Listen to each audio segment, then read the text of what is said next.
As you open your mouth wide, inhale through the hollow of your throat in Bhujangani Mudra, visualizing yourself as a cobra in Bhujangasana.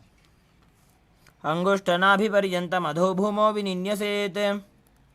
Next up is Shashasana.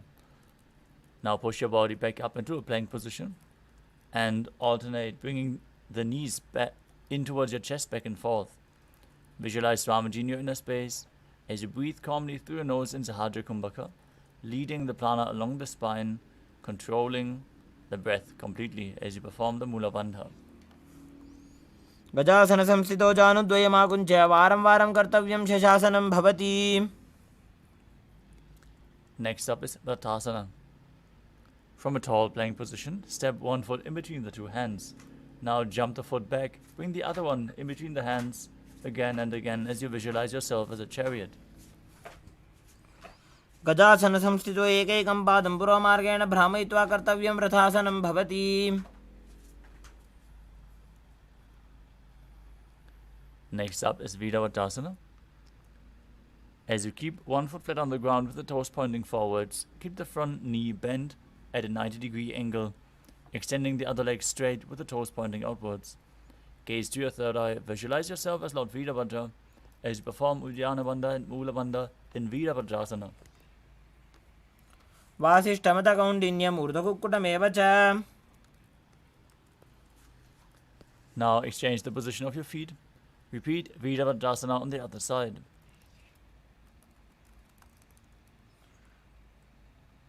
वासिष्ठमतकौण्डिन्यम् ऊर्ध्वकुक्कुटमेव च.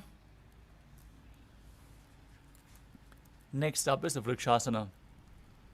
As you stand tall, bring one foot to the inner thigh, bring your palms together in Anjali Mudra and raise them up above your head. Keep your elbows straight, pull the stomach in and up, contract the perineal region, gaze forward as you visualize yourself as a tree. वामोरुमूलदेशे च याम्यं पादं निधायतु. Next up is Garudasana. Now, as you bring the raised leg to the opposite hip, join your hands together in Namaskara Mudra in front of the heart center. Visualize yourself as Lord Garuda as you perform the Mula Bandha. गरुडासनमावक्षे येन ध्यानं स्थिरं भवेत्. Now repeat Vrikshasana, the tree posture on the other side. वामोरुमूलदेशे च याम्यं पादं निधायतु. Now repeat Garudasana on the other side. Visualize yourself as Lord Garuda. गरुडासनमावक्षे येन ध्यानं स्थिरं भवेत्. Next up is Trikonasana. As you step one foot forward and the other one far back, with the front toes pointing forwards and the back toes facing sideways, extend your arms up parallel to the ground, lean forward and down, one hand to the foot, the other one up to the sky. As you gaze up, visualize yourself as a triangle and perform the Mula Bandha. उत्तानपादं क्रौञ्चं च मरीचिं वीरभद्रकम्. Exchange the position of your feet as you repeat Trikonasana on the other side. उत्तानपादं क्रौञ्चं च मरीचिं वीरभद्रकम्. Next up is Nikuttakakarana. From Arimandi position, heels together, toes pointing outwards and the knees bent. Raise one heel off the mat. Bring your hands in front of the chest with the palms facing each other as you stump your heels to the ground and exchange the position of your hands one by one, again and again.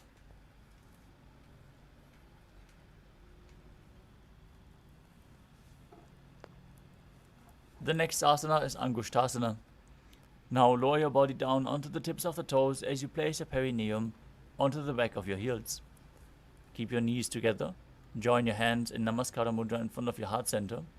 Visualize Swamiji and start buzzing like a bee on the inhalation and exhalation in Brahmari Kumbhaka as you perform the Mula Bandha and internally chant the new japa Paramashivoham. कबन्धासनमित्याहुः गोरक्षासनमेव च. Next up is Saurasana. From the tips of the toes, extend one leg straight out with the heel down and the toes pointing up. Keep your fingers down on the ground by the sides of your body with the palms facing forward in Vara Mudra. Visualize Swamiji in your inner space as you perform the Mula Bandha. प्रसार्य एकं पादतलं संस्थाप्य त्वेकपादकम्. Next up is Vidhunanasana. From the same position, extend one leg forward, lean forward and down, and hold onto the big toe at front as you hold the back heel with the other hand. Visualize Swamiji in your inner space and perform the Mula Bandha. गुल्फस्थितो पादमेकं प्रसार्य तत्पादाग्रं संस्पृश्य तत्करेण. Now exchange the position of your feet, stretch the other leg forward as you repeat Saurasana on the other side with palms facing forward at the side of your body. प्रसार्य एकं पादतलं संस्थाप्य त्वेकपादकम्. Now lean forward and down, hold onto the big toe of the front foot and hold onto the back heel. Visualize Swamiji, buzz like a bee in Vidhunanasana on the other side. गुल्फस्थितो पादमेकं प्रसार्य तत्पादाग्रं संस्पृश्य तत्करेण. Next up is Brahmajalankushasana. As you keep your toes on the ground and your perineum placed on top of the raised heels, keep a gap between the knees and place the backs of your hands on top of the knees. Contract the perineal region. Tuck your chin to the chest as you gaze in between the hands and Shambhavi Mudra, eyes open wide, gazing within. This mudra can lead to the ultimate realization if performed constantly. Visualize Swamiji in your inner space and buzz like a bee in Brahmari Kumbhaka.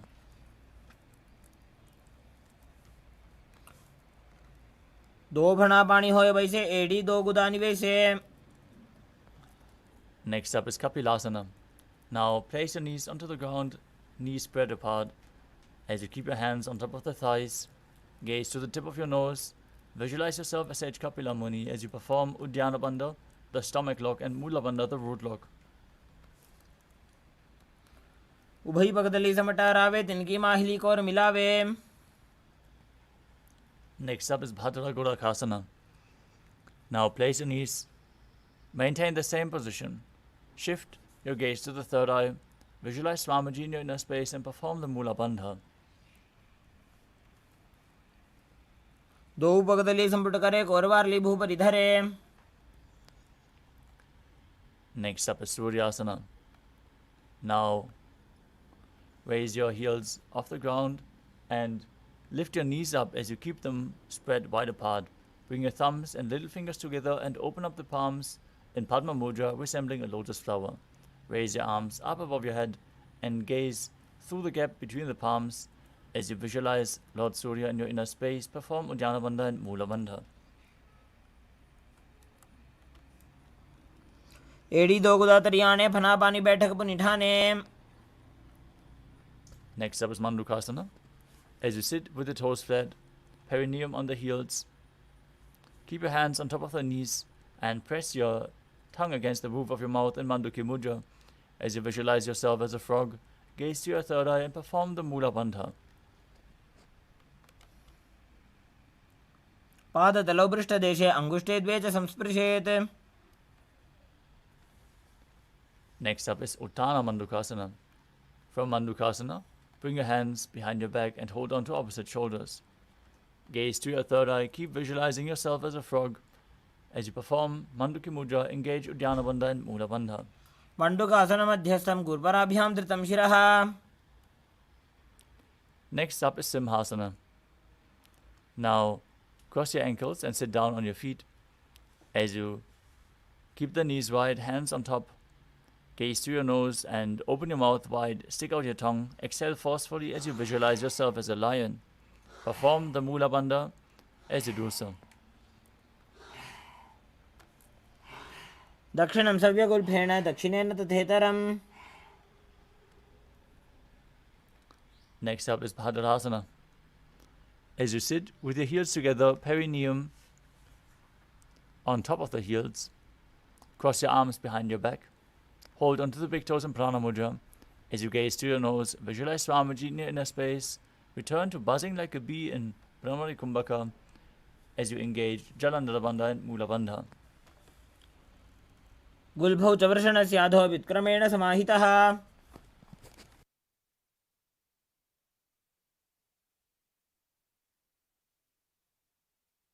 Next up is Kakabushandya Asana. As you squat and keep the feet flat on the ground, with the knees open wide, bring your arms in and around the raised knees. As you interlock your fingers behind your back in Parashu Mudra, gaze to your nose, visualize yourself as a crow and perform the Mula Bandha. प्रथमे वैसक उकट ठाने दो वो हाथ पगमीच आने. Next up is Kani Pavasana. Now place your hands flat on the ground, shoulder width apart, and bring your arms onto your arms towards your armpits. Lean forward as you lift your feet off the ground and visualize Swamiji in your inner space.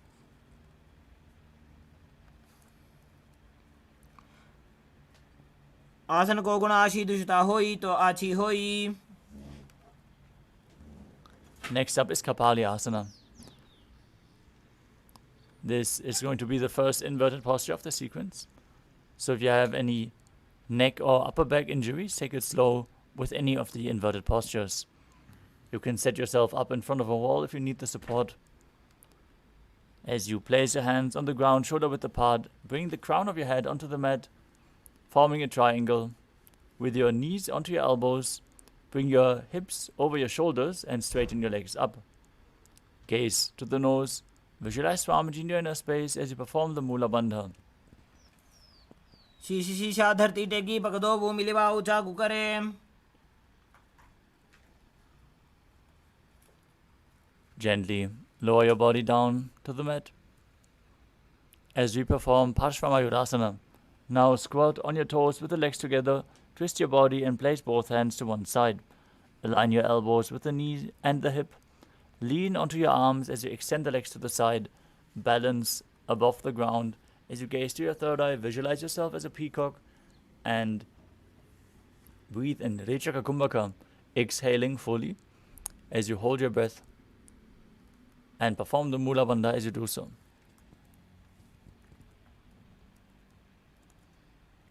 मयूरम दंडवत कुर्यान मायूरम दंड नामकम.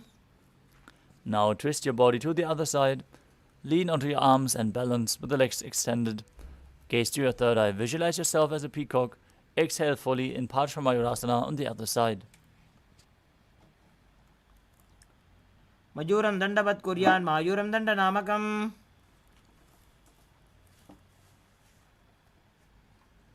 Next up is Bhairaganathasana. Now place your hands flat on the ground, shoulder width apart, as you step your legs back into Tadakshvasana, the plank position. Now step one foot outside the respective shoulder in between the two hands. As you push the hip forward, gaze to your third eye, visualize yourself as Lord Kala Bhairava in Bhairaganathasana. आसन को गुण पीती जाई. Exchange the position of your feet. Step the other foot forward in between the two hands outside the shoulder as you visualize yourself as Lord Kala Bhairava in Bhairaganathasana on the other side. आसन को गुण पीती जाई. Next up is Unmukhapitasana. As you return to Tadakshvasana, the plank position, bring your forearms flat on the ground. Walk your feet forward to raise your hips even higher. Gaze to your third eye, visualize Swamiji in your inner space and perform the Mula Bandha. भून्यस्तौ जानुनि हस्तौ चतुष्पदम वाङ्मुखम्. Next up is Vashishthasana. From Tadakshvasana, rotate your body onto one hand and lift the other hand up towards the sky. Gaze upwards as you visualize yourself as Sage Vashishta. ऊर्ध्वकुक्कुटवासिष्ठ मरीचिहल मत्स्यकम्. Now rotate your body to the other side. Balance as you repeat Vashishthasana on the other side. ऊर्ध्वकुक्कुटवासिष्ठ मरीचिहल मत्स्यकम्. Next up is Anjani Asana. Now sit with your legs together, extended at front, as you place your hands underneath your buttocks with the palms facing up. Gaze to your nose as you visualize yourself as Lord Hanuman. Perform Rechaka Kumbhaka. Engage Jalandhara Bandha and Mula Bandha and internally chant the new japa Paramashivoham. दोवू करगी उभय हथेली कोरबारली मैले भेली. Next up is Paschimottanasana. With the legs stretched out, lean forward and down from your waist as you hold onto the big toes in Prana Mudra. Bring your head towards the knee as you visualize Swamiji in your inner space and engage all three bandhas, Mahamudra Bandha. जानो परिललाटन्तो पश्चिमं ताणमुच्यते. Next up is Ugrasana. From the same position, interlock your fingers behind your neck in Padusha Mudra. As you lean forward and down, bring your head towards the knees, elbows outside the knee. As you engage all three bandhas and squeeze your body, visualize Kali in your inner space in Ugrasana. स्वपाणिभ्यां दृढं धृत्वा जानुभरि शिरोन्यसेत्. The next asana is Marichyasana. Now bring one heel towards the groin with the knee raised. As you bring the arm in and around the raised knee and interlock your fingers behind your back. Lean forward and down, bring your head towards the knee as you visualize yourself as sage Marichi.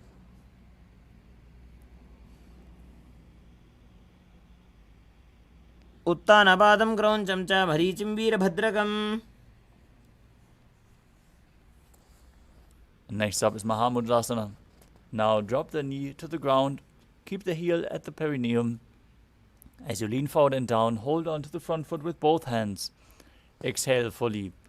Engage all three bandhas as you gaze to your nose and visualize Swamiji in your inner space. महामुद्रां प्रवक्ष्यामि तन्त्रेऽस्मिन् मम वल्लभे. Now exchange the position of your feet. Bring the other heel to the perineum with the knee raised.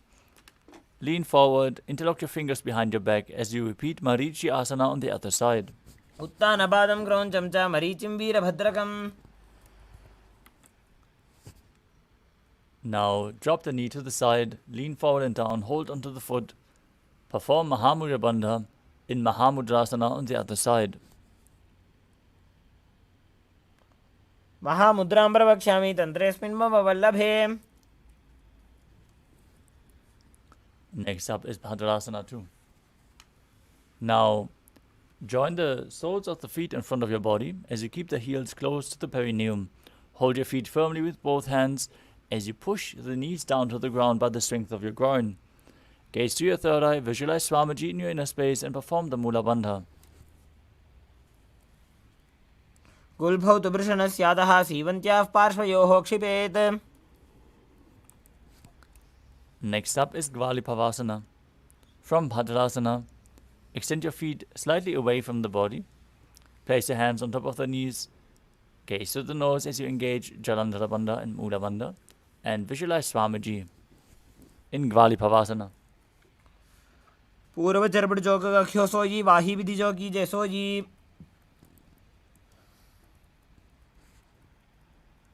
Next up is Joni Asana.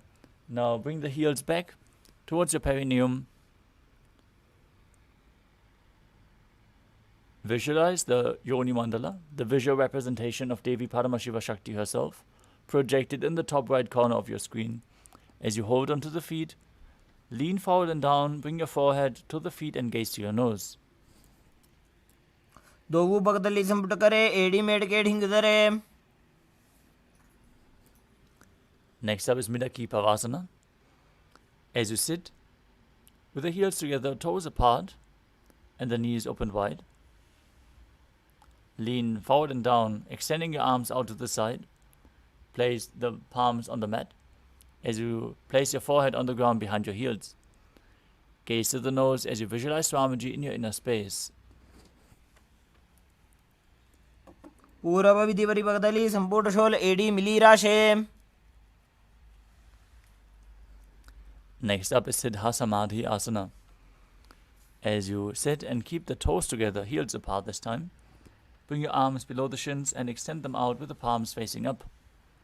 Bring your forehead to the ground above the feet as you bring your toes to your throat if you can. Push your body and pull it as you gaze to the nose and visualize Lord Surya in your inner space. दोवु पगदली संपुट करे सोले made आगा में धरे. Next up is Shinaki Pavasana.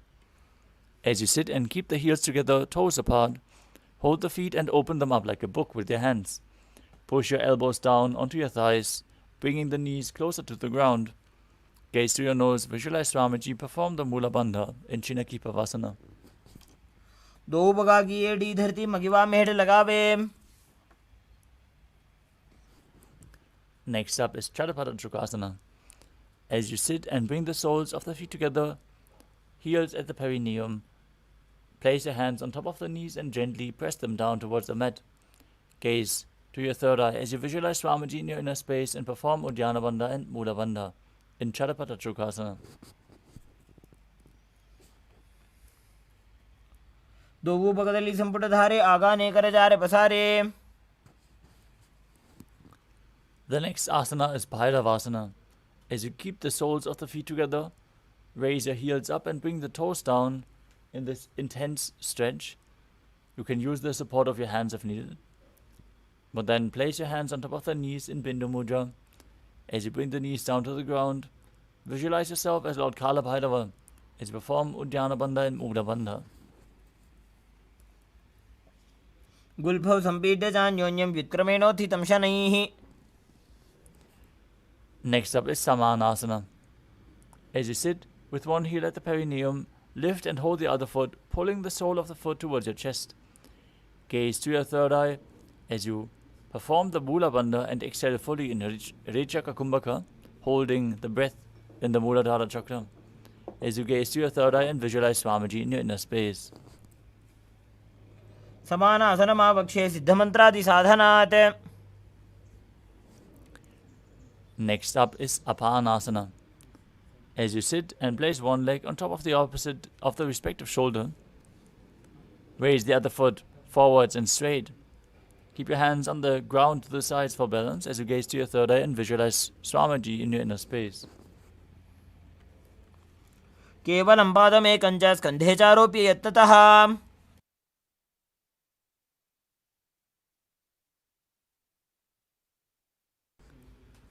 The next asana is Samanasana on the other side. Press the other heel against your groin as you lift the opposite foot towards your chest. Gaze to your third eye, visualize Swamiji in your inner space and focus on the Muladhara Chakra in Samanasana. समानासनमावक्षे सिद्धमन्त्रादि साधनात्. Next up is Apanasana on the other side. Now bring the other foot over top of the respective shoulder, extending the opposite leg straight. Gaze to your third eye, perform the Mula Bandha, visualizing Swamiji in your inner space. समानासनमावक्षे सिद्धमन्त्रादि साधनात्. Next up is Gomukhasana. As you sit and place one leg over top of the other, with the heels towards the outside of the hips, place both hands stacked on top of the knees. As you gaze to the nose, visualize the face of a cow, perform the Siddhkari Kumbhaka, hissing through your teeth while inhaling as you press your tongue up against the palate of your mouth without touching the teeth from inside. Perform the Mula Bandha and internally chant the new japa Om Nithyanandoham. सव्ये दक्षिणगुल्भं तु पृष्ठपार्श्वे नियोजयेत्. Next up is Anasuyasana. From Gomukhasana, hold onto the big toes in Prana Mudra.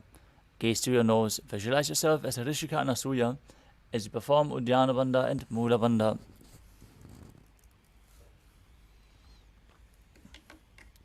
दक्षिण गोड़ों नीचे उठाने, बाबों ताके ऊपर आने.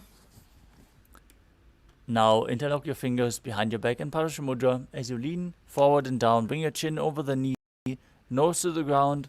Visualize yourself as Rishika Anasuya in Anasuyasana too. जीमणा गोदा की संधि, उपरिड़ा बागोड़ा की संधि. Next up is Garudasana too. As you sit on the ground with one heel pressed against your perineum, place the other foot flat in front with the knee raised towards your chest. Place your hands on the respective knees, gaze to your nose and visualize yourself as Lord Garuda. डाबो बगमोड़ी एड़ी माहिलो गुल्भमूल द्वारनी चाहिए. From Garudasana too, interlock your fingers behind your neck, twist your elbows outside of the raised knee and place your perineum on top of the heel. You can bring the heel of your foot onto the sole of the other foot as well as you gaze to your third eye and visualize yourself as Sage Narada in Naradasana. पिष्टिज वाम पगदली केरी भूपरि ताहि लगावे फेरी. Next up is Matsya Pitakasana. As you place one foot on top of the opposite thigh and wrap the respective arm around the knee, holding onto the opposite shin, hold that foot in Prana Mudra with the other hand as you gaze to your nose and visualize Matsya, the fish avatar of Lord Vishnu. वामेन वामाङ्गुष्ठं तु गृहीतं मत्स्यपीठकम्. Now repeat Gomukhasana on the other side, sticking your knees with the heels outside the hip. Gaze to your nose and visualize the face of a cow. सव्ये दक्षिणगोल्भं तु पृष्ठपार्श्वे नियोजयेत्. Don't forget to breathe in Sitkari Kumbhaka, hissing through your teeth while inhaling. As you hold onto the feet, visualize yourself as a Rishika Anasuya in Anasuyasana on the other side.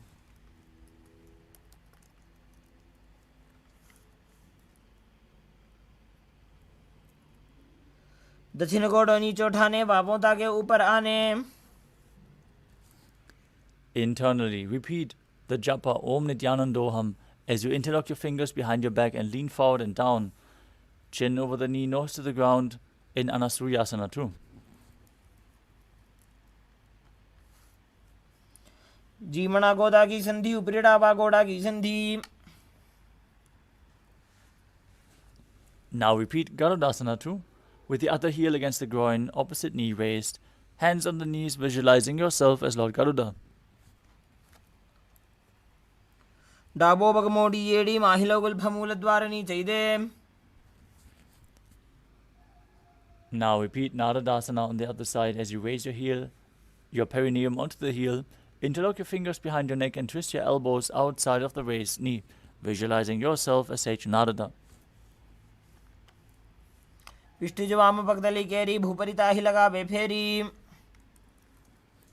Now repeat Matsya Pitakasana on the other side as you bring the other foot on top of the opposite thigh and hold onto the shin and the big toe of that leg.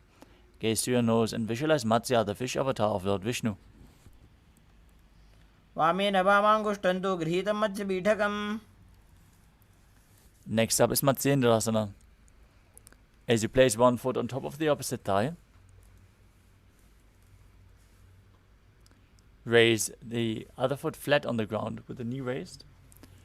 Twist your elbow outside of the raised knee and bring the raised hand towards your neck. As you place the other hand on the ground behind you, twist backwards, gaze up, visualize Sage Matsyendranath, the master of Hatha Yoga, as you perform the Mula Bandha.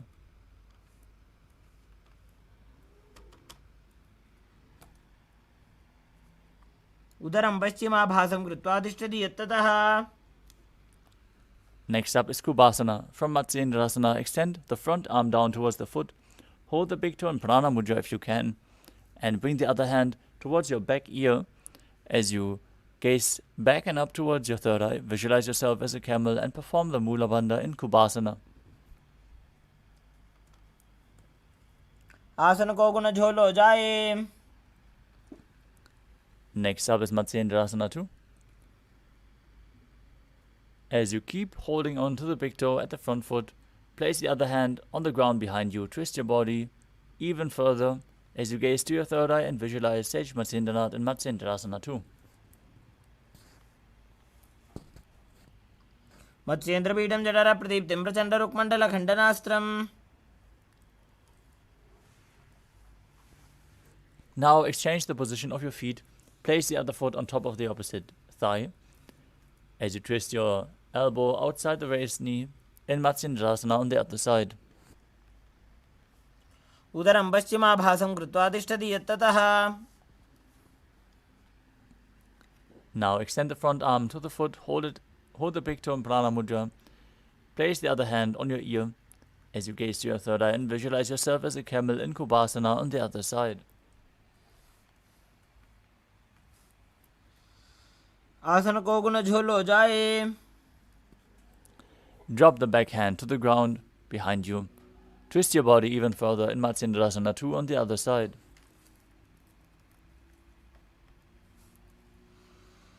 मत्स्येन्द्रपीठं जठर प्रदीप्तिं प्रचण्डरुक्मण्डलखण्डनास्त्रम्.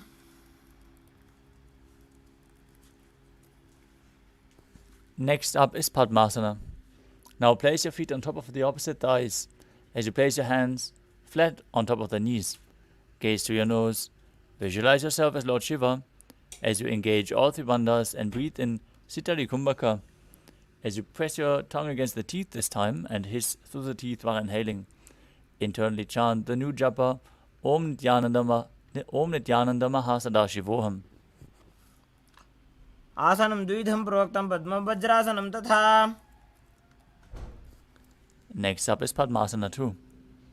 As you sit and place your feet on top of opposite thighs, cross your arms in front and hold onto the big toes in Prana Mudra.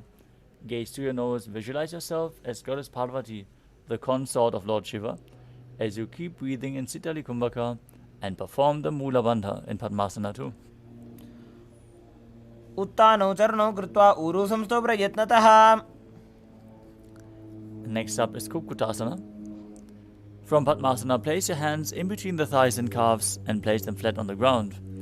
Lift your body up and balance on your hands as you visualize yourself as a rooster. Calmly breathe through your nose in Sahajra Kumbhaka and engage the Mula Bandha. पद्मासनं सुसंस्थाप्य नान्वोरोरन्तरे करौ. Next up is Baddha Asana. From Padmasana, rise up onto your knees and place your hands flat on the ground in front with the fingers pointing backwards. Now lean forward, place your navel onto your elbows, balance and lift the knees off the ground as you visualize Swamiji in your inner space.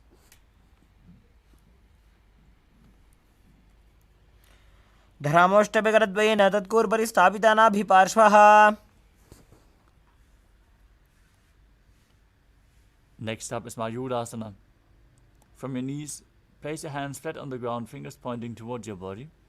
As you place your elbows on the navel, lean forward until you find balance and then lift your feet off the mat. Gaze ahead. Visualize yourself as a peacock as you perform the Mula Bandha. अथ वक्षे Mahadev मयूरासनमुत्तमम्. Next up is Makarasana. As you lay down on your stomach, with the feet pointing outwards, hands interlocked behind your neck. Visualize yourself as a crocodile as you perform the Mula Bandha. अध्यासशेते हृदयं निदाय भूमौ च पादौ च प्रसार्यमानौ. Next up is Shalabhasana. As you lay down on your stomach, with the hands placed on the ground beside your chest, raise your legs up, bring your thighs up off the ground as you visualize yourself as a locust. अध्यासशेते करयुग्मवक्षो भूमिमष्टभ्यकरयोः स्थलाभ्याम्. Next up is Ushtrasana. As you lay down on your stomach and bring your hands to the feet, pull them down outside of the hip. Bring them as close to the ground as possible as you visualize yourself as a camel in Ushtrasana. अध्यासशेते पदयुग्मव्यस्तं पृष्ठे निधायापि धृतं कराभ्याम्. Next up is Dhanurasana. From Ushtrasana, tighten the grip on your feet. Kick the legs back and up as you simultaneously lift your chest up off the ground. Raise your head, gaze up to the third eye and visualize yourself as Lord Shiva's bow. प्रसार्य पादौ भुजदण्डरूपौ करो च पृष्ठे धृतपादयुग्मम्.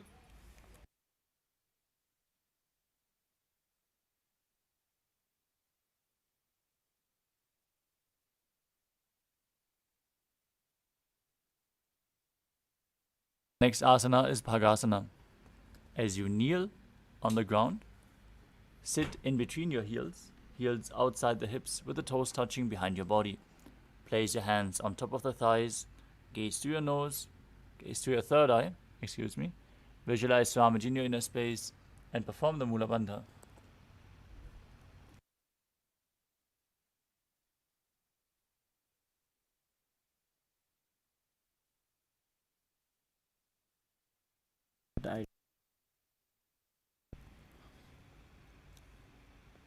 उल्टा मोड़ी पाँव दो वैसे बहुरो जुगती करे एक ऐसे.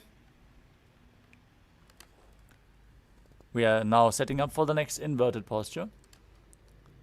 So set yourself up in front of a wall if the aid is required. From your knees, place your elbows on the ground, shoulder width apart. Interlock your fingers and place the crown of your head onto the mat. As you support your head with your hands, walk your feet forward, align your hips with the shoulders and raise your feet off the ground. Pull the knees inwards towards your chest. Try to touch your chin with the knees. As you gaze through the nose and visualize Swamiji in your inner space, breathing calmly through your nose in Sahaja Kumbhaka in Gohi Asana. दो हाथ की कहुनी जोजी पुनः कलाई जाने दो जी. Now from Gohi Asana, extend your legs up straight into Shirshasana. Gaze to your nose, visualize Swamiji in your inner space and perform the Mula Bandha. विपरीतं मण्डलं च द्विधैव विदितं हिनः.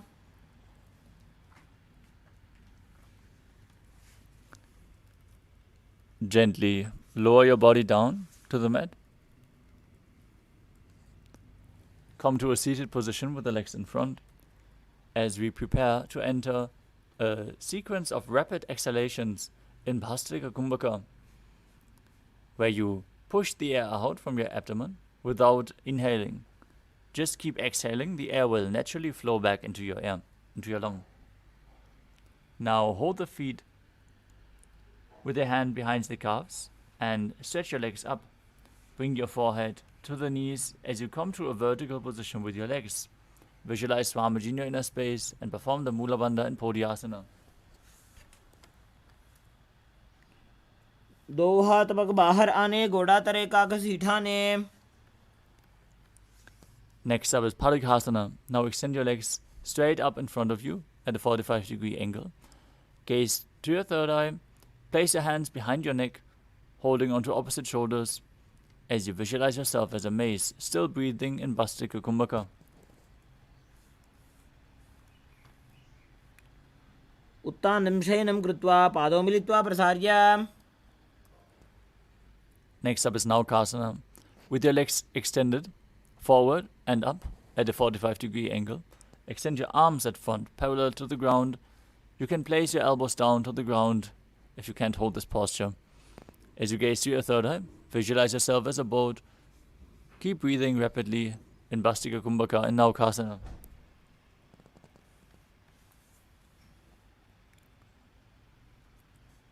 उत्तानं शयनं गुरुपराभ्यां भूमिं वष्ट्रभ्य. Next up is Rudrasana. As you sit and lift your feet up, scoop your hands underneath the heels and pull the feet towards your chest. Keep your spine straight, sit upright as you gaze to the nose and visualize yourself as Lord Rudra in Rudrasana. पगतली संपुट करी हाथस्य bug उचाजी. Now breathe slowly. Lay down on your back with the feet flat on the ground, knees raised. Place your palms on the ground behind your heels as you gaze to your nose. Visualize Swamiji in your inner space and perform the Murcha Kumbhaka, where you engage Jalandhara Bandha, the throat lock, and exhale as you keep Jalandhara Bandha tightly engaged. This leads to a state of swooning. Perform the Mula Bandha in Unmukha Pitasana too.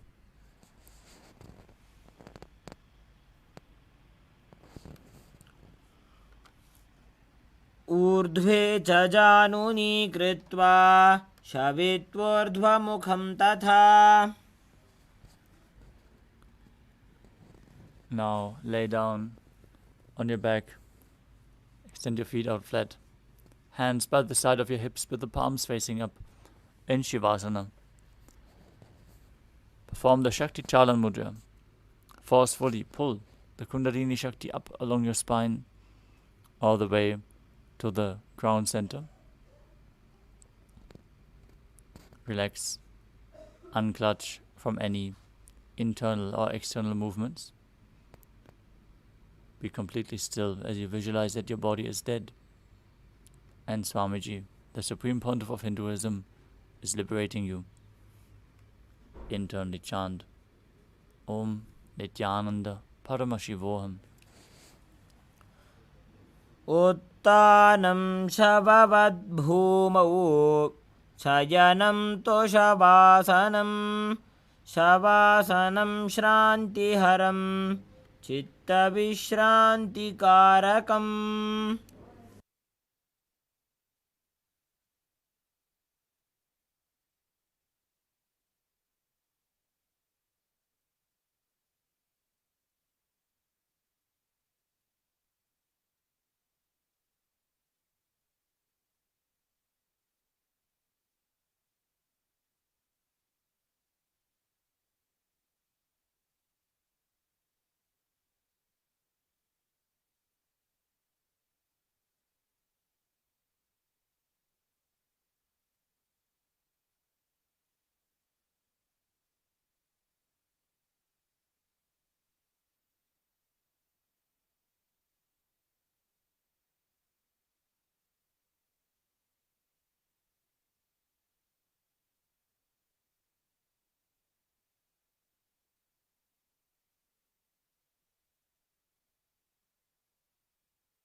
Now slowly return to your physical body. Start to wiggle your fingers and toes, your wrists and your ankles, your elbows and your knees. Wake up your body. Shake your arms and legs. Pull the knees in towards your chest. And slowly return to a comfortable seated position. Congratulations, you completed the first 108 asanas of the sequence, the Pratama Vinyasa Krama.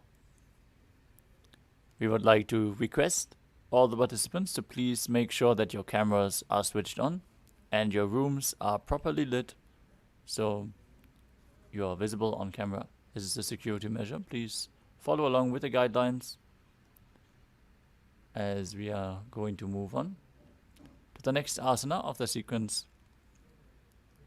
which is Yathasana Ishtasana.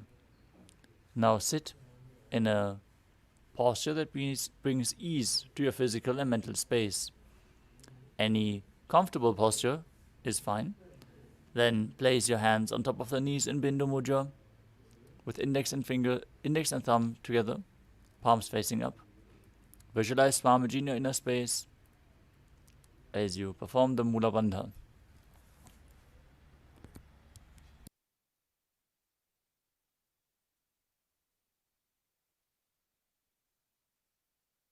पर्यङ्कं तत्समाख्यातं यथसंस्थं यथा स्थितिः.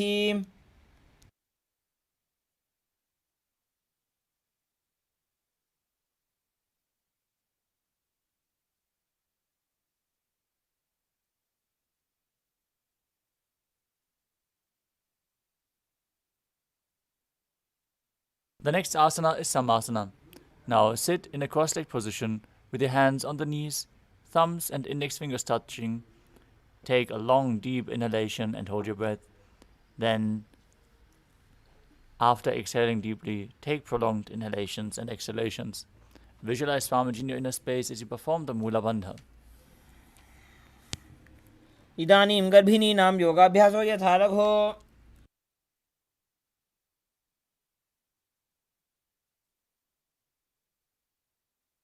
Next up is Muktasana.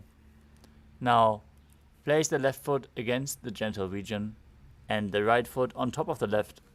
Keep your hands facing down on top of the knees as you gaze through your nose. Visualize yourself as a sage liberated by the Supreme Pontiff of Hinduism. निपीड्य जीविनीं सूक्ष्मां दक्षिणेतरगुल्फतः। Next up is Siddhasana. Maintain the same position as in Muktasana. As you switch your gaze to the third eye, visualize Swamiji in your inner space and engage the Mula Bandha.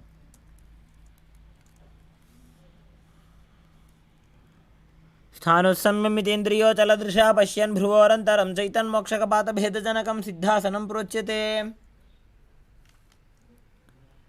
Next up is Siddhyasana. Maintain the same position. Gaze to the ground in front of you as you engage all three bandhas and visualize Swamiji in your inner space. वामपादके इडीजानो श्रीवनिमधितासकोठानो।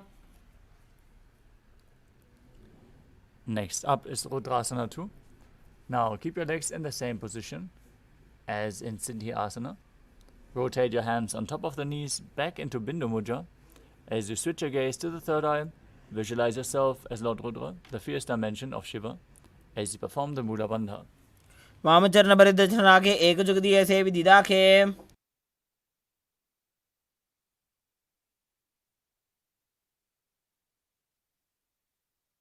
Next up is Santadhunasana. Now maintain the same position. Switch your gaze to the nose and embody tranquility and an unshakable nature.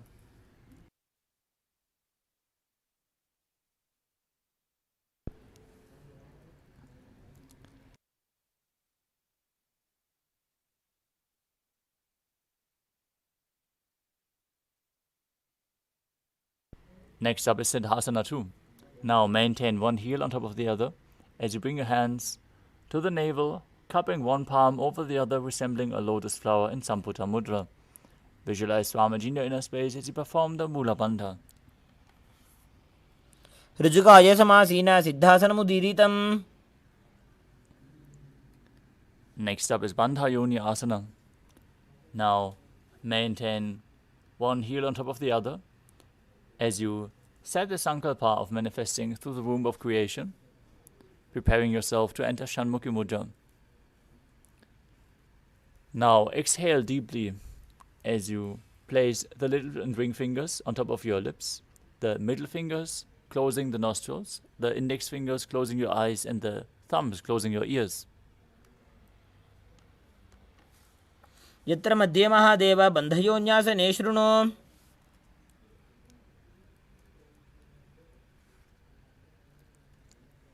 Next up is Virasana. Now place one foot on the opposite thigh and the other foot beneath the opposite thigh. Place your hands in Bindu Mudra on top of the respective knees as you embody the state and space of bravery, Vida. एकं पादमथैकस्मिन् विन्यस्योरुणि संस्थितः। Next up is Valmikasana. Now keep the left heel on the right side of the regenerative organs, with the toes underneath the thigh, and the right foot on the left leg, with the toes by the knee. Place your hands on top of the knees in Bindu Mudra. As you gaze through your third eye, visualize Sage Valmiki, the great poet and author of Ramayana. दावा पगगी पगथली पुनि AD है जोय।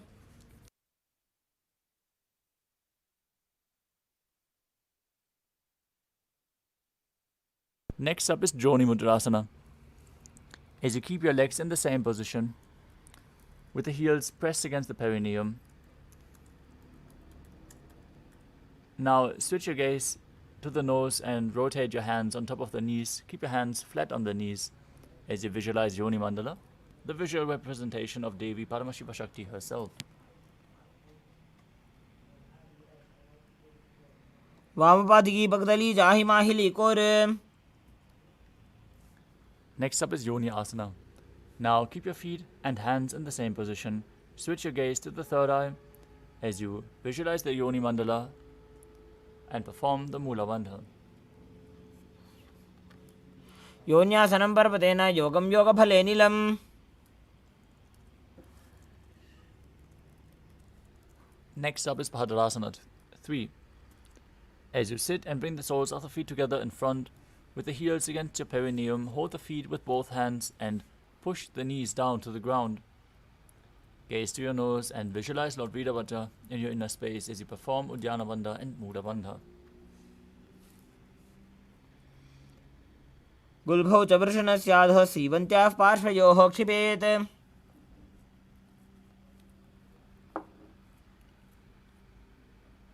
Next up is Aghodasana. As you keep the soles of the feet together, heels at the perineum, press your tongue up against the roof of your mouth in Kechari Mudra, leading it up towards your third eye. Cover your mouth with your right hand. Close the left nostril with the index finger. Inhale deeply through the right nostril. Close both nostrils, hold your breath. Then exhale through the left nostril and repeat on the other side in Abhyantara Kumbhaka. As you gaze to your third eye and visualize yourself as an Aghori. पूर्वकहो विश्रिका जोयी वाही विधि जोगी जय सोयी. Next up is Kanari Pavasana. Now bring your feet together in front, with the toes together and the heels apart. Place your elbows on the heels, rest your chin on the palms, gaze to your nose, engage Uddiyana Bandha and Mula Bandha. Perform Harichaka Kumbhaka as you exhale fully and hold your breath. Visualize yourself as a female elephant drinking water. ग्वाली पाव आसन कख्यो है जैसे जाहू में जाने विधि तैसे. Next up is Parasana. As you sit with your knees raised, arms between the thighs and calves, interlace your fingers in Parusha Mudra. As you gaze through your nose, visualize Swamiji in your inner space and perform the Mula Bandha. ततोर्ध्वम्रे च येत् वायुं मृदुनिश्वास संयुतम्. Next up is Gopi Chandasana. Now interlace your fingers around the feet with the soles together, toes at the groove of your throat, the heels touching your chest. Place your chin on the hands, gaze to your nose as you embody the state and space of a king. पूर्व विधि पगा का अंगूठा कंठकू पराशे. Next up is Uddarasana. As you sit with the soles of the feet together, the hands inserted underneath the legs, holding the feet with interlocked fingers. Bring the feet up to your chest and bring the head down, touch your chin to your soles. As you gaze to the nose, visualize your body free from any defects and perform the Mula Bandha. Dogu बगदली संपुटटाने उभय हस्तकरिव्रत हिताने. Now, from the same position, lift your feet even higher in front of the face with the interlocked fingers in front of your forehead. Visualize yourself excelling in everything as you perform the Mula Bandha. Dogu बगदली जोड़ी संपुट करे. Next up is Bhujasana. From a seated position, lift both legs over top of the respective shoulders. Bring your arms underneath the legs and up, interlacing the fingers around the back of your neck. As you visualize yourself as a cobra, perform the Mula Bandha.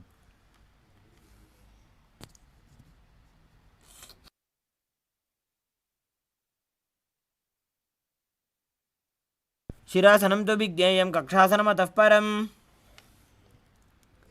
Next up is Kalyanasana.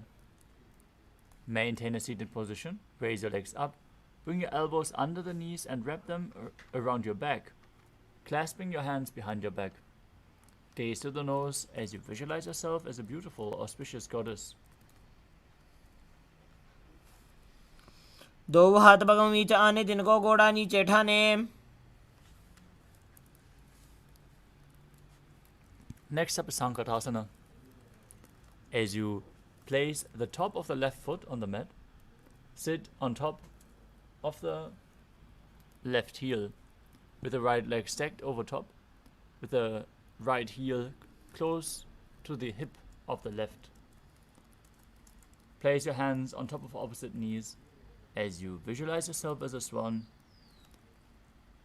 and Breathe in Ujjayi Pranayama, making an ocean-like sound with your mouth as you engage the Mula Bandha. वामपादं चितेर्मूलं सन्न्यस्य धरणीतले.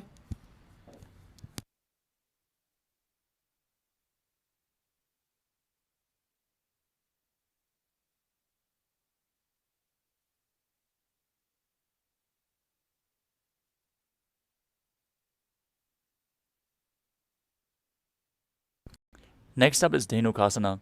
From Sankatasana, slide the left heel outside the hip and sit on the ground.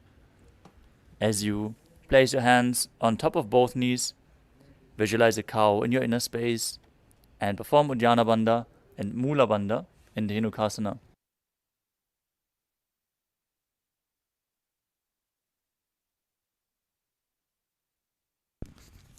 अनुषागी नगर पंचडं वृषीलिन्दगल्यम्नी.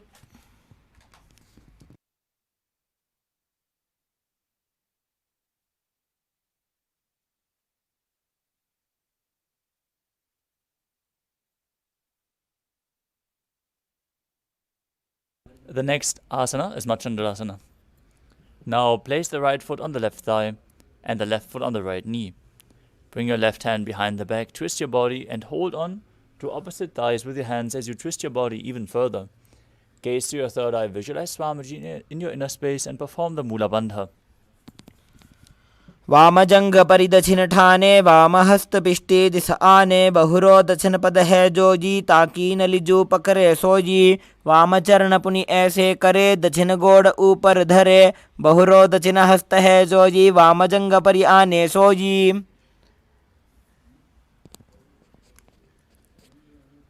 From Machandrasana, untwist your body, hold onto the feet and lean forward and down. Bring your chest to the heels and the forehead on the ground. Visualize Swamiji in your inner space as you perform the Mula Bandha in Machandrasana too.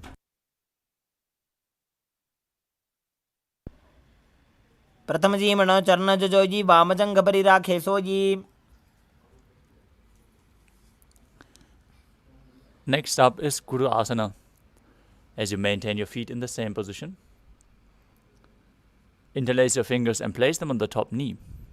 Engage all three bandhas. Visualize Swamiji, your Guru, in your inner space.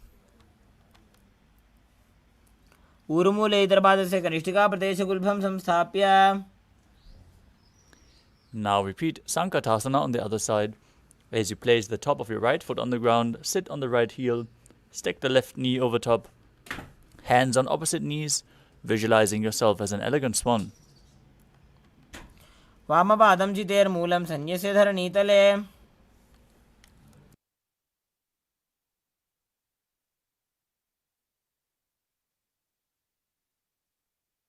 Now repeat Dhenukasana on the other side. As you bring the right heel outside the hip, sit on the ground, visualize a cow in your inner space.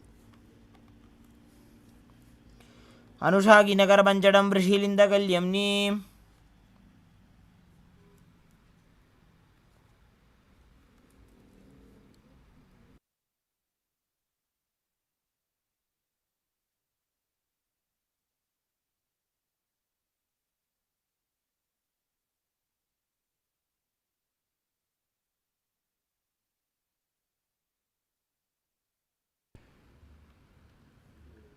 Now place the left foot on the right thigh and the right foot on the left knee. Twist your body, hold on to opposite thighs as you bring the right arm behind your back and gaze to your third eye, visualize Swamiji in your inner space and perform the Mula Bandha in Machandrasana. वामजंग परिदक्षिण टाने वामहस्त पिष्टी दिस आने.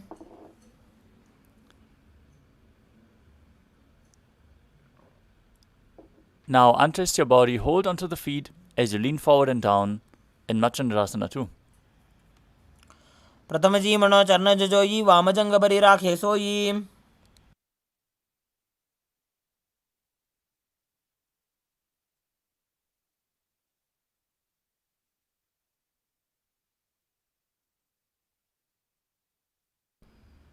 Now repeat Guru Asana on the other side as you engage all three bandhas. Interlock your fingers, place them on the top knee and visualize Swamiji, your Guru, in your inner space.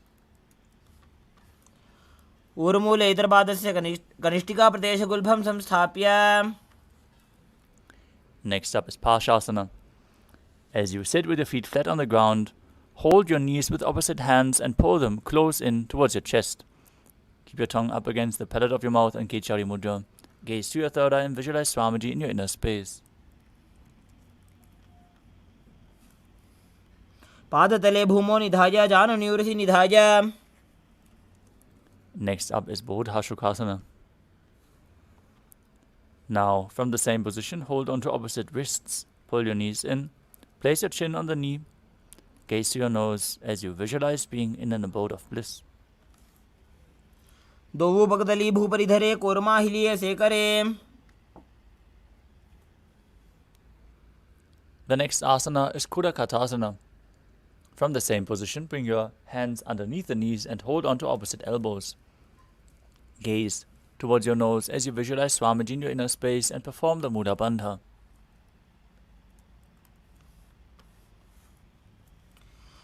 दोवु हाथ पग बाहर ल्यावे गोड़ा नीचे ले टहरावे. The next asana is Sumati Asana. Maintain the same hold underneath the knees as you gaze to your nose. Cross your ankles with the right foot over top, toes pointing up, visualizing the great sage and Maharishi Sumati in Sumati Asana. मूलद्वारि धरती परिठाने डाबा पग परितच बदाने.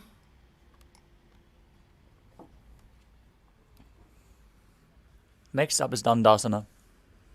As you extend your feet in front, raise your arms up straight. Above your head, interlace your fingers with the wrists pointed outwards. Engage all three bandhas. Gaze to your nose. Keep your tongue up in Kechari Mudra as you visualize Swamiji in your inner space. इदानीं गर्भिणीनां योगाभ्यासो यथा लघो. Now lean forward and down. Hold onto the big toes in Prana Mudra. Bring your head towards the knees. And inhale through the left nostril. Exhale through the right. Then inhale through the right interchangingly. Performing Nadi Shodhana, cleaning your nadis, without using the support of your hands. In Arambhasana, visualize Swamiji as you do so. दो पग मिलिवा पसारी पगा का अंगूठा पकड़ी लीला टकोड़ा लगावे.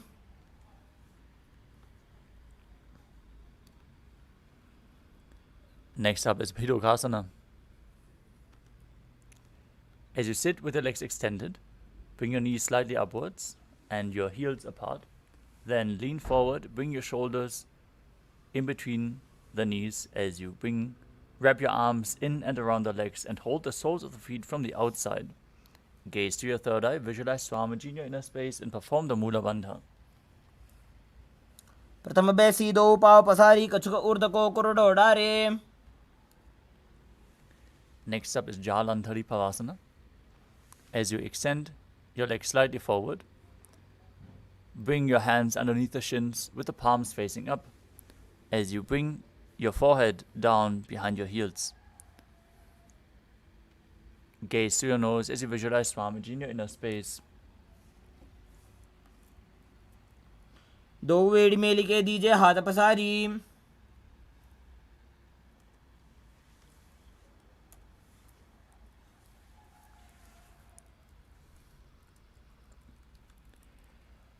The next asana is Urdhva Paschimottanasana.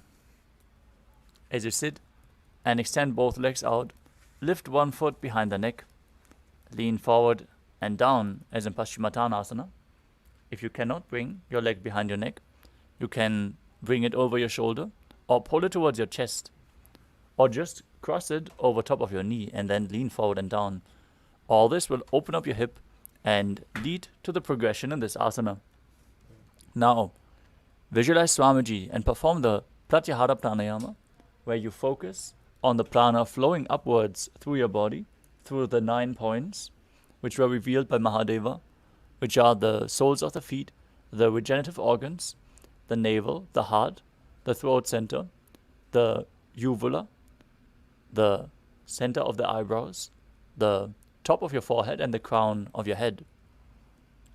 Perform the Mula Bandha as you do so and internally chant the Mahavakya, Om Nithyananda Paramashivoham.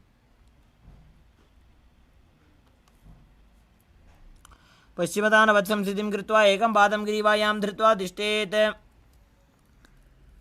Next up is Anantasana, with your leg behind your back or lifted as high as you can. Straighten your spine, lay on your back as you gaze through your nose and visualize yourself as being infinite, endless, eternal.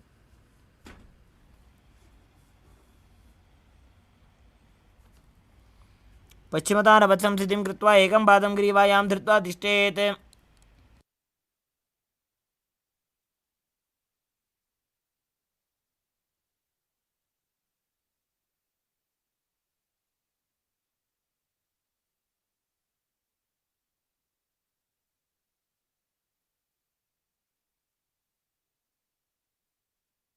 From Anantasana, roll onto the elbow of the hand holding onto your foot. Rest on your side as you gaze through your nose and feel in complete control in Ankushasana. उत्थानसहित एकैकं पादं ग्रीवायां कुर्वन्. Next up is Drushasana. As you lay on your back, bring the knees in towards your chest and circle your thighs and calves with your arms as you roll from left to right. Visualize Swamiji in your inner space as you perform the Mula Bandha. उत्थानशयनं जानुनि हृदयेवष्टम्भ. Now repeat Urdhva Paschimottanasana on the other side as you lift the other leg behind your neck and lean forward and down, holding onto the front foot. Again, pull the leg up as high as you can or cross it over your knee to open your hip. Visualize Swamiji, focus on the 9 points and your Kundalini raising up your spine. पश्चिमतानवत्संस्थितिं कृत्वा एकं पादं ग्रीवायां धृत्वा तिष्ठेत्. Lean back into Anantasana. Visualize your unending Ananta as you hold onto the foot behind your neck. उत्थानशयनि एकैकं Pai ग्रीवायां विन्यस्य. Now repeat Ankushasana as you roll onto the side of the hand holding onto the foot. Feel in complete control as you perform the Mula Bandha.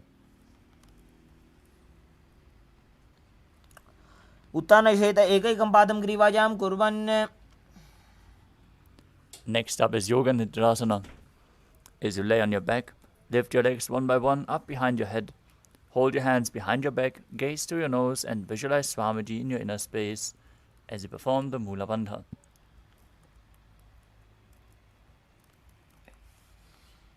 पादाभ्यां वेष्टयेत् कण्ठं हस्ताभ्यां पृष्ठबन्धनम्.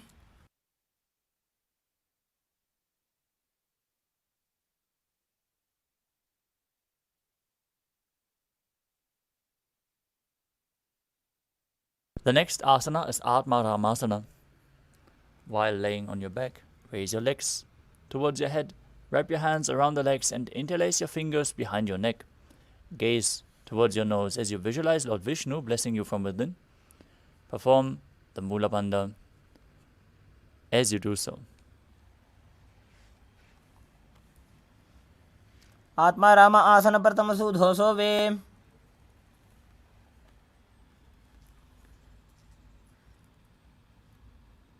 Next up is Kochikasana.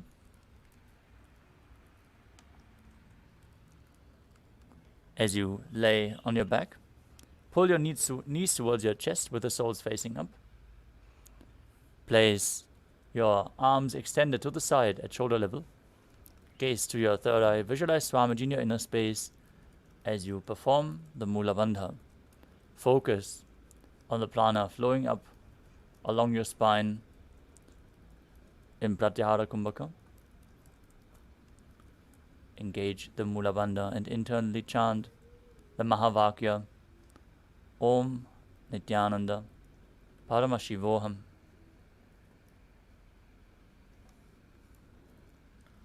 दो हाथ सीधा सा करे, 300 ube Sapa करे. The next asana is Jatara Parivritti.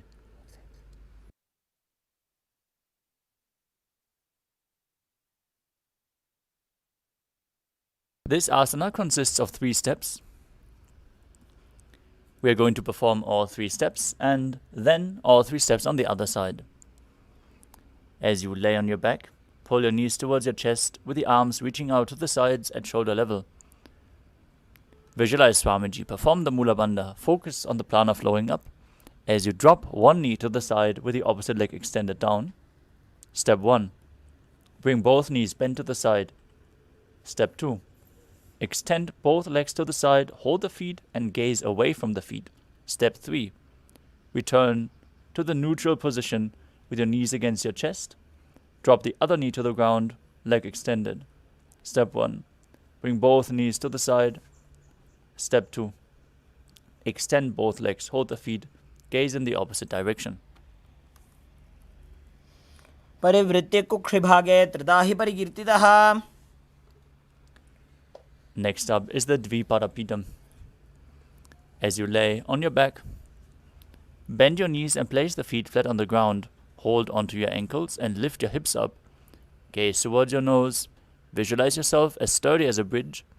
As you breathe in Mudra Kumbhaka, with Jalandhara Bandha and Mula Bandha engaged, forcing the air out through the throat lock, internally chanting the Mahavakya. प्रतिक्रियायुतं द्वन्द्वपीठ सर्वबलप्रदम्. Next up is Paryankasana. As you lay on your back with the feet flat, bring your arms over your head and place your hands flat on the mat as well, with the fingers pointing towards your feet. Lift your entire body up off the ground as you visualize yourself being as sturdy as stone furniture. As you calmly breathe through your nose in Sahadra Kumbhaka, engage the Mula Bandha. उत्तानशयनं हस्ततलाभ्यां भूमिं वष्टभ्याम्. Next up is Shvotanasana. As you lay on your back, pull your knees towards your chest and keep your hands on the shoulders, moving your hips in a circular motion. Visualize yourself as a dog, playfully rolling around on its back. शवच्छरीरं संस्थाप्य जानुनी सम्मील्य नाभौ वाणिज्य. Next up is the Viparita Karani. As you lay on your back, raise your hips and legs up with your hands flat on the mat. Now move your legs around in a circular motion. As you visualize Swamiji in your inner space, perform the Mudra Kumbhaka with Jalandhara Bandha and Mula Bandha engaged.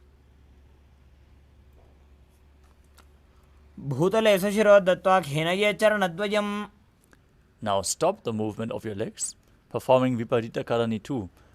These inverted postures intensely increase your digestive fire. Karni विपरीताख्या सर्वाधिव्याधिनाशिनी. Next up is Langalasana. As you lay on your back, lift your hips, take your feet over your head with the toes on the floor. Stretch your hands out behind your back and interlace your fingers in Parusha Mudra as you rest on your neck and shoulders. Visualize yourself as a plow. Perform Jalandhara Bandha and Mula Bandha. नरकासने स्थित्वा नासिकाप्रदेशे भूमौ पादपृष्ठे स्थाप्य. Next up is Shahita Paschimottanasana. From the same position, hold onto your feet. Keep your arms and legs straight. Engage Jalandhara Bandha and Mula Bandha. This is one of the 84 different asanas revealed directly by Lord Paramashiva himself. Visualize Paramashiva in your inner space and chant the Mahavakya. तानं शयित्वात् कुर्वीत शयितपश्चिमतानकम्. Next up is Supta Konasana. In the same position, bring your hips over your shoulders and then open your legs wide. Visualize Swamiji in your inner space. Perform the Mudra Kumbhaka. परिवृत्ते कुक्षिभागे त्रिदाहि परिकीर्तितः. The next asana is Chakrasana. From the same position, with the feet joined together, hold onto the ankles of your feet and roll onto your back, keeping your arms and legs straight. Visualize yourself as a chakra, a wheel, in Chakrasana. शवासनस्तद्वौ पादौ कुर्यान्मस्तकतः परौ. Now hold on to the tips of the toes. Hold on to the big toes in Prana Mudra. As you visualize Swamiji in your inner space, keep your legs extended upwards and then open them up wide to the side. engaging the Mula Bandha, breathing in Ujjayi Pranayama, making an ocean-like sound with your mouth in Supraprasarita Parangushtasana.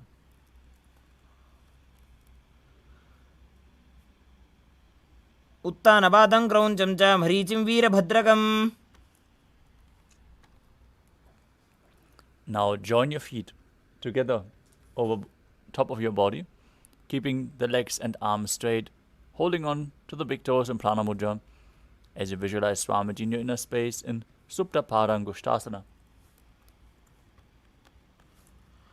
उत्तानपादं क्रौञ्चं च मरीचिं वीरभद्रकम्.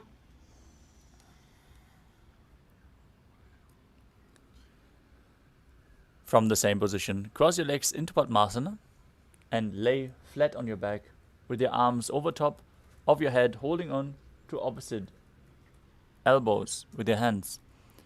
Gaze to your nose, visualize Matsya, the fish avatar of Lord Vishnu, in Matsyasana. मुक्तपद्मासनं कृत्वा उत्तानशयनं चरेत्.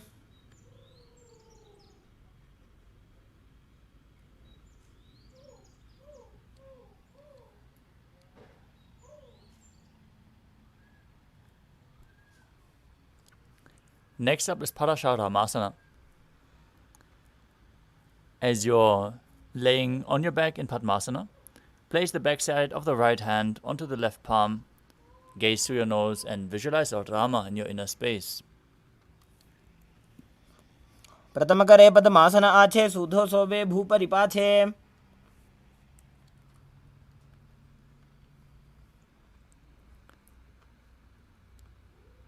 Next up is Sarvangasana. While laying on your back, with the legs in Padmasana, raise your hips and legs up. Place your hands onto the hips, with the elbows on the ground, supporting your body. As you gaze through your nose, visualize Swamiji and perform the Mudra Kumbhaka with Jalandhara Bandha and Mula Bandha engaged. अथवा क्षेत्र संक्षेपात् सर्वांगासनमुत्तमम्. Next up is Vrishchikasana. Lay on your back, one foot on the opposite thigh. Lift the other knee towards your head as you extend both arms up above your head, hook the fingers forward, and gaze to your third eye, visualizing yourself as a scorpion, engaging Jalandhara Bandha and Mula Bandha. प्रथमशयन सूधो शीशिकेशिकी सन्धि सुदाखे. Now exchange the position of your feet. Place the other foot on top of the opposite thigh as you repeat Vrishchikasana on the other side. प्रथमशयन सूधो शीशिकेशिकी सन्धि सुदाखे.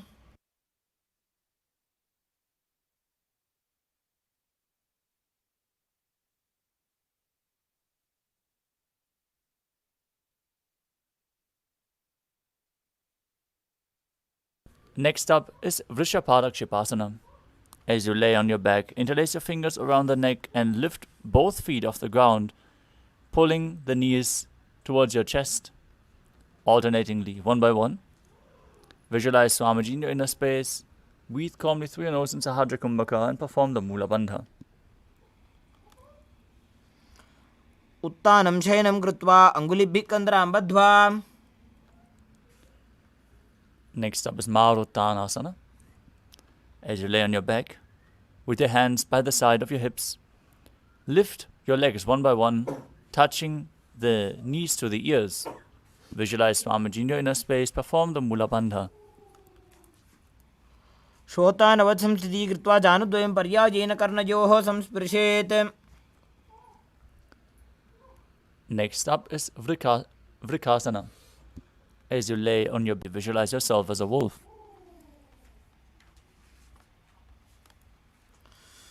अथ उत्तानशयनं कृत्वा पादतलाभ्यां भूमिं धृत्वा.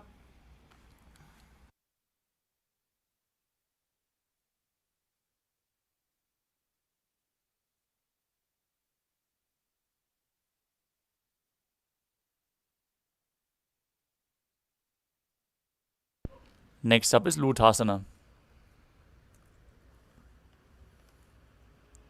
As you lay on your back, quickly throw your legs above your head, completely roll over and finish in a prone position. Repeat this again and again as you visualize Swamiji in your inner space and perform the Mula Bandha. उत्तानशयनं पादौ शिरौ उल्लङ्घ्य भूमौ स्थापयित्वा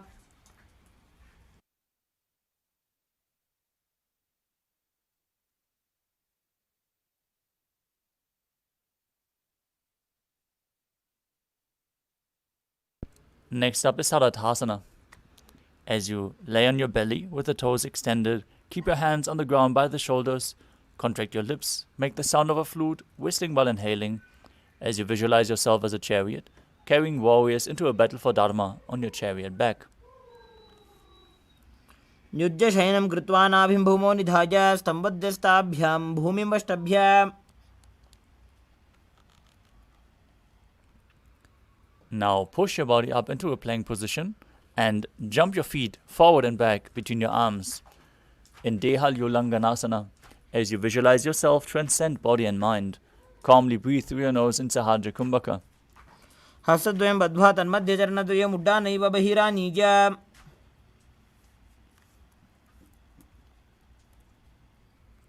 Next up is Jati Asana. From a standing position, bend forward and place your hands on the mat, walking back and forth as you visualize yourself as a wise 60-year-old elephant.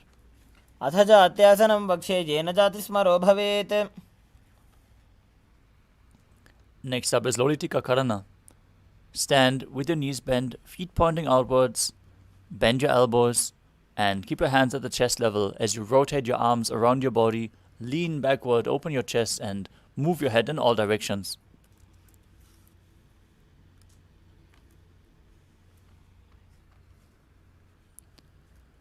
Next up is Sarapasana. Now tie your feet with a rope and then stand erect like a rod. Keep your arms at the side with the hands touching the thighs. Visualize your Kundalini, Devi, raising and curling upward around your body. As you breathe calmly through your nose in Sahajra Kumbhaka and perform the Mula Bandha. अथ सर्पासनं वक्षे वायुपाणाय केवलम्.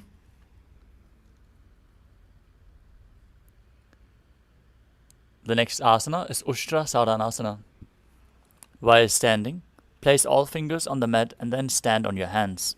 Hold on to the feet from the front as you start walking around on the mat, visualizing yourself as a camel. मुष्टिकनिष्ठिकाप्रदेशेन भूमौ निधाय उपरिपादतले संस्थाप्य. Next up is Ashvasana. From the same position, hold the feet from the side. Visualize yourself as a horse as you again walk around on the mat. मुष्टिकनिष्ठिकाप्रदेशेन भूमौ निधाय उपरिपादतले संस्थाप्य. Next up is Kapota Nitakasana. As you stand straight with the feet together, interlace your hands behind your back and pull them down towards your calves. Open up your chest as you visualize yourself as a soaring bird diving. Perform the Mula Bandha. पादतले भूमौ निधाय पृष्ठभागेन हस्तौ जङ्घापर्यन्तं नीत्वा.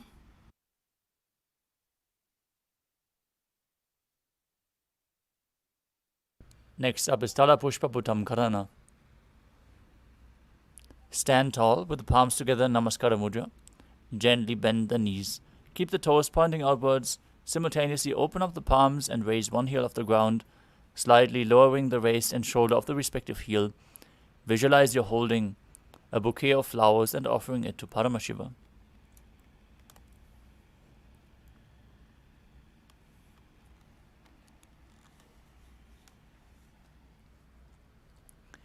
Next up is Khadgasana. Now visualize yourself as a rhinoceros and gaze to your nose as you lay down on your stomach. Jump your feet up towards your hands and stand. Bring the palms together in Namaskara Mudra in front of your body, forming the horn of the rhinoceros. नुजसरतमासनं कृत्वा पादतलाभ्यां भूमिं धृत्वा.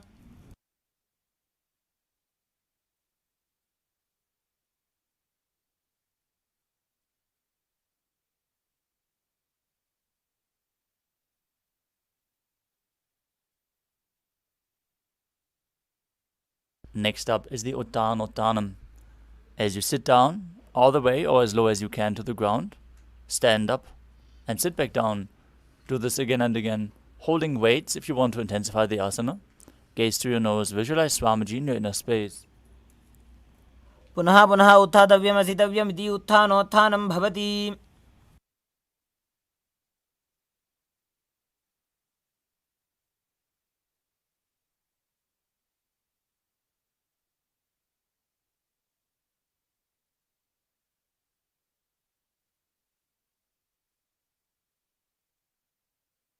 Next up is Musalasana. Now stand up straight, raise your arms over your head and jump repeatedly as you visualize yourself as a mace. सरलं स्थित्वा ऊर्ध्वं बाहु नयेत्. Next up is Utshir Shakasana. From a standing position, pull the sole of one foot towards your chest as high as you can. With the other leg, sit down and stand back up, alternating on both sides as you gaze to your nose and visualize Swamiji in your inner space. एकैकं पादतलं कुक्षौ निधाय तिष्ठेत् उत्थिर्षकं भवति. Next up is Parshvajanukarana. Now stand and keep one leg slightly bent with the toes pointing to the side. Bend and lift the other foot, hold it with a hand in a fist as you place the opposite hand on top of the respective thigh with the fingers pointing inwards.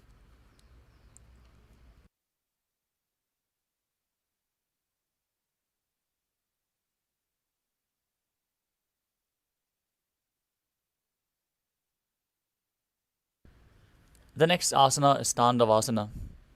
Asana. As you visualize yourself fiercely dancing as Lord Shiva, extend your arms and one leg forward and sit down and stand back up on one leg. एकेन पादेन स्थातव्यं ताण्डवासनं भवति. Next up is Brahmanasana. As you place the left foot on the opposite thigh and stand erect on the mat like a rod, keep your hands hanging down at the side. Visualize Lord Brahma blessing you from within. ब्राह्मणासनमावक्ष्ये यत्कृत्वा ब्राह्मणो भवेत्.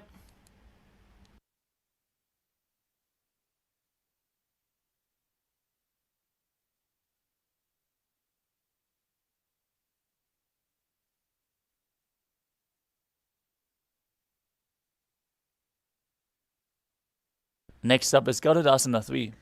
Stand tall and wrap the left leg over and around the right knee. Tuck the left toes on the other side of the right calf as you simultaneously cross the left arm below the right and bring the palms together in Namaskara Mudra.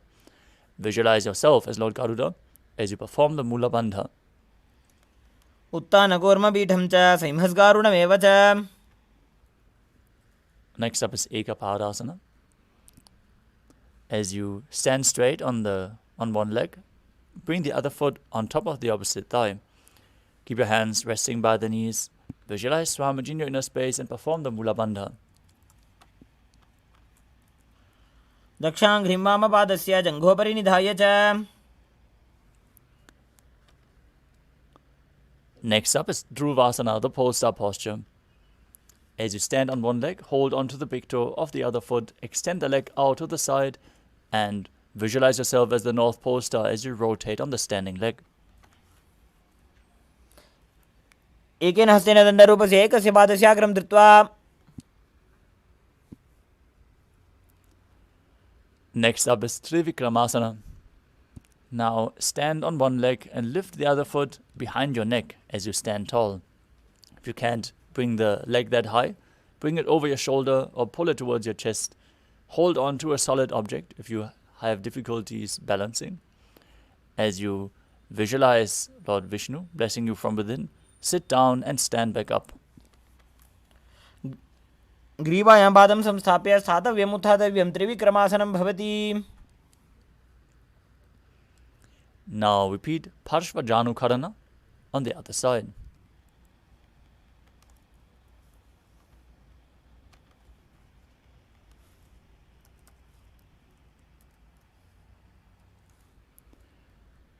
As you visualize yourself fiercely dancing as Lord Shiva, repeat Tandavasana on the other side. एकेन पादेन स्थातव्यं ताण्डवासनं भवति. As you place the other foot towards the inner thigh, visualize yourself being blessed by Lord Brahma. ब्राह्मणासनमावक्ष्ये यत्कृत्वा ब्राह्मणो भवेत्.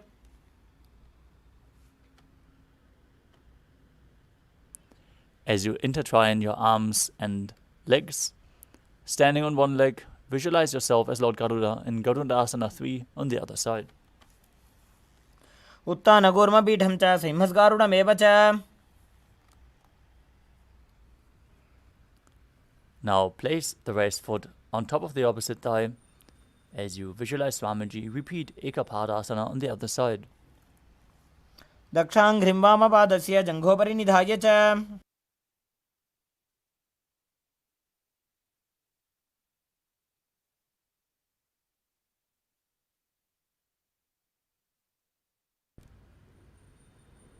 Now repeat Dhruvasana, the pole-star posture on the other side, as you hold on to the big toe of one foot and rotate on the standing leg. एकेन हस्तेन दण्डरूपस्य एकस्य पादस्य अग्रं धृत्वा. Now repeat Trivikramasana, the 3 steps of Lord Vishnu on the other side, with the leg behind your neck, sitting down and standing back up. ग्रीवायां पादं संस्थाप्य स्थातव्यम् उत्थातव्यं त्रिविक्रमासनं भवति.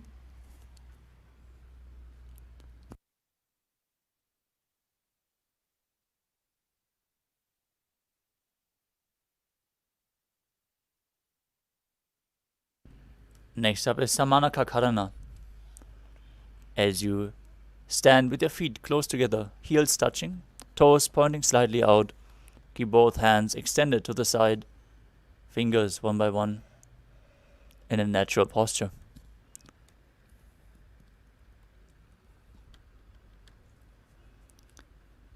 As we now move on to the final 100 asanas of this sequence, we would again like to request everyone to please switch on your cameras and be visible. We can see some of you are very sincerely in attempting all of the asanas, like even the most difficult ones. Thank you for joining every day and sincerely participating in Nithyananda Yoga. Next up is Gorak Anjali Asana. As you stand erect and then bend forward, bring both hands underneath the knees and make a finger lock in Parashu Mudra.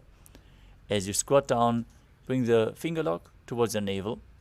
Visualize the great sage Goraknath, founder of the Natha Yoga Hindu Sampradaya. Perform the Jiva Chala Kumbhaka, where you inhale deeply and move the prana inside your body, up and down and through your limbs by the force of your will, along with your mind. Engage the Mula Bandha, internally chant the Mahavakya, Om Nithyananda Paramashivoham. प्रथमहि उभो होए बाहुरी नीचो पुनि होवे.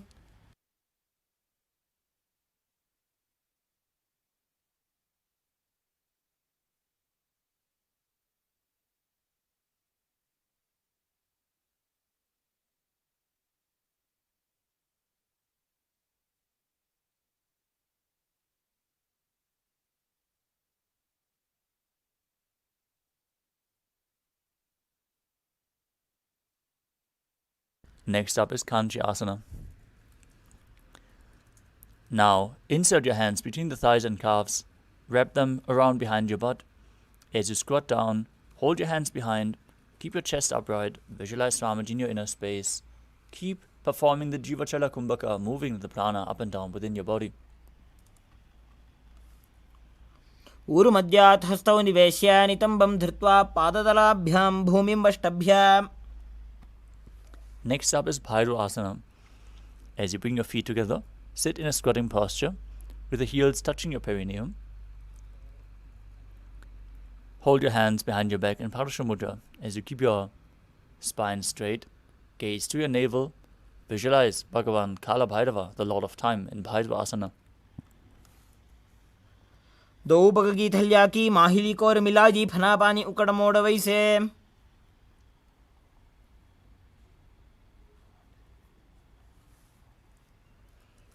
Next up is Varahasana. As you squat all the way down to the ground, keep your feet together, toes apart, bring your elbows up close to your head and join your palms over your back with the fingers pointing downwards in Anjali Mudra. Gaze to your nose, visualize yourself as Varaha, the boar avatar of Lord Vishnu in Varahasana. सूर्यं च पाकतली की माहिली core मिला जी फणा पानी उकड़ मोड़ वैसे।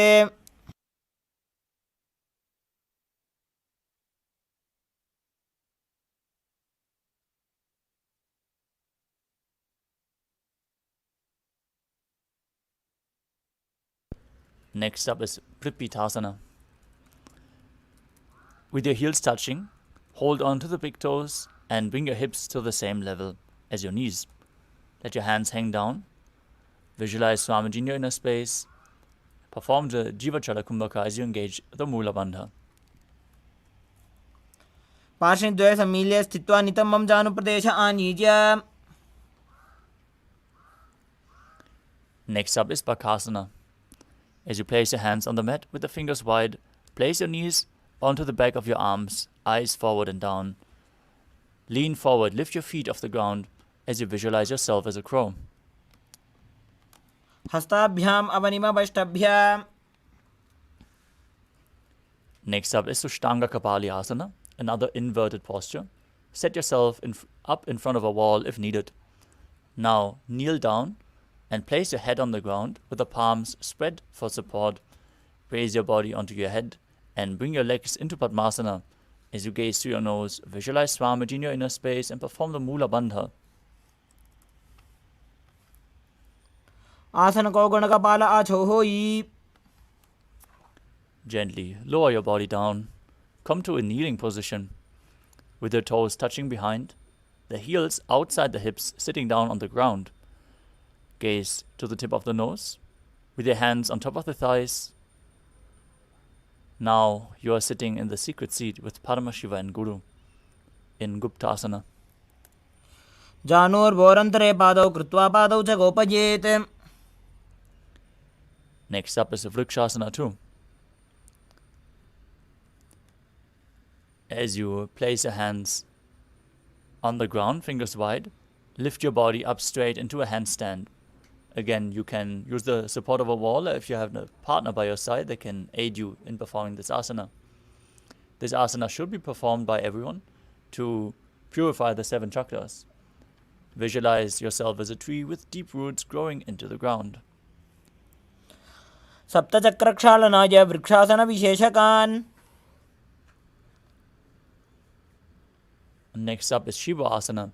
From the handstand position, bring your hands and feet closer together as you gaze up to your third eye and visualize Tejas, energy flowing to the third eye, rejuvenating your body and bringing the divine radiance to your being. दो उपग जोड़ी माही Gulf मिलाए।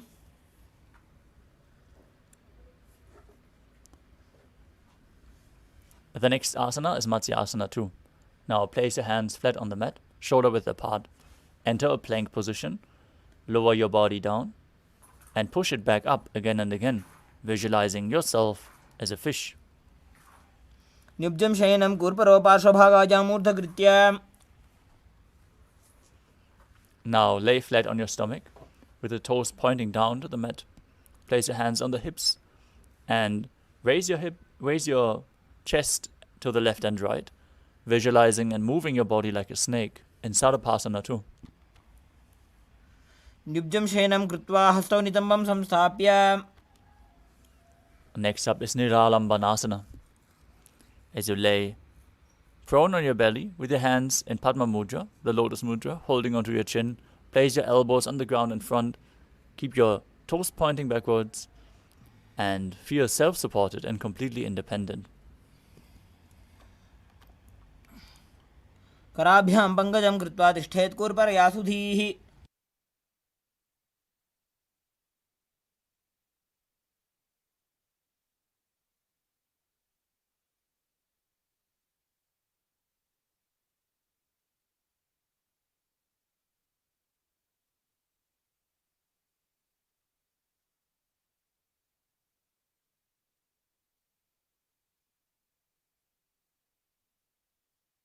Sorry for the technical glitch. We are back now. I hope our acharyas are visible. Let us continue with the next asana of the sequence, which is Chaturasana. As you lay on your back, on your belly, place your hands flat on the mat in front, straighten your arms and bend your knees. Bring your feet towards your upper back as you lift up your head and chest, visualizing yourself as an umbrella protecting your guru from the sun rays. अर्ध्यासनवस्थित्वा हस्ततलाभ्यां भूमिं वष्टभ्य उन्नयात् छत्रासनं भवति.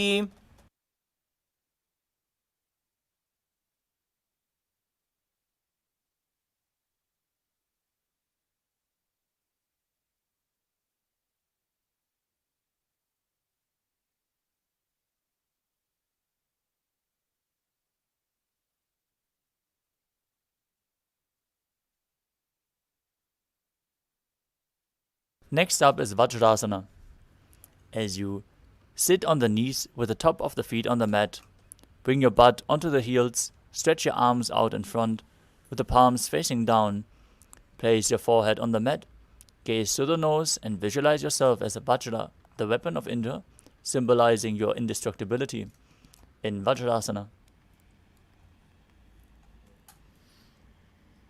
इदानीं गर्भिणीनां योगाभ्यासो यथा लघु. Next up is Meshasana. As you push your body up into Gajasana on your hands and feet, alternate striking the ground with your hands as you experience yourself as powerful as a ram. गजासनसंस्थितो एकैकं बाहुं भूमौ ताडयेत् मेषासनं भवति. Next up is Ajasana. From Gajasana, lift your legs into the air.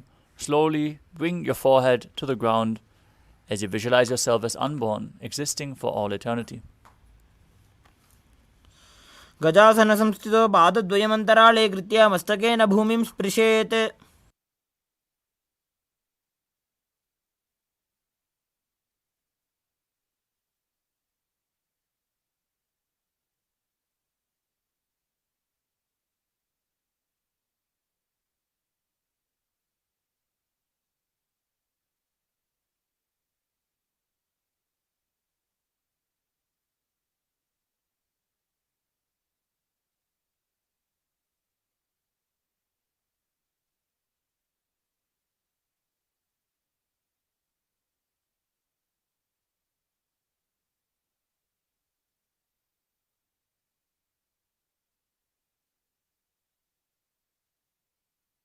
The next asana is Dhanantarasana. As you sit on your heels with the legs together, interlace your fingers around the toes and pull your feet towards your perineum. Then place your hands on the respective knees. Keep your spine straight, gaze to your nose as you visualize Swamiji in your inner space. Make an ocean-like sound with your mouth in Ujjayi Pranayama. पूर्वविधिपरिहाता की काकसीस्यो फणाशरा मोडी. Next up is the Angamuttanam. Interlace your fingers in front and then behind you, stretching your arms forward to the sides and backwards, giving massage to various different joints and muscles of your body. Visualize Swamiji in your inner space as you perform the Mula Bandha.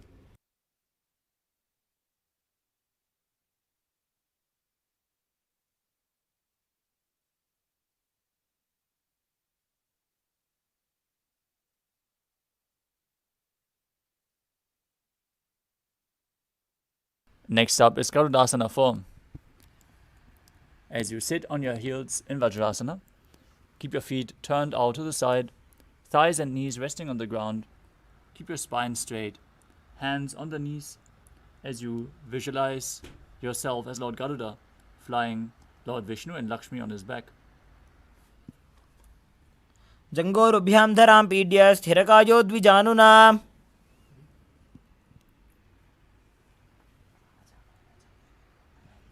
The next asana is Ananda Mandirasana.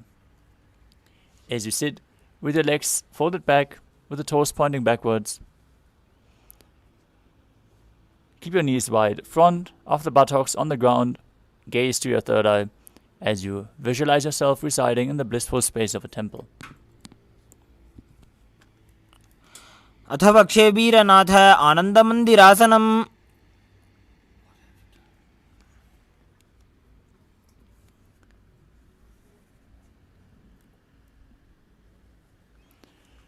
Next up is Mandukasana 2. As you sit with the feet flat, feet overlapping on your ankles, Keep your hands under the knees, gaze to your nose. Press your tongue up against the palate of your mouth in Mandukya Mudra as you visualize yourself as a frog. Perform Uddiyana Bandha and Mula Bandha.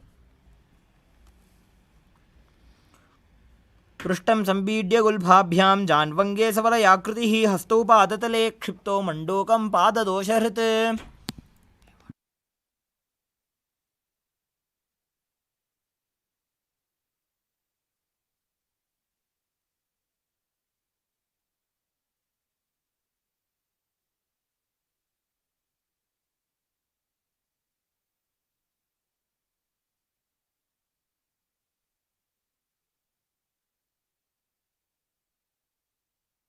Next up is Narasimhasana.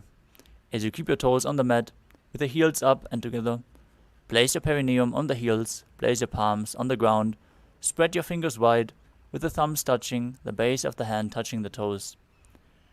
Gaze to your nose. As you stick your tongue out, exhale forcefully, gaze to your nose and visualize Narasimha, the lion man avatar of Lord Vishnu. द्वौ फणापाणि होय वैसे AD Mailer कुदानि वैसे. Next up is Bhishrakasana. As you sit on the toes, place your perineum on the heels. Separate your knees sidewards and place them on the ground. As you make a hollow of your palms, place it over your mouth. Keep your thumbs under the teeth and close your lips. Inhale through the right nostril and exhale through your mouth in Vishraka Pranayama. As you gaze to your nose and visualize yourself as Devi, victorious over all your fears. दो पकांगी AD Joji गोड़ा फनोवान पुनि होई. Next up is Makadasana. Now keep the soles of the feet together, the top of the feet on the ground. As you sit on the heels, bend your elbows, bring your fingers towards your armpits, and imitate as if you are a monkey scratching itself as you visualize yourself as a playful monkey. Gaze to your third eye and perform the Mula Bandha. दोवो पगदली संपुट आने तिनकी पिष्टि भूमि पर इठाने.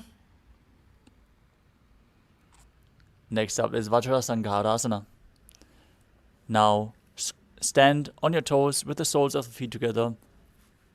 Sit on the heels, raise your knees off the ground, keep them far apart as you hold onto opposite elbows behind your back, gaze to your nose, and embody diamond-like strength for yourself and your Sangha, your spiritual community. प्रथम फणापाणि होय वैसे दो AD कुदानि वैसे. Next up is Kanjanasana. As you keep the toes down, ankles crossed behind, sit on your heels.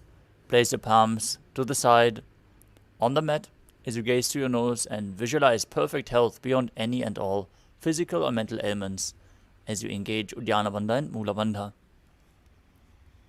खञ्जनासनमा वक्ष्ये यत्कृत्वा सुस्थिरो भवेत्. पृष्ठे पादद्वयं बद्ध्वा हस्तो भूमौ प्रधारयेत्.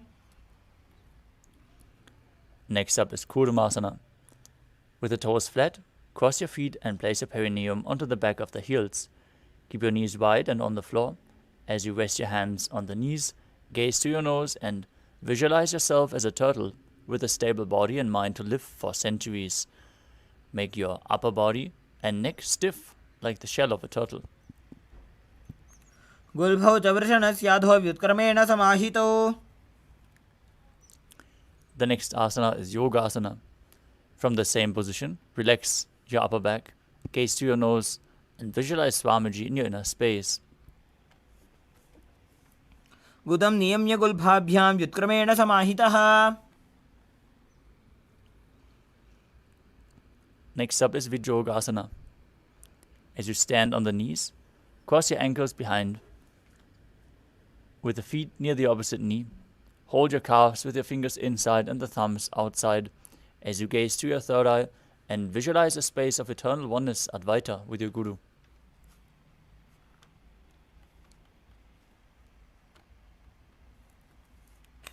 गोड़ा वामौ बौ होई गोड़ा आड़ा राखे दोई.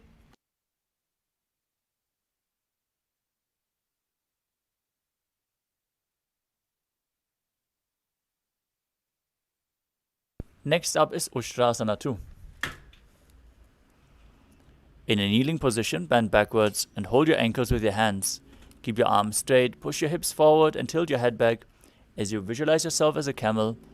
Engage the Mula Bandha.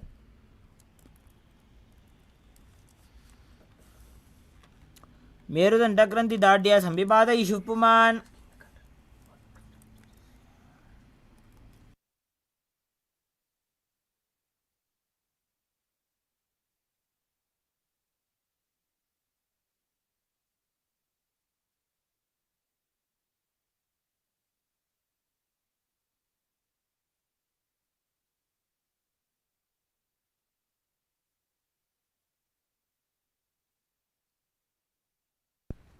Next up is Jatyasana 2.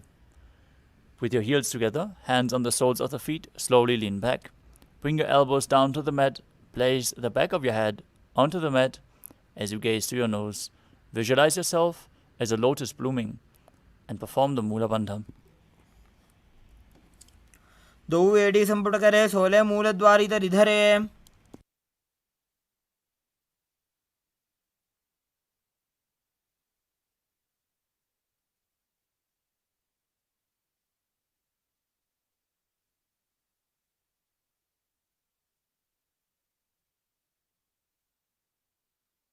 Next up is Viratasana. As you sit on the knees with the thighs and calves together, lean back and touch your back to the ground. Rise back up again and again, using the support of your hands if needed. Gaze to your nose and visualize the healing and liberation of all causal, subtle forms of your body. जङ्घापृष्ठभूमौ निधाय जङ्घोदरयोः ऊरुनी संस्थाप्य.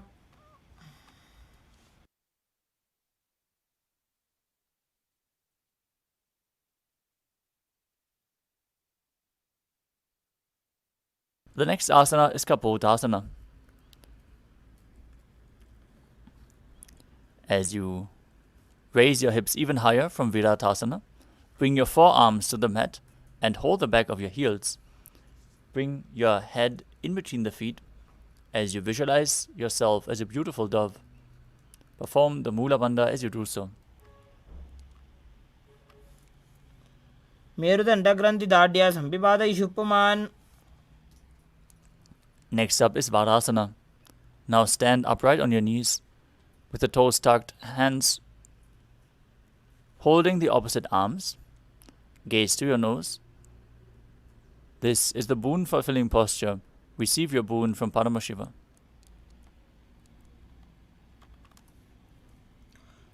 जानुनी भूमौ संस्थाप्य हस्ताभ्यां बाहु परस्परं धृत्वा.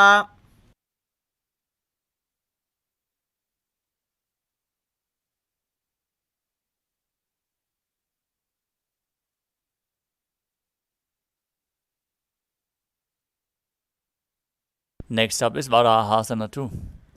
As you keep your knees together, toes tucked, lean forward and bring the elbows to the mat. With the hands holding the head, rest your head on your hands and the butt on the heels as you visualize yourself as Varaha, the boar avatar of Lord Vishnu. सूर्यं चन्द्रं भेदनानि आसनानि निकथ्यते.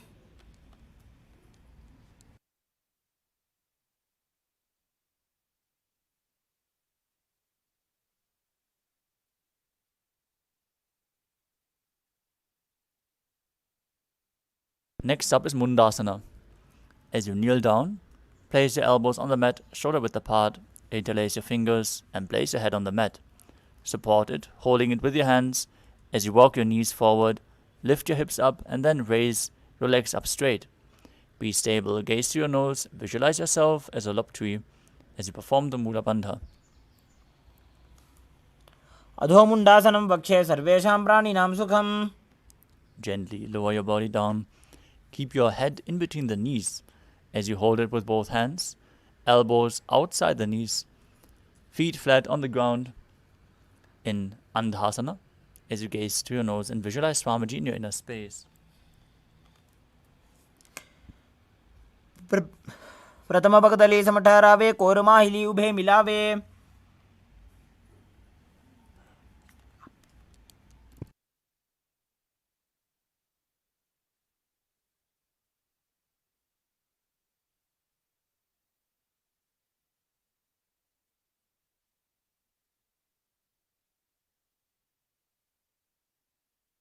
Next up is Viparita Shalabhasana. As you lay on your belly, lie on your belly with the arms extended straight out. Lift your thighs, arms and chest off the ground as you hold weights. If you want to intensify this asana, visualize yourself as a locust. Engage the Mula Bandha and breathe through your nose in Sahajra Kumbhaka.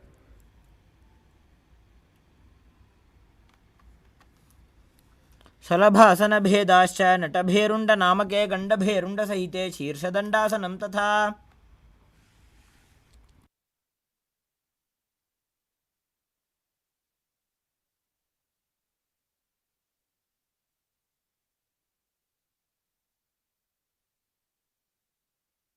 Next up is Kapalasana.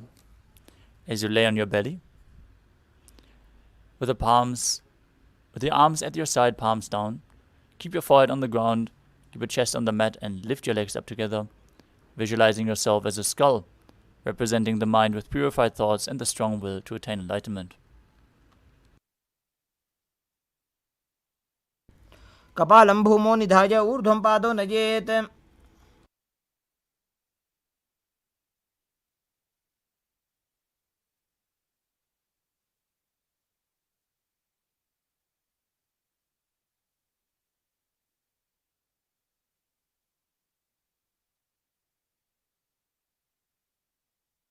The next asana is Akasha Kapotasana.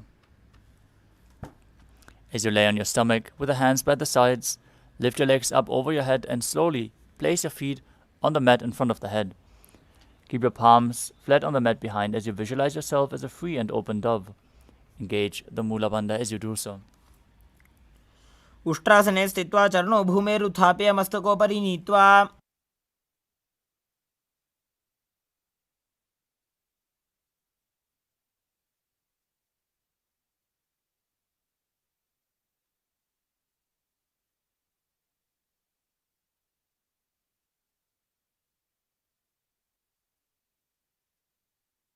Next up is Chatakasana.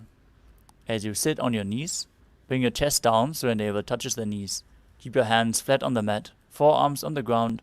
Be sturdy as you visualize yourself as a sparrow.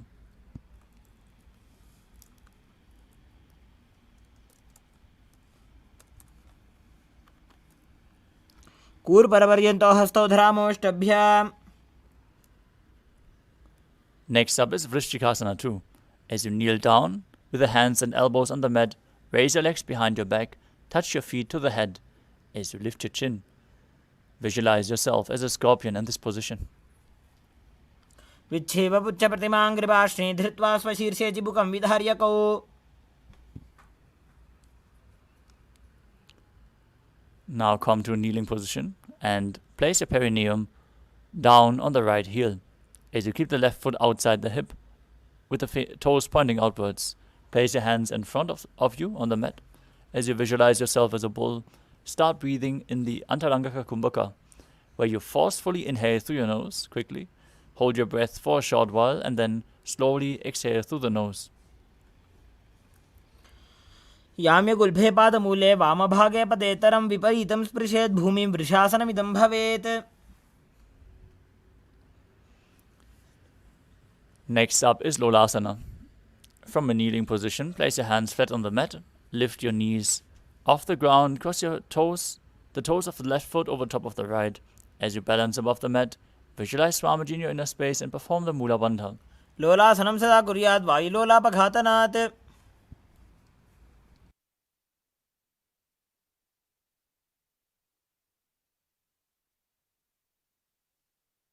Next up is Vrishasana on the other side. Place your perineum down on the other heel as you visualize yourself as a bull. याम्य गुल्भे पादमूले वामभागे पदेतरम्. Next up is Balagunasana. As you visualize Balagunahai, place the left toes down on the mat with the heel raised. Sit down on the heel and keep the other foot flat with the knee raised towards your chest. Hands on the respective knees. Visualize Balagunahai, one of the 84 siddhas in your inner space. आसन को गुण जल विकार जाई. Next up is Grahasana. Now squat with the feet flat on the mat, bring the elbows under the thighs and wrap the hands around the shins, holding onto the ankles from the outside. Visualize yourself as the entire planet as you perform the Mula Bandha. पादतले भूमौ संस्थाप्य जानुमध्ये कूर्परौ स्थाप्य हस्ताभ्यां गुल्पप्रदेशौ धृत्वा. Now repeat Balagunasana on the other side. Place the toes of the right foot down, sit on the right heel, with your hands on the respective knees with the opposite knee raised. आसन को गुण जल विकार जाई. Next up is Utkatasana. You can hold weights if you want to intensify this asana. As you squat on your toes with the heels up, knees off the mat, place your perineum onto the raised heels, hands on the respective knees. Keep your spine straight, visualize Swamiji and perform the Mula Bandha. युजास्पिजोस्त्रियत ऊर्वजानो यत्रासने पादतलद्वयोपरि. Next up is Vajrasangarasana 2. As you sit on your toes with the perineum, on the heels with the soles together, keep your knees wide and off the ground. Hold your opposite elbows behind your back as you visualize Swamiji and perform the Mula Bandha. प्रथम पणापाणी होए जैसे दो वेड़ी गुदानी वैसे. Next up is Anilasana.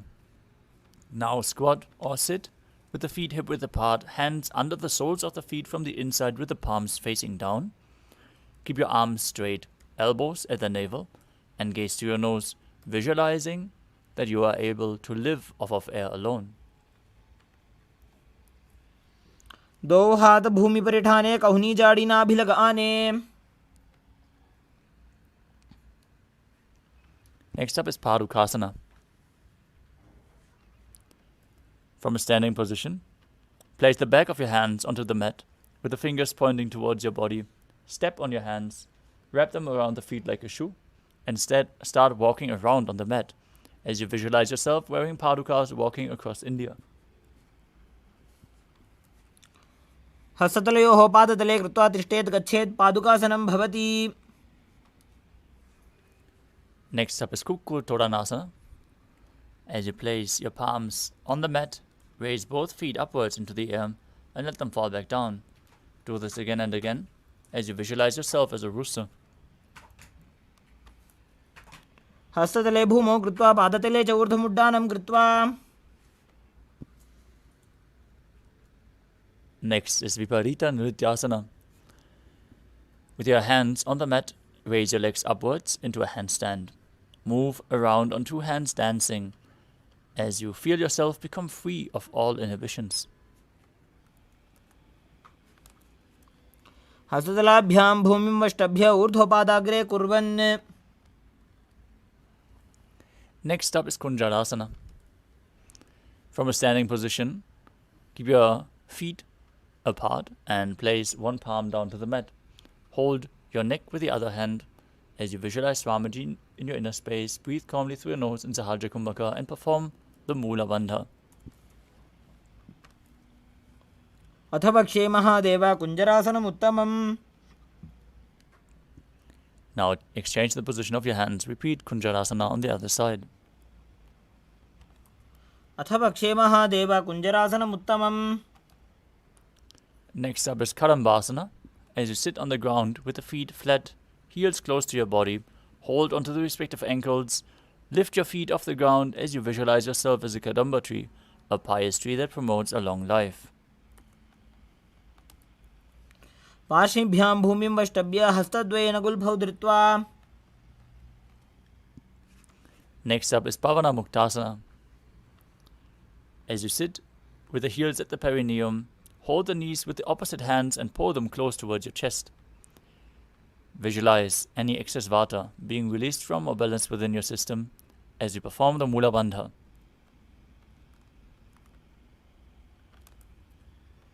द्वयोस्तु पादयोः पाणिं लात्वा स्वस्वनितम्बके.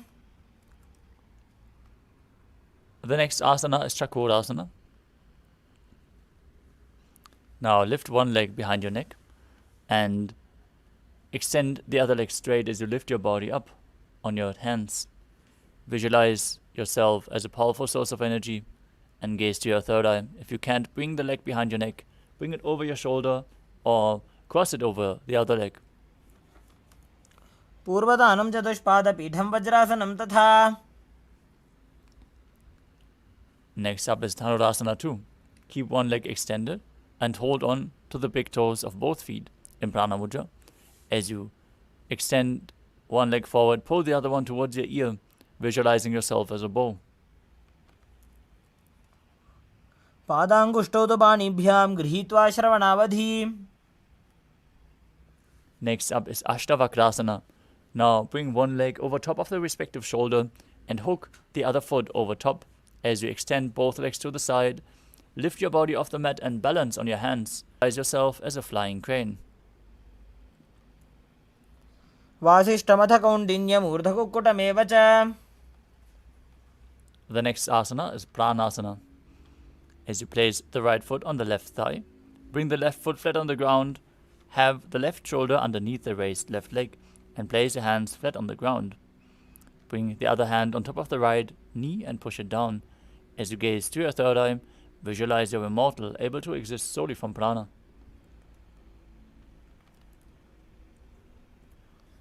एतत् प्रभेदं वक्ष्यामि करोति यस्य चामरः. Next up is Parashvamatsendrasana. Now place one heel outside of the opposite hip with the knee flat on the ground. Step the other foot over top of the knee. As you twist your body outside of the raised knee, bring your arm underneath the leg and hold your hands behind your back. In this intense stretch, gaze to your third eye and visualize the great sage and yogi Matsyendranath, master of Hatha Yoga.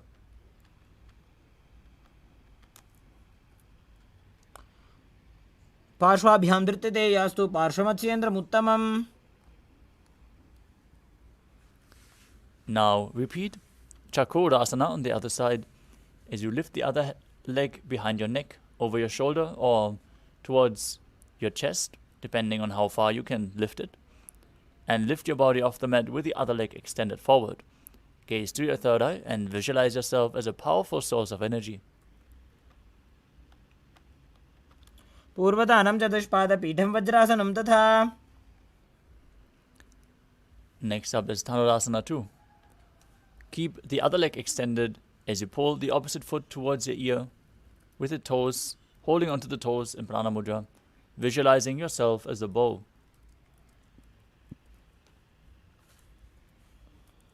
पादाङ्गुष्ठौ तु पाणिभ्यां गृहीत्वा श्रवणावधि. Now repeat Ashtavakrasana on the other side as you bring the other leg over top of the respective shoulder, hooking the opposite foot over top, legs extended to the side, balancing on your two hands as you lean forward and visualize yourself as a flying crane.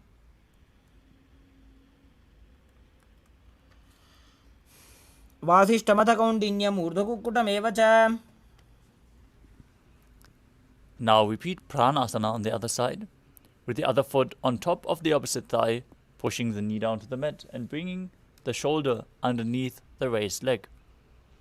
Gaze to your third eye and visualize you're immortal and able to exist solely from prana. एतत् प्रभेदं वक्ष्यामि करोति यस्य चामरः. Next up is Parashvamatsendrasana. As you place the right foot at the root of the left thigh, then the left leg by the side of the right knee. Hold the left leg by the right hand underneath the raised knee and twist your body. Remain steady, gaze to your third eye, visualize Sage Matsyendranath and perform the Mula Bandha. पार्श्वाभ्यां धृत्यते यास्तु पार्श्वमत्स्येन्द्रमुत्तमम्.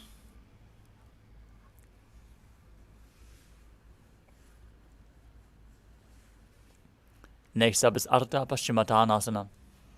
As you keep one leg straight and press the perineum with the other heel, lean your chest forward and down, hold your front foot and bring the head towards the knee. As you visualize Swamiji in your inner space, perform the Jivachala Kumbhaka, moving the prana up and down within your body as you perform the Mula Bandha.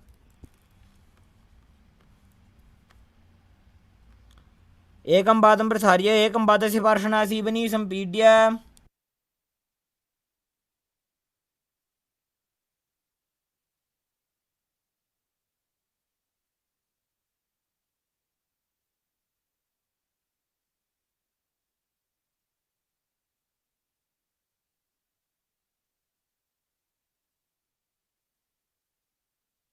Next up is Kraunchasana. Now place your left ankle outside of the hip and hold the sole of the right foot.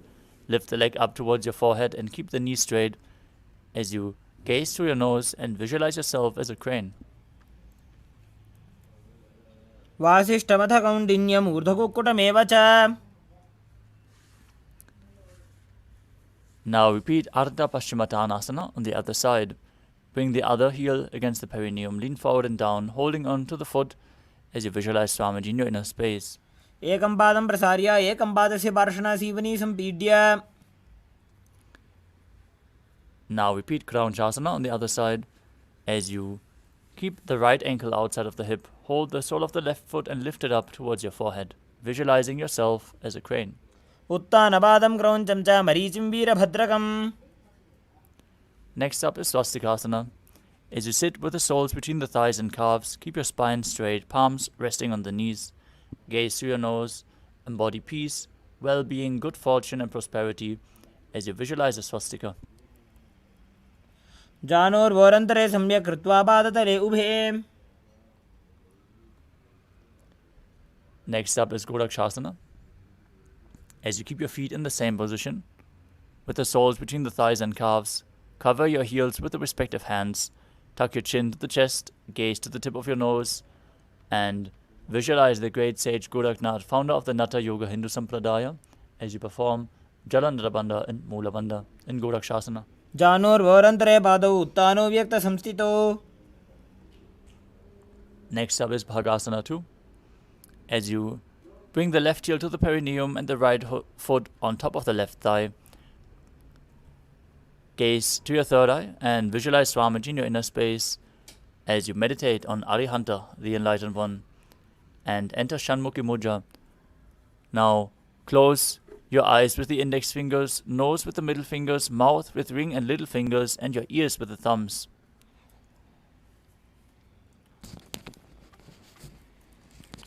वामपार्श्वोदं संस्थाप्य दक्षाङ्घ्रिवामजगने.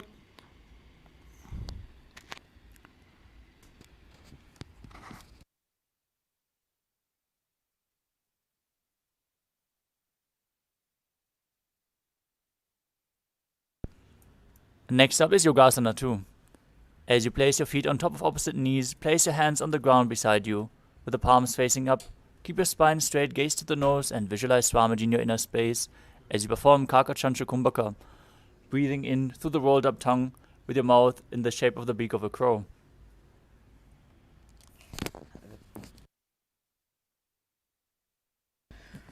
उत्तानौ चरणौ कृत्वा संस्थाप्योपरि जानुनोः आसनोपरि संस्थाप्य चोत्तानं करयुग्मकं पूरकैर्वायुमाकृष्य नासाग्रमवलोकयेत् योगासनं भवेदेतद् योगीनां योगसाधने.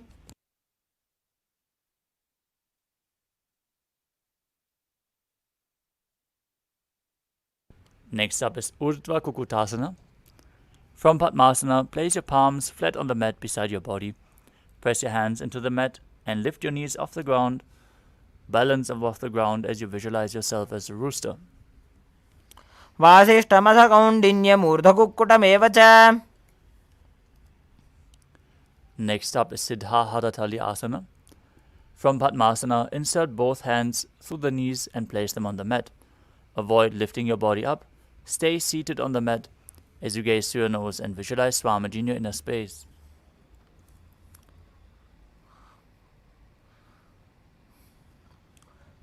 प्रथम पद्मासन को करे हस्तुदो वो गोड़ासन दिदरे. Next up is Hamsasana. From Padmasana, place your hands on the mat through the gap of the calves and thighs. Lift your thighs up to the shoulder and the legs of the mat. As you stay above the mat, gaze to your nose and visualize yourself as an elegant swan. कुक्कुटासनं स्थित्वा स्कन्धपर्यन्तं ऊरोनि नीत्वा. Next up is Karmukasana. From Padmasana, place your hands between the thighs and calves. While sitting, lean forward and push your hands behind your body, interlocking the fingers in Parusha Mudra, placing the forehead on the ground as you gaze to the nose. Visualize yourself as Pinaka, Lord Shiva's bow. प्रथम पद्मासन को करे, घोड़ासन दिमाही करी धरे. Next up is Kurmasana 2. From Padmasana, insert both hands through the thighs and calves. Bend your elbows, hold onto the respective shoulders with your hands as you visualize yourself as a turtle, having a stable body and mind to live for hundreds of years. By जंग पर दक्षिण बावा, दाई जंग पर by ल्यावा. Next up is Granthi Behedasana. From the same position, tuck your chin to the chest and engage Jalandhara Bandha and Mula Bandha as you gaze through the nose and rejoice, knowing you're sitting in Shiva's secret knot posture. अथ वक्षे नीलकण्ठ ग्रन्थिभेदासनं शुभम्. Next up is Uttana Kurmasana. From the same position, with your legs in Padmasana, the hands interlocked, the hands intertwined, roll onto your back and hold onto your respective shoulders with your hands as you gaze to your nose and embody a turtle laying on its back. कुक्कुटासनबन्धस्थं कराभ्यां धृतकन्धरम्. Now sit back up into Padmasana and place both hands through the thighs and calves as you hold the wrist of one hand and lift your body up onto the mat, balancing on one arm. As you visualize yourself as a rooster, engage the Mula Bandha and keep breathing in Kakachancha Kumbhaka through your tongue in Pangu Kukkutasana. कुक्कुटासने स्थित्वा एकेन हस्तेन अन्यस्य निबन्धं धृत्वा. Now place the other hand on the ground, hold its wrist, repeat Pangu Kukkutasana on the other side.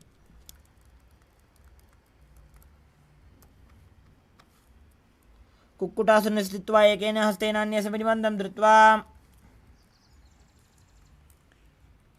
Next up is Gridrasana. From Padmasana, place your elbows on the toes, interlace your fingers in Parashamudra. As you rest your chin on the knuckles, press your thumbs to the throat and visualize you have gone beyond all greed and covetous. जानूर्भोरन्तरे पादौ उत्तानौ व्यक्तसंस्थितौ. Next up is Padmasana 3.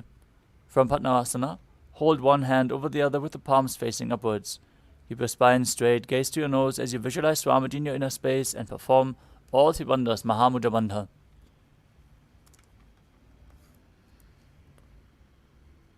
उत्तानौ चरणौ विधाय विधिवत् शक्तिस्थितौ योगिरात्. Next up is Padmasana 4. From Padmasana, place the palms on top of the knees. Keep your spine straight, gaze to your nose, and visualize Paramashiva in your inner space as you perform the Mula Bandha. एतत् पद्मासनं कुर्यात् प्राणवायुप्रसिद्धये. Next up is Karmukhasana 2. From Padmasana, keep one hand on the respective knee and hook the other hand around the big toe in Prana Mudra, moving the toe round and round as you pull the elbow back as if you're pulling a bowstring. Visualize yourself as Pinaka, Lord Shiva's bow, as you perform the Mula Bandha. अथान्यासनमावक्षे योगपूरकरक्षणात्. Next up is Karmukhasana 3. From Padmasana, cross your arms behind your back and hold the big toes as you inhale through your tongue straight in like an arrow in Kakachantra Kumbhaka.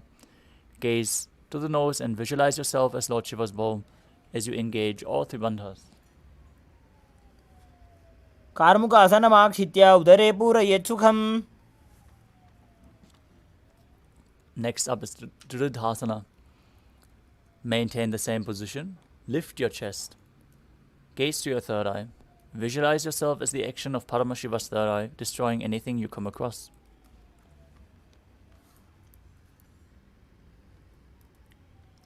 ऊरुभ्यामुपरि स्थाप्य पादयुग्मं प्रयत्ततः.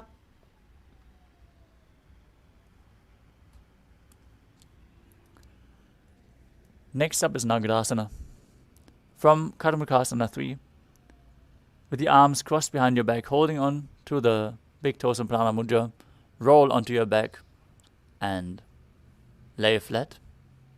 Gaze to your nose, visualize yourself as a snake, breathe calmly through your nose in Sahadra Kumbhaka and engage the Mula Bandha in Nagarasana. प्रथम पद्मासन कोठाने दो हाथ पाछाने आने. Next up is Kandukasana.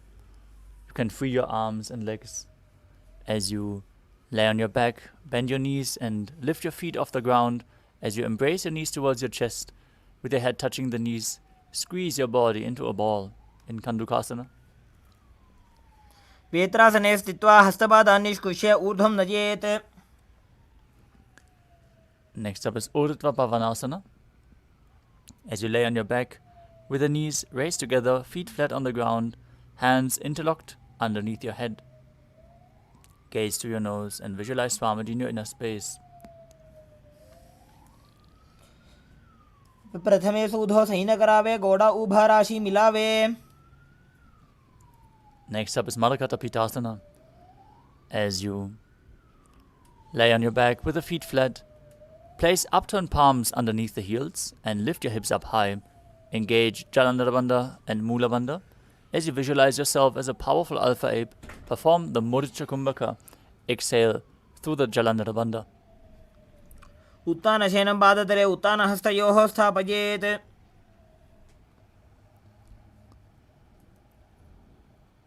The next asana is Uttana Shikipitakasana. As you lie supine, raise your hips up, support your hips with your hands and place them at the waist. Keep the elbows bearing the weight of your body as you tuck your chin to the chest, gaze to your nose, and visualize Swamiji in your inner space. जङ्घोरुबलहीनश्चेत् उत्तानशिखिपीठकम्.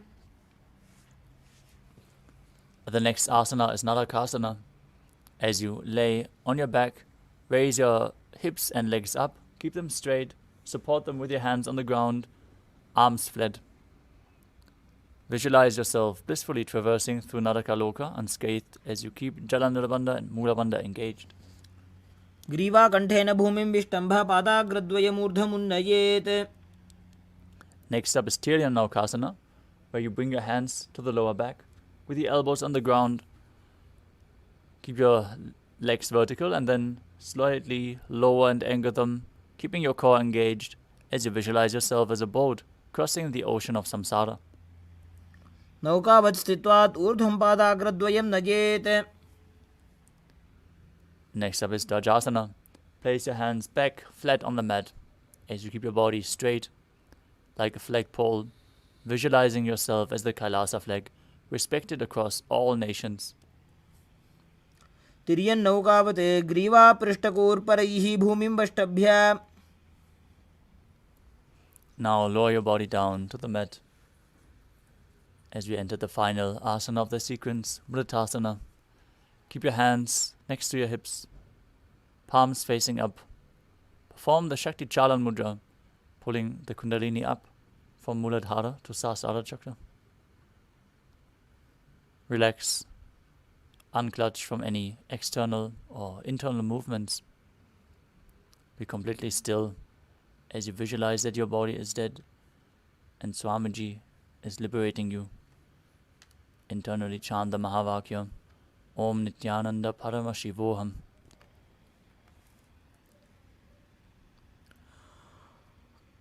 उत्तानं शववद्भूमौ शयनं तोषवासनं शवासनं श्रमहरं चित्तविश्रान्तिकारणम्.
Slowly return to your body.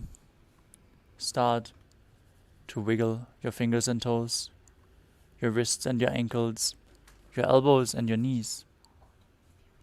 Shake your legs and arms to wake your body up. Pull the knees close to your chest as you rock your body from side to side and return to a comfortable seated position.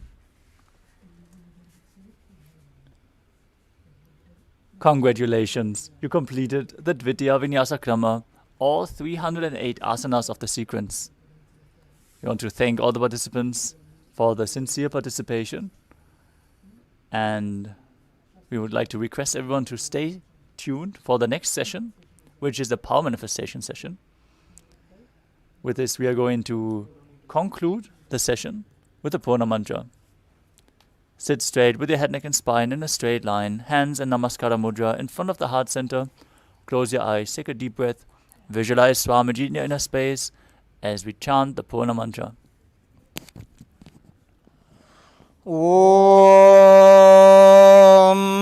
Purnamadah Purnamidam Purnat Purnamudachyate Purnasya Purnamadaya Purnamevavashishyate Om Shanti Shanti Shanti Harihi Om Tatsat Sarvam Bhagavat Sri Nithyananda Paramashiva Padukarpanamastu Om Nithyanandam. Thank you all, Nithyanandam.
Nithyananda Paramashivoham.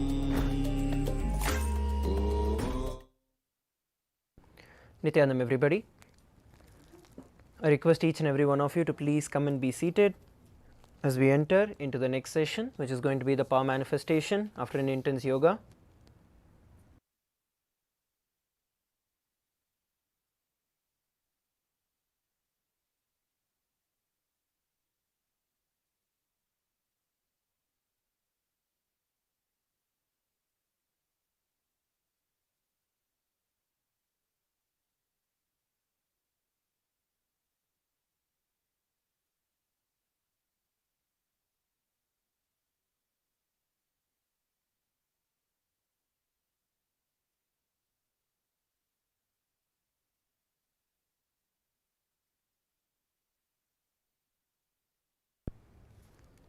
Nithyananda everybody, please be seated. Let's begin. We're going to be entering into the power manifestation today. The first session where we manifest the power of third eye reading. Please sit straight. Let's begin with the Sadguru Vandanam. Nithyanandam Paramasukhadam Kevalam Jnanamurtim Dvandvatitam Gagana Sadrisham Tattvamasyaadhilaksham Ekam Nityam Vimalamachalam Sarvadi Sakshibhutam Bhavatitam Trigunarahitam Sadguruntam Namami. Yes. Welcome everybody. Let's enter into the power manifestation. So we have a lot of you who are sitting in after the power manifestation. We have Pavan, we have Tirthrupaya, we have Ashokaya. Yes. I request all of you to please sit straight. We're going to be entering into the power manifestation for 21 minutes. So especially the time after we do the yoga, or the time after we offer the puja, or after we receive the darshan of Swamiji, all these are prime times, I would say, hotspots, I would say, for us to experience the extraordinary power manifestation. And let me tell you the reason why also. See, it is during that time, especially after yoga, is the time when the entire body is reverberating with that high energy. So whatever initiation that we have received from Swamiji, we have been continuously receiving from Swamiji.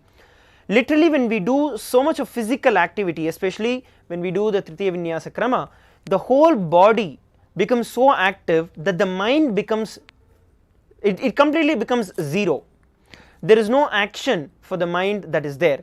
So that by nature puts you in a space where you are only in that space of receptivity and ready to express the powers. That is the reason this 21 minutes immediately after the yoga is very, very important. Similarly, the 21 minutes after you do the puja or after you receive the darshan, all of those times, by the very nature, your mind becomes zero. It comes to a standstill. And those are the times when the power manifestation can be at its peak. So, given this, let's now enter into the power manifestation. We're going to be entering into the power of third eye. So, please get yourself a pen and a paper, get yourself your eye bands and be seated. Just sip a cup of water and settle down. We are going to be manifesting the power of third eye reading. Please take a few moments and come back and be seated.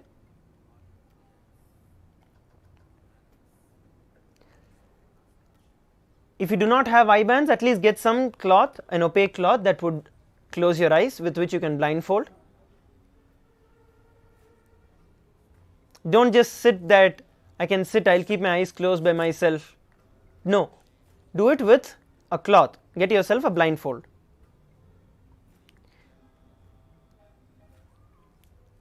Yes, please come and be seated.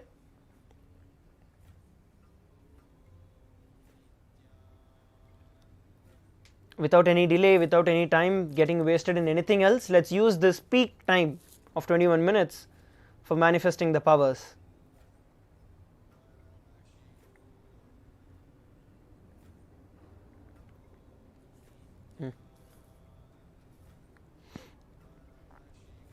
Yes, let's begin.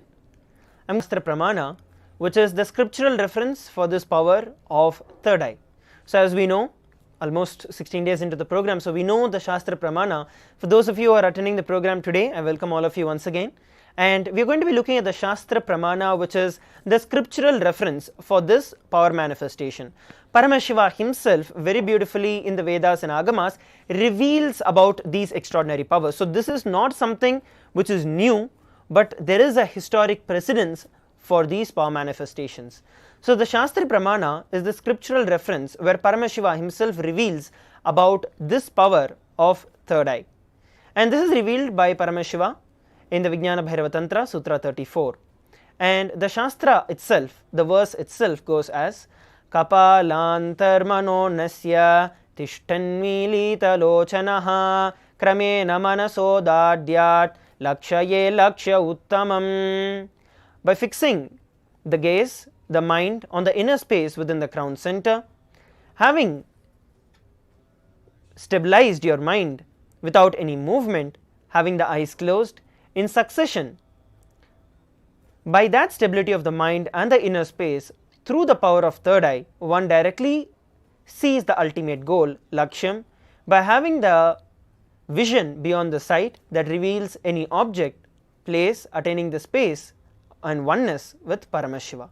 So this is the direct scriptural reference, the Shastra Pramana of this power of third eye. So now let's all get ready to enter into the power manifestation.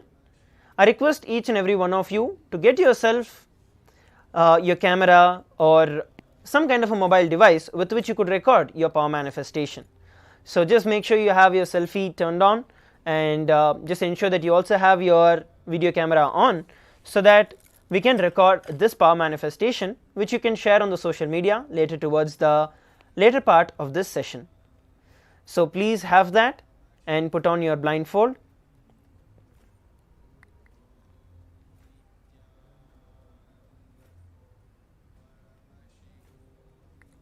Please put on your blindfold.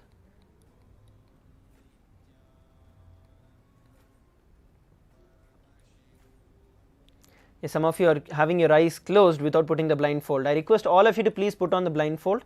See, if you don't have a blindfold, at least tie your eyes, blind yourself with a opaque cloth at least, because we want to minimize as much as light from the external sources coming in. So please put on your blindfold. Especially after we have done the yoga, our whole body itself will be reverberating with that energy. All that you have to do is just follow that very rhythm of your breathing and just chant the Mahavakya Om Nithyananda Paramashivoham internally as you reverberate with your breath, and you will see that with that very flow itself, once you are able to establish yourself in that beautiful space of Mahavakya within yourself along with the breathing flow, you are just going to ask Swamiji to show you what is being projected on the screen. We will be projecting a few letters, and all that you have to do is just ask Swamiji to show you and just see it. Don't have any expectations, just sit as a blank book. So inhale and exhale, inhale and exhale, reverberating with the Mahavakya.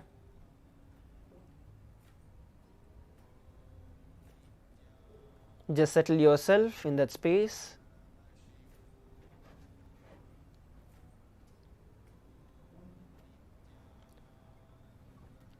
Relax into that space of Mahavakya.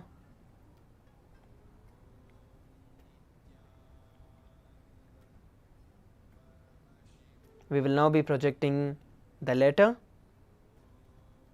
for all of you. As the Mahavakya will be played, just ask Swamiji to reveal the image that is being projected on the screen for all of you.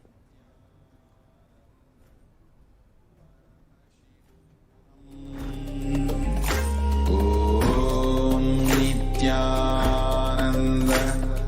Paramashivoham. Om Nithyananda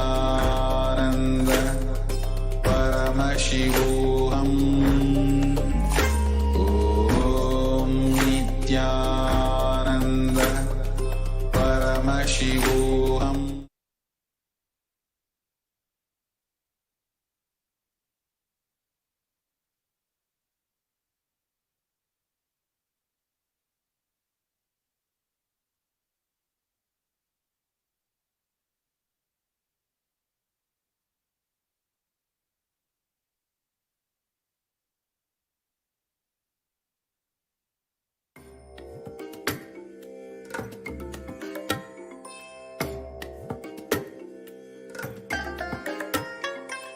I bless you all. Let you all open all your three eyes and manifest the powers of Mahasadashiva. Om Nithyananda Nithyananda Paramashivoham. Om Nithyananda Paramashivoham. Om Nithyananda Paramashivoham. Om Nithyananda Paramashivoham.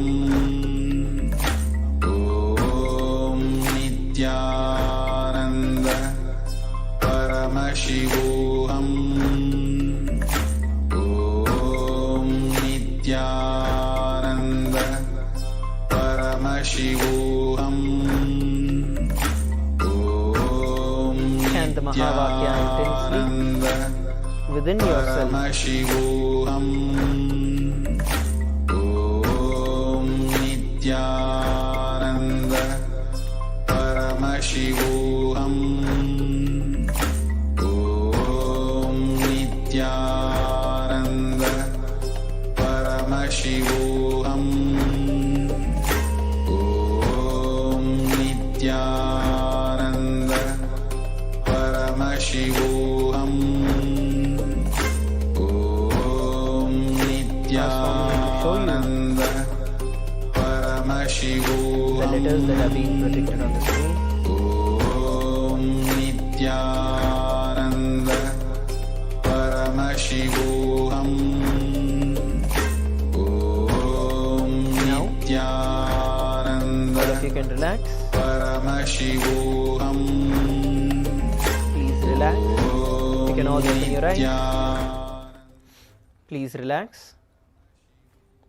Please take a few moments to just pen down, to note down, to type down whatever Swamiji revealed, whichever were the letters that Swamiji revealed to you during the power manifestation. Just pen down as it is, even if it is multiple letters, non-coherent letters, or maybe you saw numbers or you saw some shapes, whatever Swamiji showed you.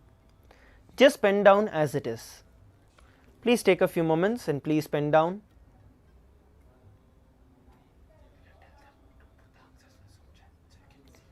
And all of you also can drop your questions, and you can also drop whatever you have seen, whatever Swamiji showed you in the Zoom chat. Please put it in the Zoom chat so we also get to know what each of you have seen. If you have any questions also, you can put it. If you have anything that you want to ask, you can also share. Please put on the Zoom chat whatever were the letters or whatever else Swamiji showed you.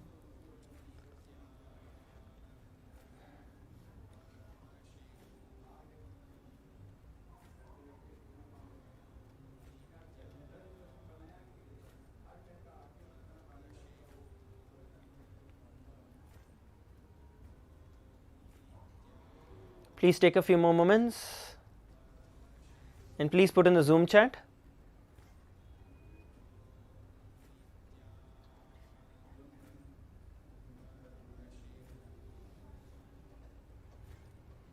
Yes, okay. So let's now look at the answer. So we have various different participants who are also posting. Let's look at what was projected for all of us on the screen. So it was the letters A and J. So these were the two letters that were projected. So we have a couple of you who have posted. Yes, Tirtharupaya, you have posted BA7, B9 and CD. So of which we have A, which is there, which is good. And Feng, you have posted W, and Pavan R. Yes, so what I want to tell all of you is to not restrict yourself with one alphabet or just one thing. Don't come to consensus or don't come to conclusions that it has to be only one letter or one number or only one color. Do not come or do not impose these kind of restrictions on yourself, because the power manifestation itself manifests when you relax and let Swamiji manifest through you. So you'll have to go into as much details as possible, go into as many whatever Swamiji is showing, even if it is multiple different things. Don't worry whether you are guessing or it's actually being shown, you're actually seeing. Don't worry about any of that. All that you have to do is just enjoy that space and use it, and whatever Swamiji is showing you, you post. If you manifest, glory is for Swamiji. If you don't manifest, Swamiji is going to make you manifest it. So you don't be attached to the results that you would be getting, rather than just sit and experience the whole thing. So I want each of you, in the next round that we will be doing, I want each of you to sit as we chant the Mahavakya, as the Mahavakya is also played continuously. I want you to just look inside your inner space and see, okay, what are all the different things that Swamiji is showing, or Swamiji is telling, Swamiji is showing, either way. So I want each of you to pen that down in detail, so that you will be able to manifest more and more. Next round, what we are going to be doing is identifying an image. So we are going to be projecting an image with a letter. So what you are going to be doing is you are going to look at that image of the letter, and you are going to again identify what it is. You can identify the color behind it, you can identify the shape of it, either way, don't worry about it. So just let Swamiji manifest and ask Swamiji to show you whatever is going to be projected on the screen. So let's enter into the next round. Please sit straight, close your eyes.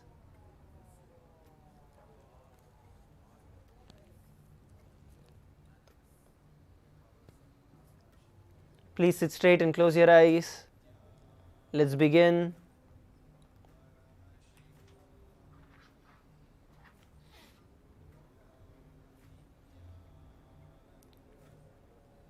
Let's chant the Mahavakya, Om Nithyananda Paramashivoham. And this time, without any prejudice, without any restrictions, whatever Swamiji is showing you, just pen it down as it is. Whether it is a shape, whether it is a color, whether it is a number, whether it's an alphabet, whatever it might be, just decide to let Swamiji manifest it. Let's now begin. Om Nithyananda Paramashivoham. Om Nithyananda Paramashivoham. Om Nithyananda Paramashivoham. Om Nithyananda Paramashivoham. Om Nithyananda Paramashivoham. Om Nithyananda Paramashivoham. Om Nithyananda Chant the Mahavakya intensely within yourself.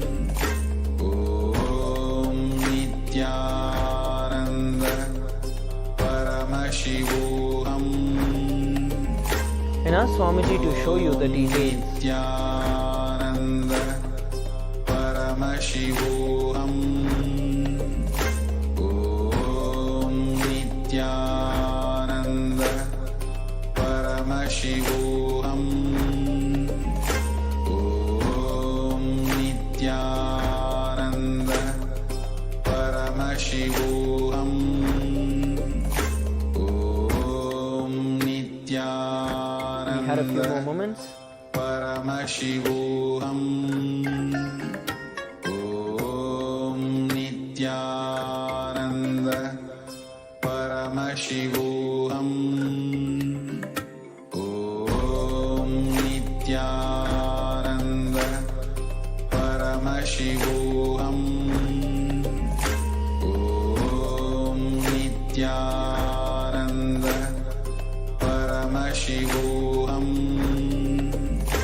Om Nithyananda Paramashivoham.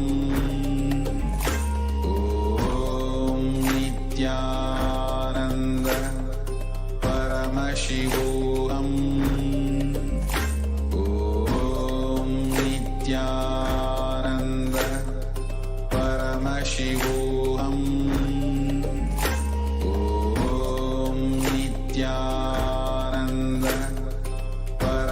Paramashivoham.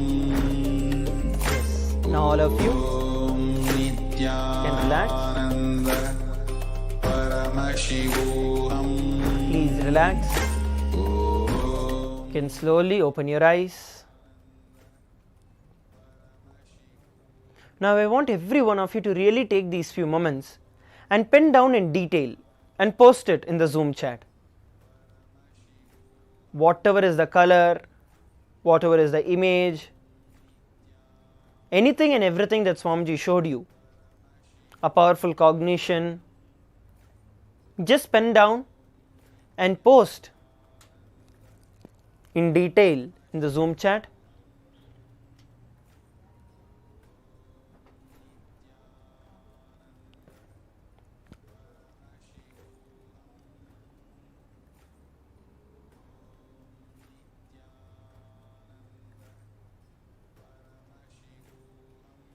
Please take a few moments to pen down and post it.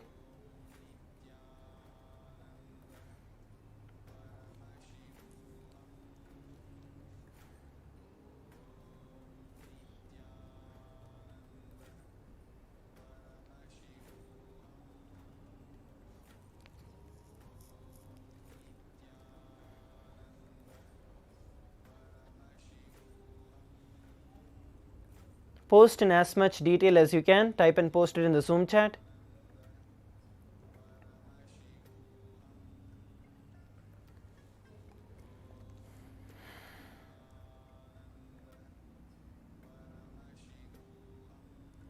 Any color, any image,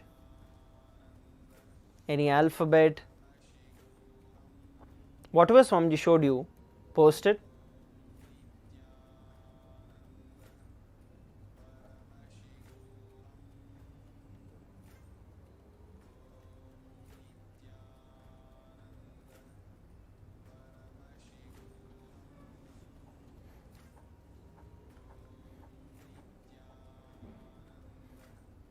Yes, please start posting as you are typing.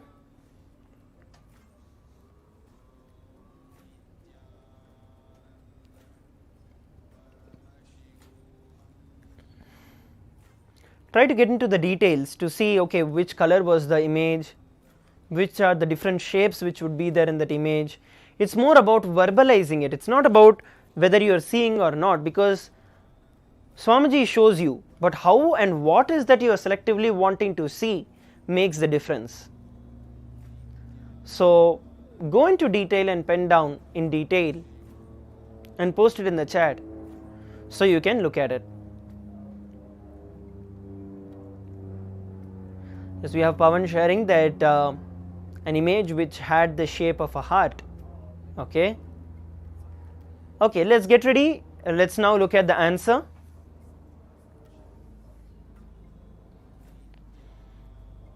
Let's look at the answer. As you can see, it's the letters K and O. And Pavan, I also want to specifically tell you, you see the design with between the K, I mean like the top letter of the K, which is in the shape of a heart, the top and the bottom.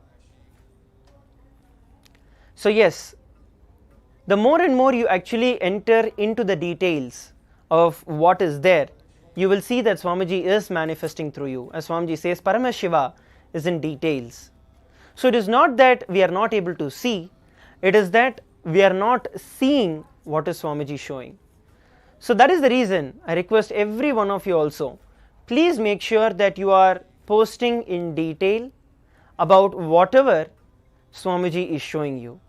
It's only when you post in detail, you will start seeing in detail. And only when you see, you will understand that you are already manifesting the power. So now let's enter into one last round. It's going to be a rapid round. We're just going to be chanting the Mahavakya. All of you put on your eye bands. It's going to be a rapid round in just 1 minute. And after that, we're going to quickly start posting whatever Swamiji is showing in the Zoom chat. So it's going to be a rapid round. Please sit straight, close your eyes, start chanting the Mahavakya, and ask Swamiji to show you whatever is being projected on the screen, Paramashivoham. and in a moment you're going to start posting the same on the Zoom chat. Let's begin. Paramashivoham. Om Nithyananda Paramashivoham. Om Nithyananda Paramashivoham. Om Nithyananda Paramashivoham. Om Nithyananda Paramashivoham. Om Nithyananda Paramashivoham. Om Nithyananda Chant the Mahavakya. Paramashivoham. Om Nithyananda And just ask Swamiji to show you whatever is being projected. Nithyananda Paramashivoham. Yes, now every one of you can relax. Om Nithyananda Okay, so now without any delay, I want all of you to quickly start typing and posting whatever Swamiji showed you.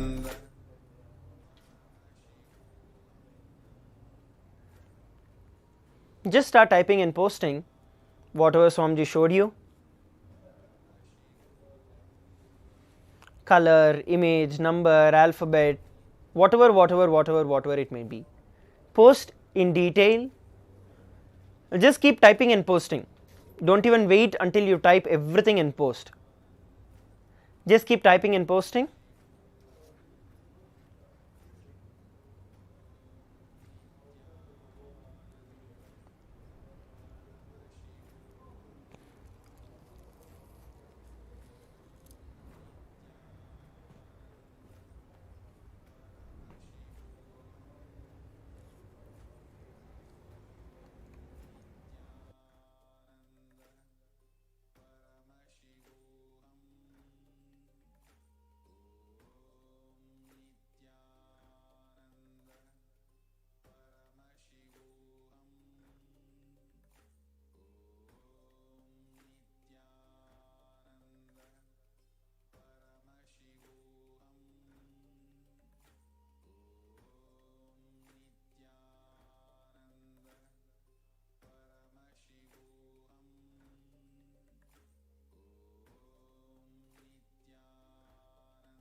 Yes, please post it.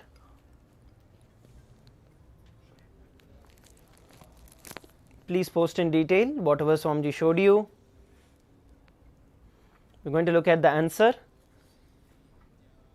Let's now look at what Swamiji showed. The image that Swamiji showed. So it's actually the image of an apple. Not one apple, actually there are 3 apples which are there. So this is the image that Swamiji showed, that was projected. You have like the different shapes which are there, which are in the circles, the rounds. You also have those in the shape of the heart, in the leaves. You have the colors of red, green, white, dark green, black.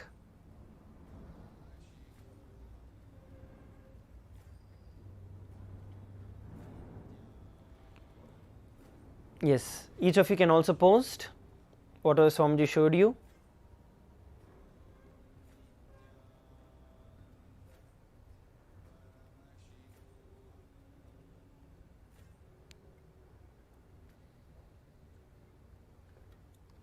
Now we are going to be taking a few minutes to post on the social media. We are going to post our experience on the social media. Whatever was your experience of this power manifestation, what are the different understandings that you had from this power manifestation, the results of this power manifestation, please take a few moments to just share it across on the social media. You can post it on your Facebook and other social media platforms. Use the hashtags #Kailasa, #Nithyananda, #Power Manifestation, and #Paramashivoham. So let's take a few moments to do this, after which we are going to prepare ourselves to enter into the various sessions of today. So please take a few moments to do it.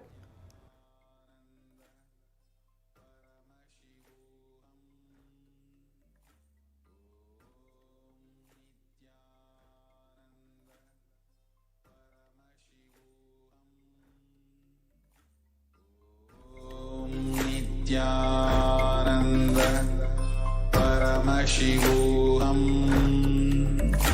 Om Nithyananda Paramashivoham. Om Nithyananda Paramashivoham.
Come on, all of you post. Take a few minutes and post it. What is it that you have understood?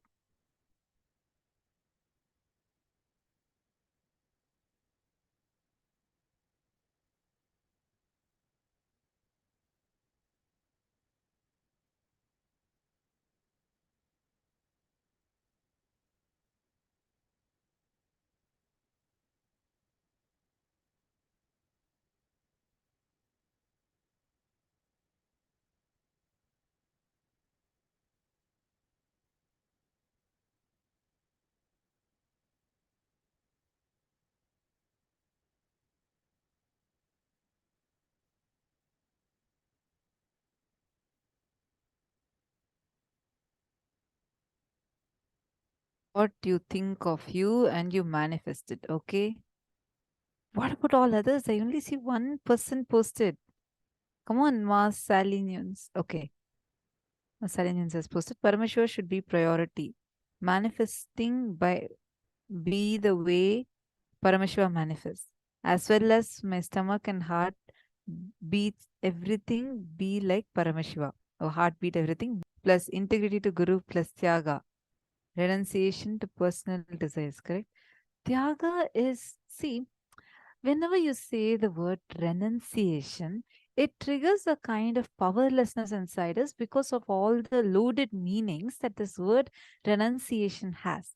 Tyaga is not what we commonly understand as renunciation. Then you'll have the next thing. Oh, why should I renounce? Why not enjoy everything? Am I not allowed to enjoy anything? Understand, Hinduism is not a sadistic religion. It's a grand, greater science of Hinduism. It's a scientific lifestyle, most life positive, life empowering lifestyle. So when you start thinking that, okay, is it for me to renounce something?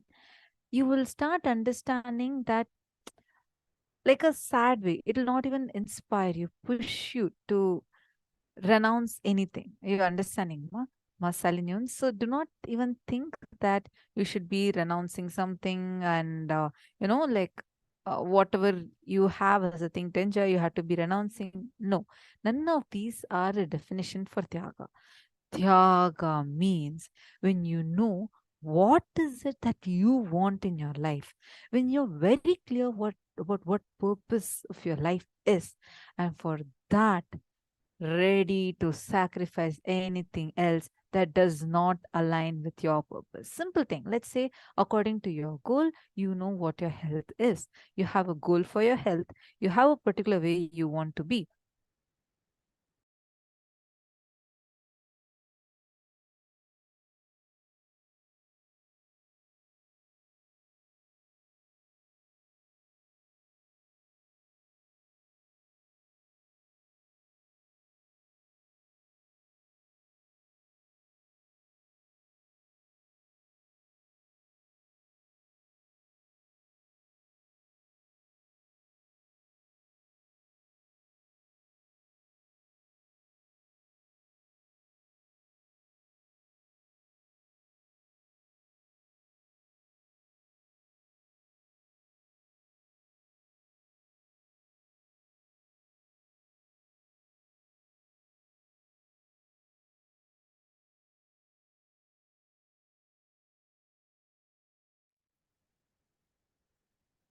Sorry for that. I hope you're able to see me and hear me now.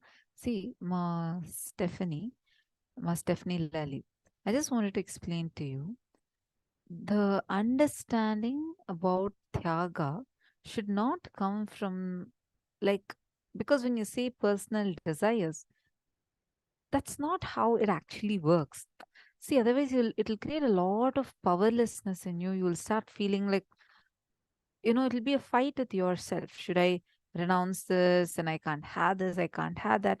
It is maturing of cognition, having a particular goal, and you renouncing everything else that's not aligning to that one goal.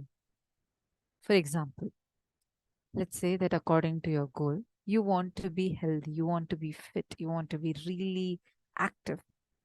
And you see that for that particular goal, you want to eat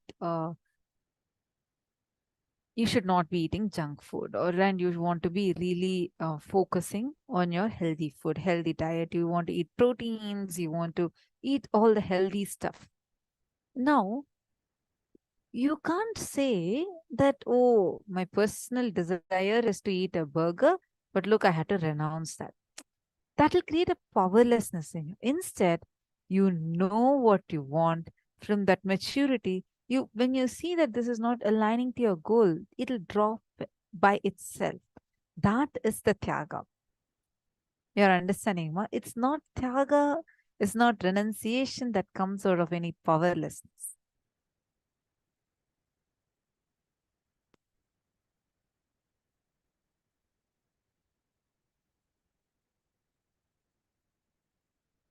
Sorry, I'm seeing some messages saying no sound. Are you all able to hear me, Nityanandam?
Then your presence exists in all the 14 lokas.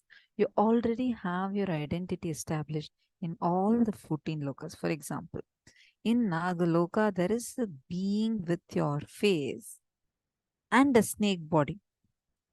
In Tapoloka, there is a rishi with your face and a rishi body, a tapasvi.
Has some technical glitch.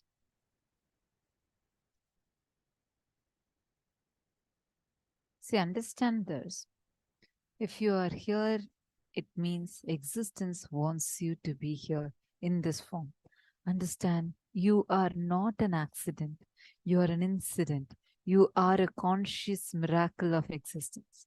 Don't think this is a positive thinking. This is a straightforward, simple truth.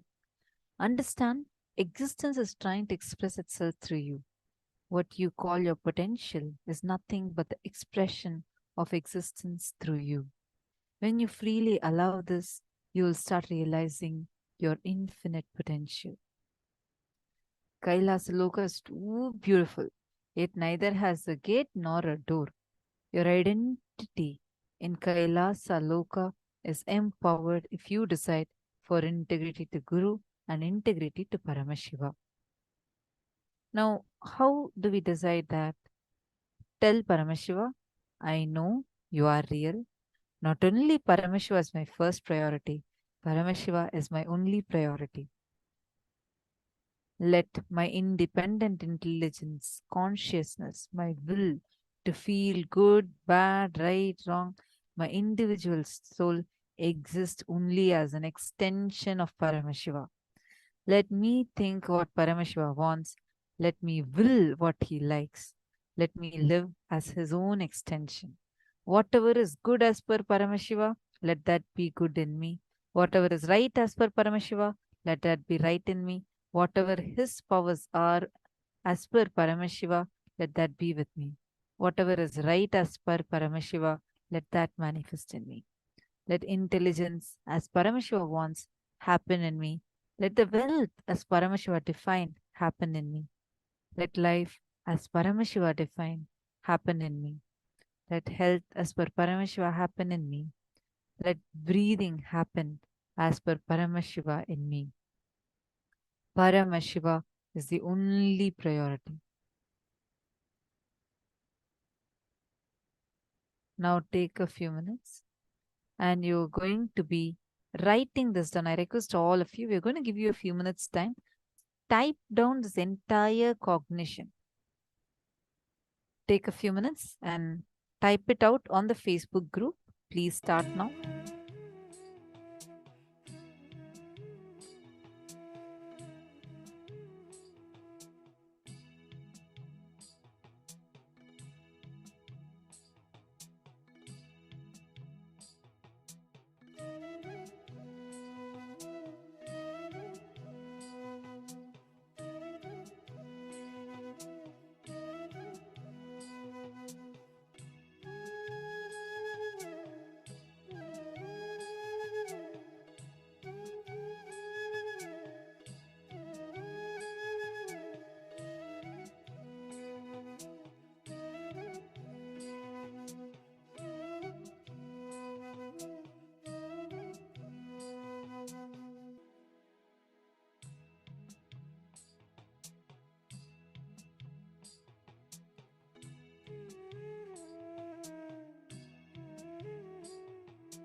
So Trishanku wanted to do this, but he was not having the necessary qualities.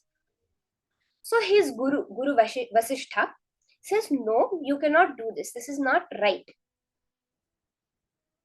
So then Trishanku goes to the sons of Rishi Vasishtha and says, will you do this for me? They get angry at him. They say, when the Guru has said no, then how can you come to us and ask for it?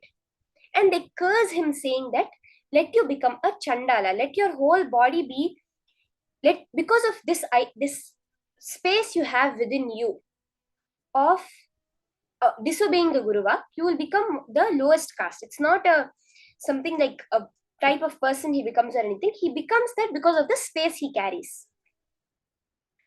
But then he really wants to do this, so he goes to Vishwamitra, who is known to have an enmity with Vasishtha. So he knows Vishwamitra will help him, if not for any other reason, just to prove Vasishtha wrong. And when he goes to Vishwamitra says okay and performs the necessary ritual. When he's performing this, immediately Trishanku ascends to heaven. But at the gates of heaven, he is blocked. Indra says, no, we cannot allow you inside. You're not qualified for this. And that also you have disobeyed your Guru. So Trishanku starts falling back. But through the power of consciousness over matter, not only does Vishwamitra stop him mid-air, stop Trishanku in the middle, falling back from Swargaloka, he creates a heaven, he creates a whole universe for Trishanku. Till today, we see that as a constellation in the sky, where he created a whole universe through the power of consciousness over matter, just through 3D printing the reality. And he was able to create a whole universe for Trishanku in between the Swargaloka and the Bhuloka. Even Swamiji has very beautifully experienced this power of consciousness over matter, where he moved a rock on the Arunachala, a huge boulder. So when he was with his Guru Raghupati Yogi, and Raghupati Yogi was explaining the science, and he had the immediate thing like, how is it possible? Even when you think about it immediately, you're like, how can consciousness of move matter? So Raghupati Yogi said, okay, you experience your oneness. Just go into the space of intense connection and oneness with the boulder. So Swamiji just started experiencing that intense oneness. And suddenly Raghupati Yogi moved Swamiji's hand. When he did that, the whole boulder started rolling. In that space of intense oneness, the hand and the boulder had no difference for Swamiji. So when Raghupati Yogi moved Swamiji's hand, automatically the whole boulder started rolling. And then when Swamiji came and he's like, the boulder is rolling. And Raghupati Yogi stopped Swamiji's hand and the boulder also stopped moving. So now this is the power we're all going to start with manifesting. Now you may be wondering why silicon specifically we need for the consciousness over matter power. That is a very beautiful thing Swamiji tells us, which is any signal you send to silicon, the silicon will amplify that signal and send it to the object.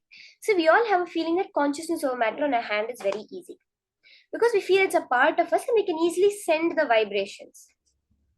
Now, when we keep the silicon, the phone, the tablet, and keep the object on top, the signal that you have sent, that command, that will you have made is amplified by the silicon and transmitted to the object. Why silicon specifically? Modern science says actually that other than carbon, so if you know a little bit of biology or regular high school biology, you'll know that the basis for life is the carbon atom. It's because of the uniqueness of the carbon atom that we are able to be sustained as a biological organism, where such huge beings are able to be created with millions of cells due to many properties of it. And also, when scientists have to look one more candidate for life, that apart from carbon, what other species, what other base material could beings be made out of, could life be made out of, they find it is silicon. Silicon has so many similar properties as carbon that helps it sustain life. And one more very beautiful thing is, apart from hydrogen, it is the most abundant element on the planet Earth. Silicon is the most abundant element on the planet Earth other than hydrogen. All the sand you see, the mud you see, all of it is made out of silicon. Connecting to that space of Bhuma Devi, of silicon, just seeing that whole living, the way you see the earth as a living being, that silicon is that part, that amsha, as we say, that extension of earth that is now within the object in front of you. So let's start now the power manifestation. We'll have a quick round of power manifestation. You can start with keeping your object, keep a deity, your Atmalinga, your favorite deity, your Ishta Devata that you have, the deity of, or your Atmalinga. If you don't have any deity or Atmalinga, you can place any object, preferably something you feel very connected to. So now, just through the power of consciousness over matter, you're going to connect in the space of intense oneness with it. See, the space of oneness is nothing but friendliness, intense love with it. That's why I said keep an object you connect to a lot. Some Atmalinga or your deity or any other object that you feel very connected to. Sit straight. Chant the Mahavakya. That Mahavakya is the will, the frequency, the vibration you're sending to the object. So chant that Mahavakya intensely. Focus only on the Mahavakya. First, unclutch, bring an empty space within you and fill that with the Mahavakya. Anything else comes up, just connect to the Mahavakya, connect to the Mahavakya. Remember Swamiji, feel that intense love, that oneness. So beautiful, how so overflowing Swamiji is in the darshans nowadays. Connect to Swamiji. And remember, that silicon there will catch the subtle frequency of your thought. Even now we have a device called, how we have the EEG, we have a MEG device, which senses the magnetic waves of your brain, which can sense it even outside your brain. Not necessarily even at the surface as the EEG machine, but the MEG, the magnetoencephalograph, can measure it outside, at the outside layer. Your thoughts leave your body. Your thoughts are not contained within you as you think. That vibration of your thought is going to be transmitted now to the silicon and amplified by it, and the object is going to move. So you can start. Chant the Mahavakya intensely. Om Nithyananda Paramashivoham.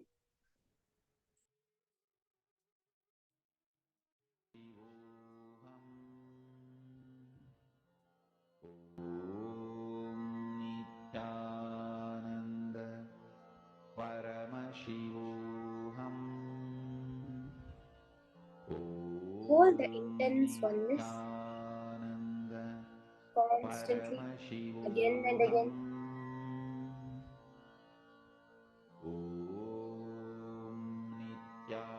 That intelligence, that Shruti Mata within the silicon, connect to her.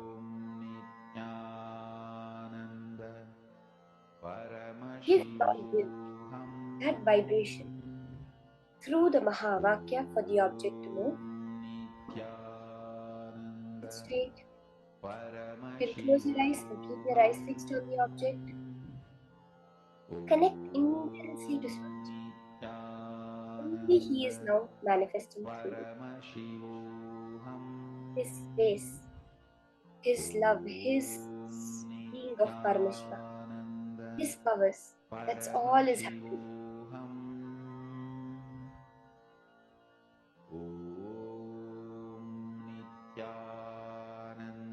Vibrate your whole being with the Mahavakya. Let every cell in your body feel it. That vibration is what you're transmitting out into your, what you perceive as the outer world, and making the object move.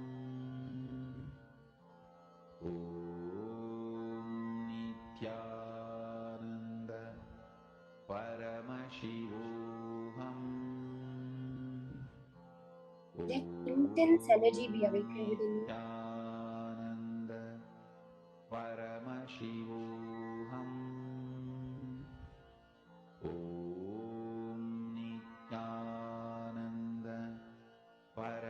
Paramashivoham.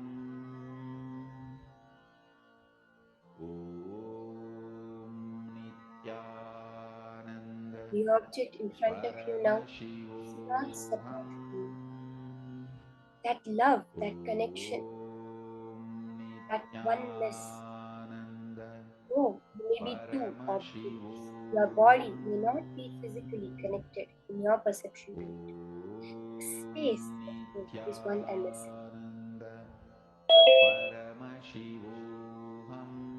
To that space dimension, your length, breadth, and depth may be different. Just when we go beyond the time, we realize the oneness of the space. Through your inner space, when you command the space of that object, will happen. Yes, Ma'am Musuhe is saying she manifested. That's awesome, Ma'am. Yes, Ma'am Musu, can you please post a video of your manifestation or a photograph of the manifestation? You can mark the start point and mark where the object is now.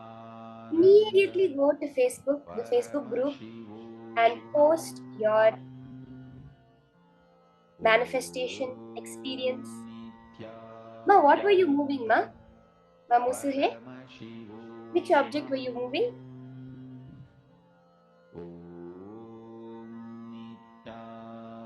In that space of oneness, nothing is impossible. You just know Swamiji is manifesting. So beautiful, Ma. You moved the Atmalinga, Ma Musuhe. That's so beautiful. Take a picture of it and post it on the Facebook group. Do not miss sharing it. Do not miss celebrating it with as many people as you can.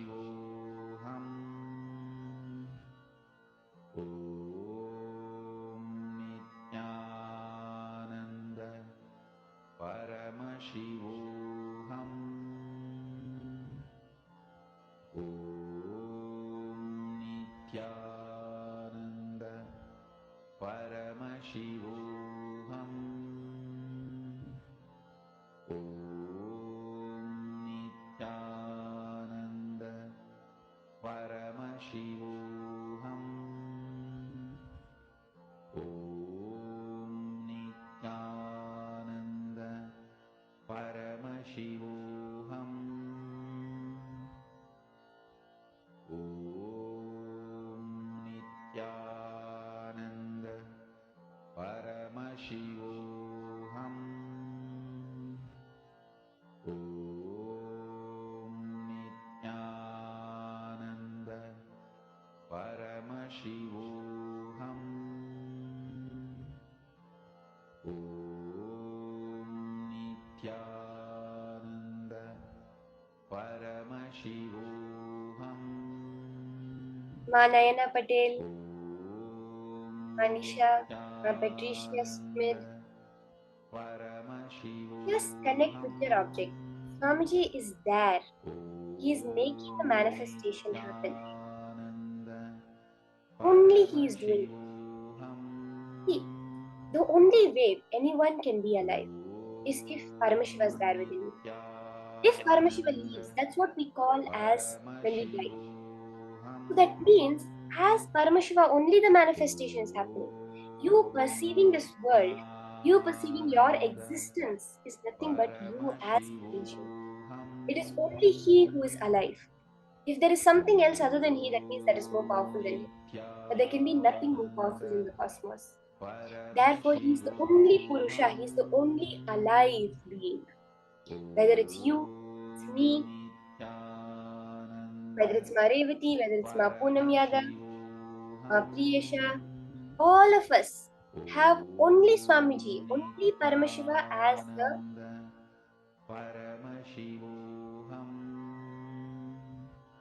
alive thing within us.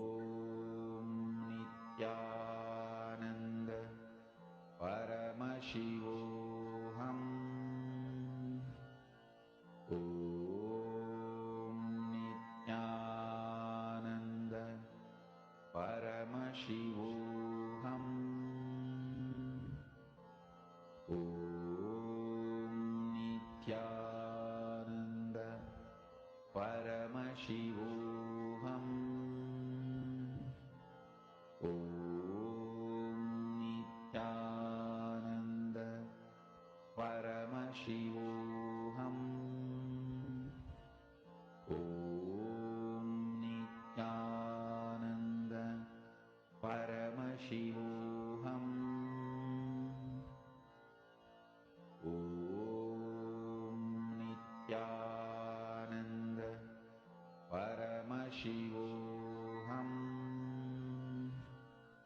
Post your manifestations, even if you just feel the intense Kundalini awakening, the intense energy flowing through you.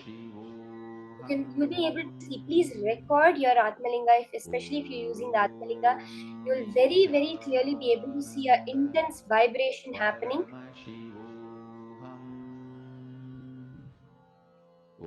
So please record and notice the small, subtle manifestations that are happening. And you'll see how every moment in life is a manifestation. More and more manifestation happens. Paramashivoham. Om Nithyananda Paramashivoham. Chanta Mahavakya. Okay, Ma Priyesha is saying that's moving continuously. Ma, please take a video and post on the Facebook group. Don't miss this. Please, all of you, don't miss your manifestation moments. When you manifest, that's the moments you are realizing your oneness, you're experiencing that oneness. That is your very nature with Paramashiva. So never miss. That's beautiful, Ma Priyesha. That's awesome. That's awesome, Ma. Everyone else, as you're manifesting also, don't forget to go to the Facebook group or on your own Facebook and post your videos, your experiences of the manifestation.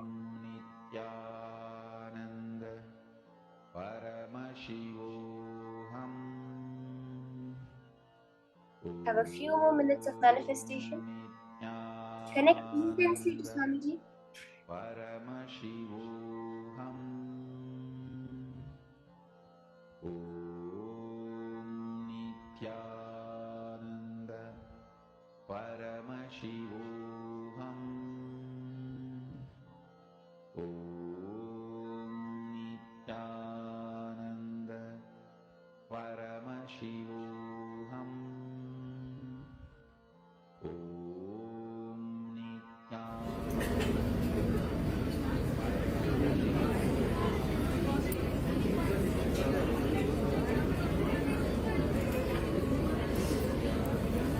Put your hand close.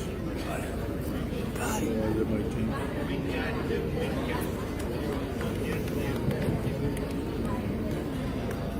Ananda Paramashivoham. Om Nithyananda Paramashivoham. Om Nithyananda Paramashivoham. Om Nithyananda Paramashivoham. Om Nithyananda Paramashivoham. Om Nithyananda Paramashivoham.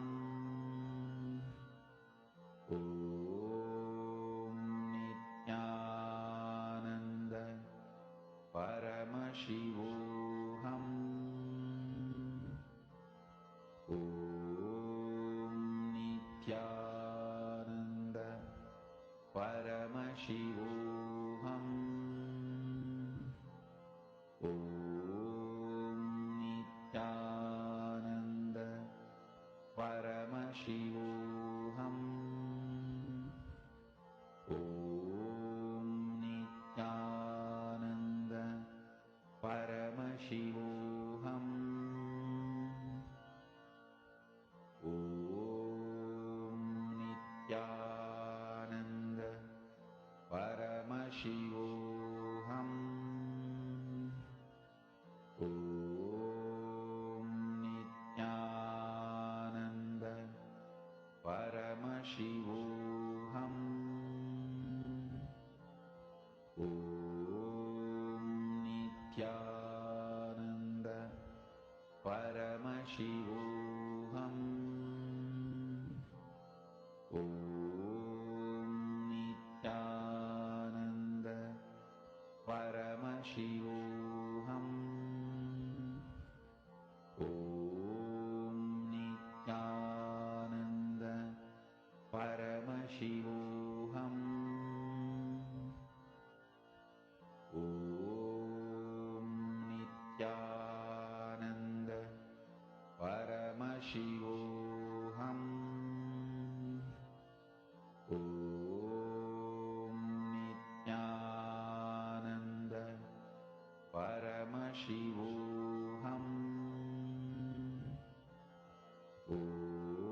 Nithyananda Paramashivoham.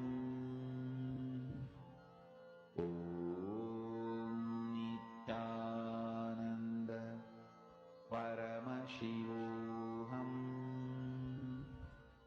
Om Nithyananda Paramashivoham. Om Nithyananda Paramashivoham. Om Nithyananda Paramashivoham. Om Nithyananda Paramashivoham. Om Nithyananda Paramashivoham. Om Nithyananda Paramashivoham. Om Nithyananda How many of you manifested? Paramashivoham. All the participants can Nithyananda experience how you are able to Paramashivoham. the object, feel that presence, the vibration, the kundalini movements with the object. See, now when you have connected to that object, now you are one. You are in that space of pure oneness with it. It will listen to you. Now, in further sessions, we'll be exploring much more deeper into this power. So stay tuned for the further sessions also, where we'll be very clearly manifesting, charging your battery, operating a silicon device, taking pictures on a silicon device. So many exciting powers are coming up. So be ready for that. Now we're entering into the next session. This is a very, very fun session where Swamiji is explaining about the second layer. So we live in our very physical layer, the Annamaya Kosha, where we are dependent on food for our energy, where we're so dependent on the physical world. Swamiji is going to now open up the next layer of us. How we can survive just by our breath. We hear the stories of when Parvati did the tapas for Paramashiva. She used, without any food, she did her fasting. Or we even see today, modern day, many breatharians who are there. What is that science Swamiji is explaining to us? How can we live without food? How can we live without being dependent on any other intake from outside? That is what Swamiji says is awakening the power of your pranic layer. The awakening the power of your prana, that life energy within your body, the reflection of consciousness within you. Let's now hear about this from Swamiji.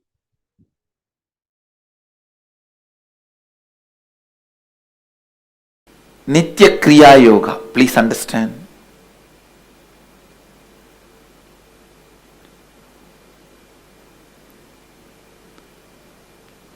Whatever you want in life can be expressed by you when your whole being wants it. Please understand. Whatever you want to achieve in your life, you can manifest it, express it without any other effort, just by your whole being wanting it. Please understand. I am making some of the most important statements. It may look very controversial, it may look very different than your beliefs are.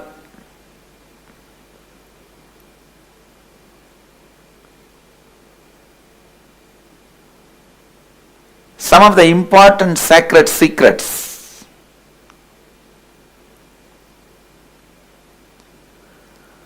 Whatever you want can be manifested in your life the moment your entire being wants it.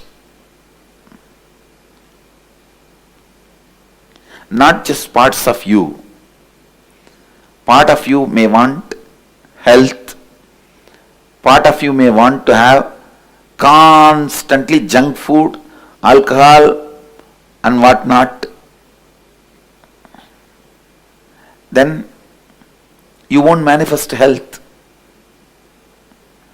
Whatever you want can be manifested just by your whole being wanting it. Nothing else is needed. Please understand, I am making a statement which means if you want wealth, just by your whole being wanting it, you will manifest it. It may look very funny or strange, weird proposal, but I tell you, it works. For various strange, paradoxical, weird reasons, it works. Because universe is paradoxical. It's weird. Still, human beings are not able to decode the universe. That's the beauty of it. Your whole being wanting it can manifest anything without having to need to do any other action other than wanting. Every corners we have to find, every corners where limitations can hide, and clean them all. Our limitation beliefs, where all it can hide, and clean them all. You need to understand all dimensions of your existence. We are more than what we think we are. But unless we understand our ideas about ourselves, our body and mind, we cannot find the part of us that hidden by body-mind system. Please listen.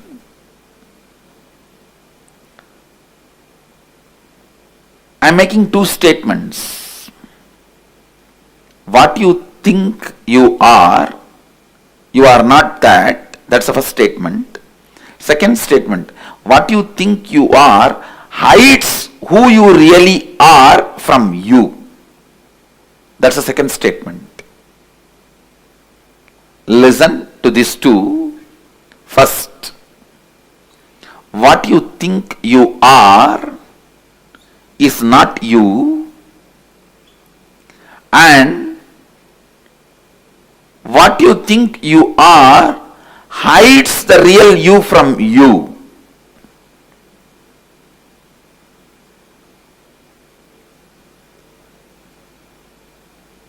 The ideas you carry about you, body, mind, you can't find you. The part of you which is hidden by the system, for the flowering of the self,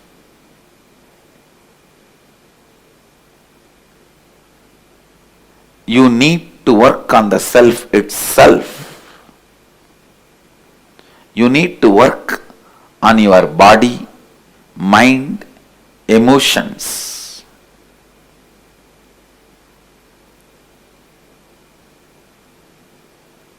Just like body is made of various systems, nervous system, circulatory system, digestion system, like that you are made of 5 layers. In Sanskrit we call it koshas.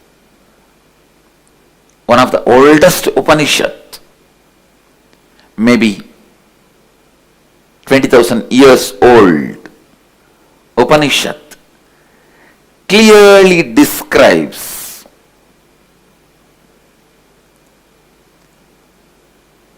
the whole you,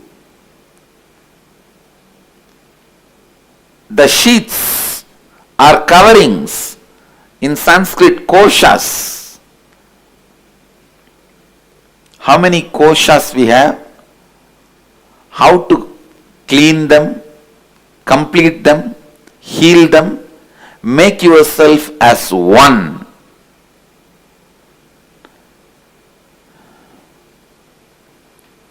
These 5 koshas, the Upanishads gives us the understanding. You are the 5 koshas.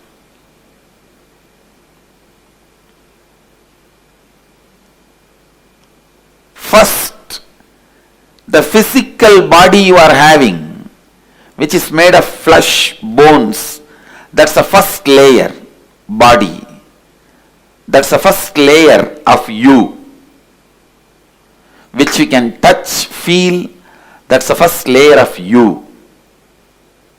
Second, you are breathing, inhaling, holding, exhaling, the air spreading on your body and cleaning. All this is second layer, breathing layer. Third, mind, your thought current, your thinking trend. Fourth, your cognition about you. The ideas you carry about you, your karma pattern, the root of karma pattern, the ideas you carry about you.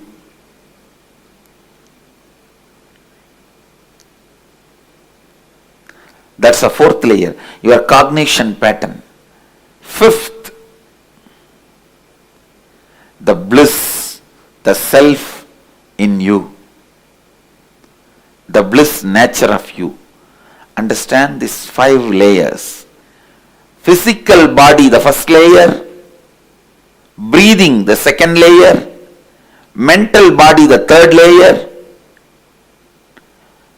The cognition you carry about you, which is not really you, but which you carry about you, that's the fourth layer. The bliss happening in you is the fifth layer. Once you complete all these 5 and integrate all these 5, heal all these 5, enlightenment starts expressing. Means the ability to manifest whatever you want. The ability to manifest whatever you want.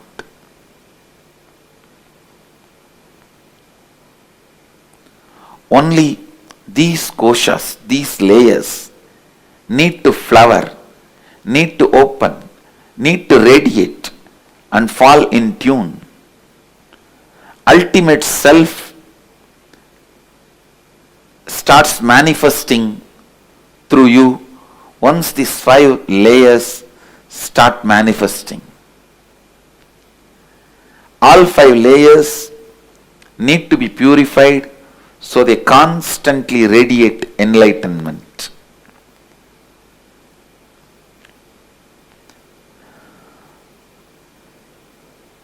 Understand?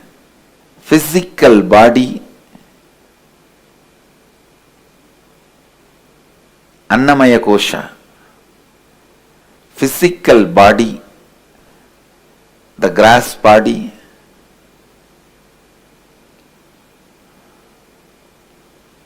physical body, breathing layer, mental layer, cognition layer and bliss layer. These are the 5 layers you carry. Taittiriya Upanishad, 2nd chapter Anandavalli beautifully explains this whole science.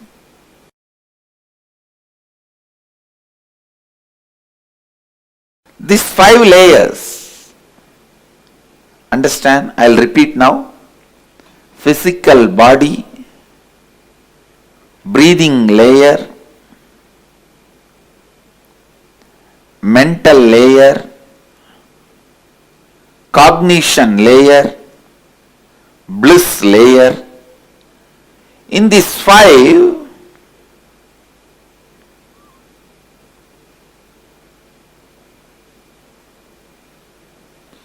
we carry so many incompletions, patterns.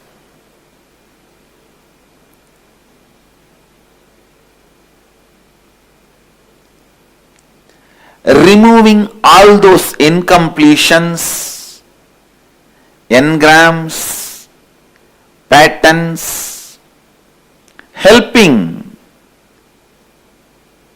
every one of you to completely integrate yourself.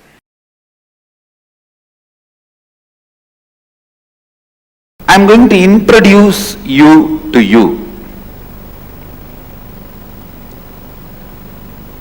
As I said, you are not just the body or your mind or what you cognize as you. Listen, you are not just body or mind or what you cognize as you. Let me show you a simple presentation. Visualize this as a round.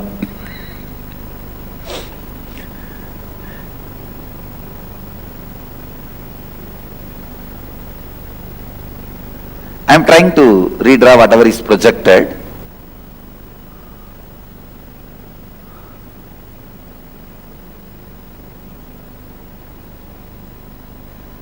Actually, you are totality of your body.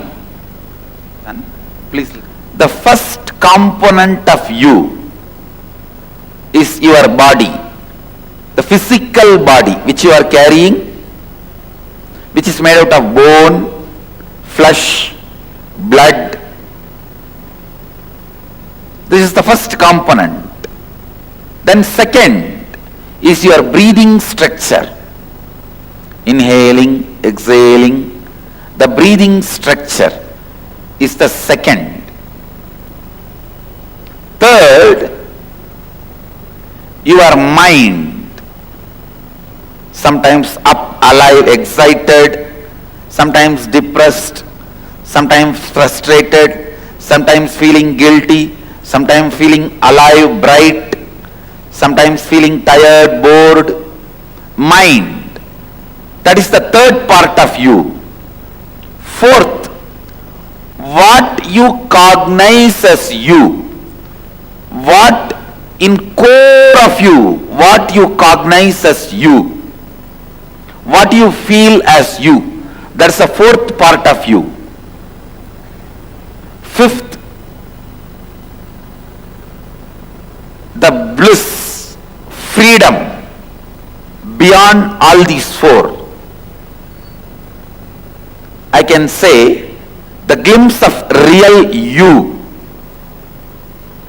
The real you is not what you think as you. Actually, the real you is covered by what you think as you. So whatever you think as you, your body, your breathing system, your mind, your cognition, when you penetrate all these four, then you realize the real you. You experience the real you. These 5 layers, in each layer you have certain mental patterns, incompletions. I can say that when you travel in city, if you are going from here and want to cross the city, so many diversions, Suddenly one political rally, take diversion. Then road is cut by PWD, take diversion. Road is cut by BSNL, take diversion. Traffic jam, take diversion. Finally, instead of crossing the city, you will end up back in the same road. Now that's what exactly is happening in our life. When you try to cross layer by layer and reach your core, please understand, every day, every one of you are struggling to experience your core. When you are back from your work, the way you throw your shoes, throw your clothes, lie down on the bed, even in that moment, you are trying to reach the real you. Unfortunately, constantly you are facing the boards, take diversion, take diversion, take diversion. Each one of your mental pattern is take diversion board, no entry board. Take diversion, no entry, road closed, maintenance work going on, sorry for the inconvenience. These are the boards you are constantly facing. Every pattern, every incompletion you are carrying is no entry board which stops you experiencing the real you. The real you. I should define the word incompletion. Words, thoughts, emotions, residues, hangovers of the past sitting in your present and not letting you live your future is pattern. Listen. Words, thoughts, emotions, hangovers, residues sitting in your past, not letting you live your future is incompletion or patterns. It can be as simple as morning cup of coffee. There are many people without cup of coffee, they can't get out of their bed or they can't get out of their bedroom. Many can't even go for 1, 2, 3 without cup of coffee. Now it's a physical level pattern. It can be as simple as cup of coffee and as complicated as always attracting abusive relationships. Please understand, if you are constantly attracting the people in your life who cheat you, who abuse you, who exploit you, even that is your pattern. So please understand, I have to tell you the truth. I have to reveal the truth to you all. If you are attracting again and again people who are abusing you, cheating you, exploiting you, or hurting you, harming you, even that is a pattern. I'll explain step by step.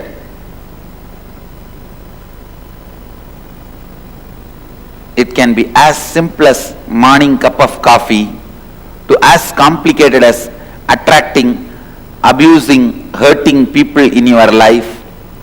Both are patterns at different levels. You have 5 parts of you where the patterns are stored. These 5-layer patterns are responsible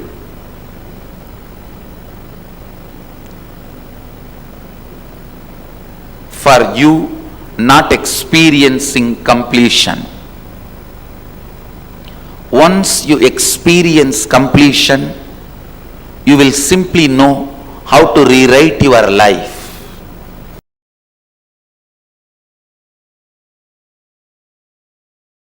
Pranamaya kosha, breathing layer.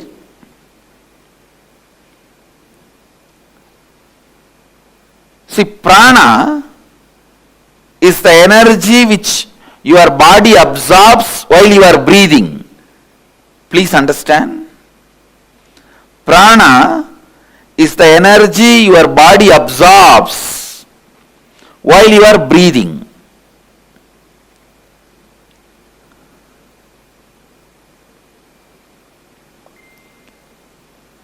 Air itself is not prana, but the energy which comes through the air is prana. Air is like a vehicle. Air is like a vehicle. On a physiological level, prana refers to your circulatory and respiratory systems. See, prana does 5 things inside you. Inhalation, that's called prana. Vyana means the air which goes inside and stays in you. Third, udana, the air which goes inside and spreads all over the body. Samana, the air which leaves your body. Apana, the air which does cleaning process in your body. Actually, these 5 movements of air energy inside you, as totally called as pranic layer. Please listen. I'll repeat once more. The 5 breathing activity happens in you. Inhaling, holding, exhaling, spreading all over your body, and cleaning. These 5 put together is called pranic layer.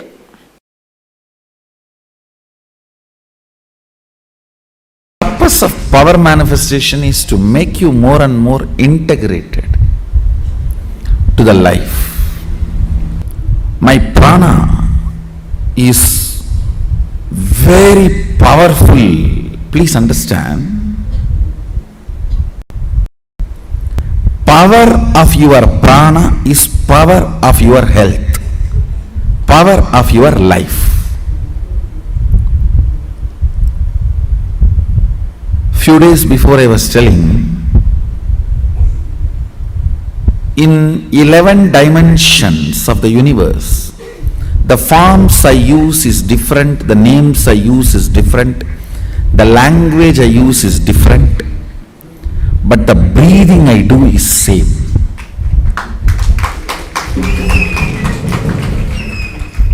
The inhaling, the air inhaled now goes up to Kailasa, Bhur, Bhuva, Suva, Tapa, Satya, crossing all the lokas, goes up to Kailasa and takes a turn and comes back.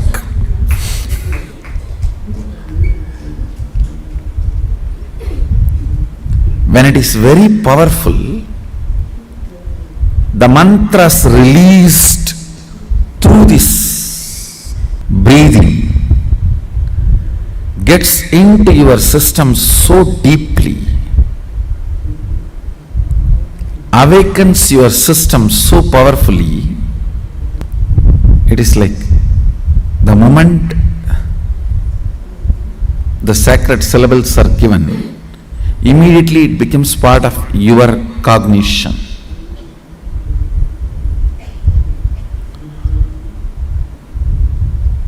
So now the breath is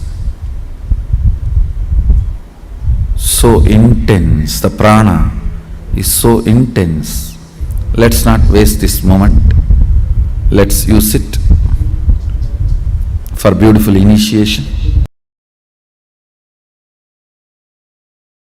I'll recite 7th, 8th, 9th verses. Please recite along with me. यच्चक्षुषा न पश्यति येन चक्षुंषि पश्यति तदेव ब्रह्मत्वं विद्धि नेतं यदिदमुपासते.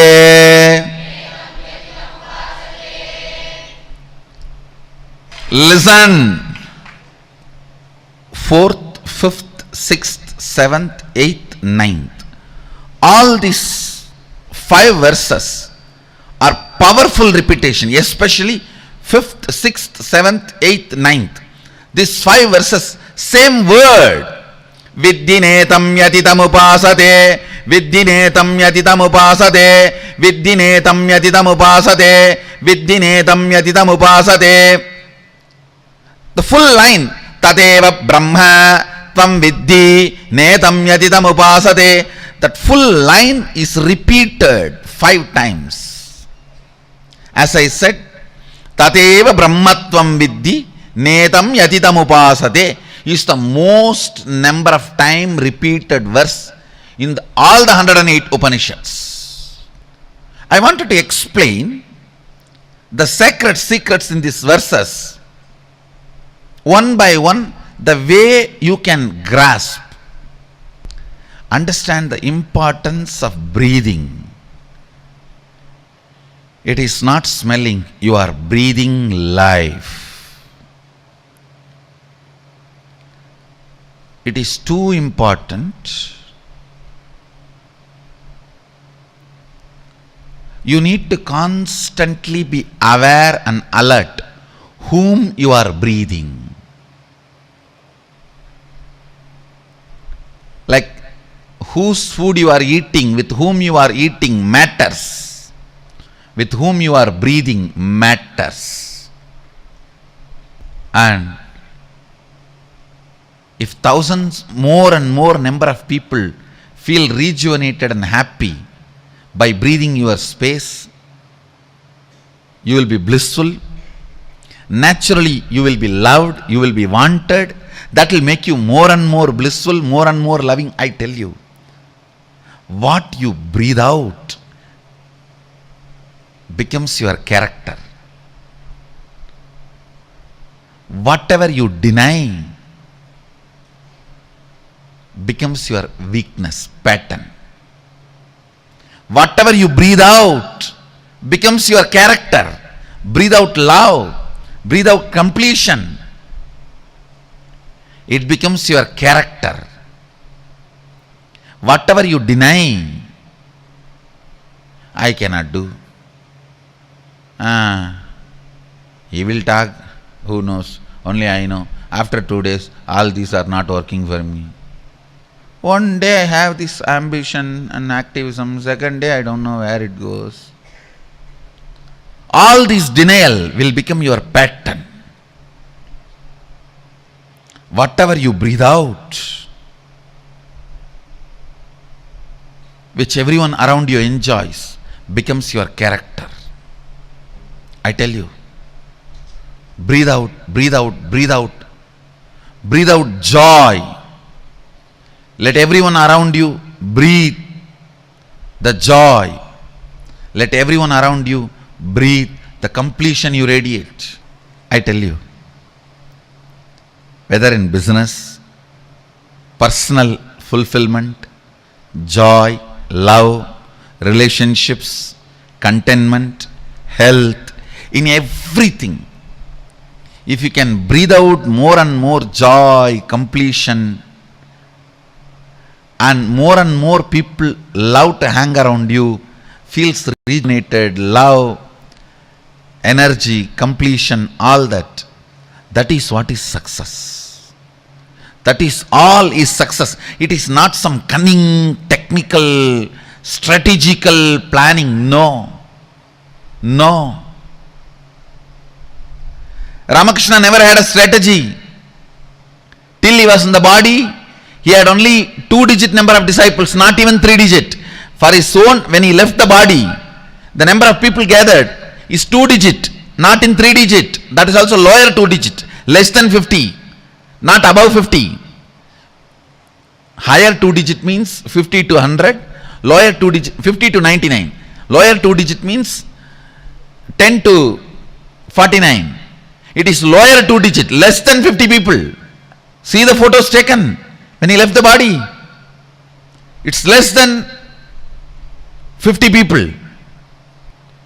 But he created those 50 people, 40 people, such amazing, powerful completion space. Everyone who came in their breathing space breathed Ramakrishna. That did the job. I tell you, more and more people enjoy your breathing space, more and more they will want you.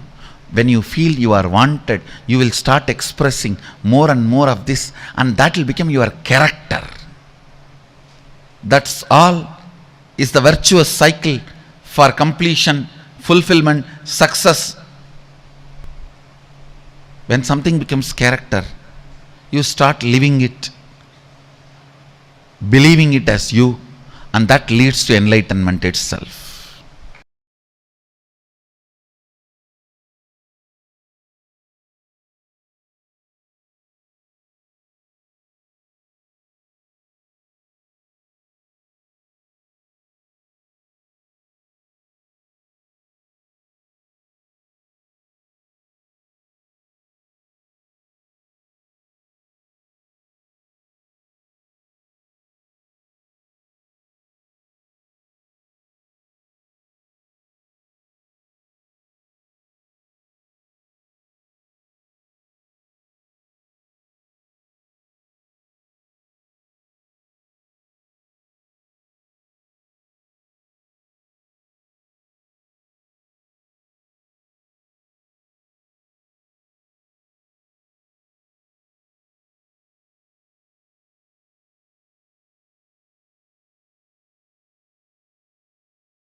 Nithyanandam. Very powerfully, Swamiji explained to us on the importance of prana. I hope all of us now understood about the pranamaya kosha, how the pranamaya kosha exists in us, and what is the difference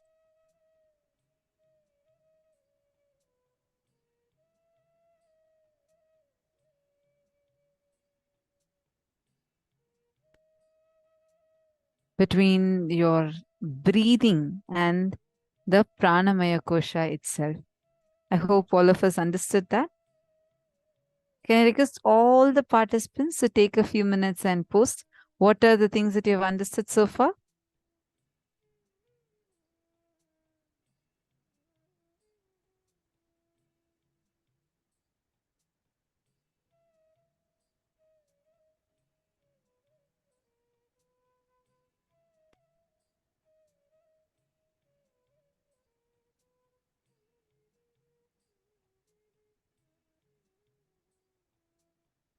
Okay, Ma Lucy is asking question, Ma, where can we acquire the Mrigendra Agama Loka Shastra to learn more about building our identity, specifically for Jana Loka and Swarga Loka? For Kailasa, we can enter with whichever identity, right? Sorry, I'm just seeing your question now. First thing, Ma Lucy, the identity for Swarga Loka gets empowered in you when you operate from win-win strategy. The identity in your in Kailasa gets empowered when you are empowering the identity, your space of Tyaga and integrity to Guru. You understanding?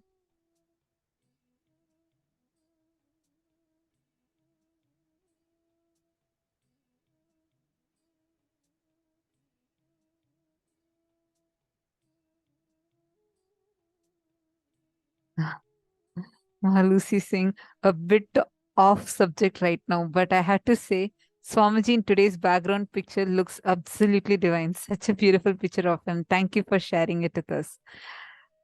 Ma Lucy, you can get this on the Facebook page, Kailasa's SPH Nithyananda Paramashivam Facebook page. Don't miss out. There are stunning pictures of Swamiji. And I'm also going a bit off subject. I read your comment and I just wanted to add, you can go to the Facebook page. You'll get so many such beautiful pictures of Swamiji.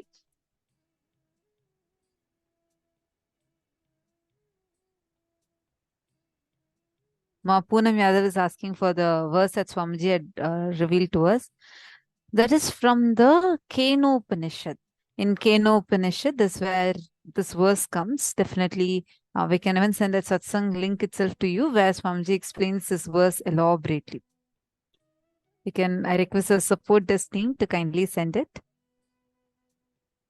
If we are attracting people cheating or lying, this lying to us, this is stored in one of our layers.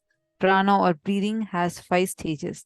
Air is a vehicle, makes breathing integrated in your life. Absolutely. Masalinians, wonderful. You have posted some of the key points. I just wanted to hear from all of you. Did you all understand about this breathing being your power?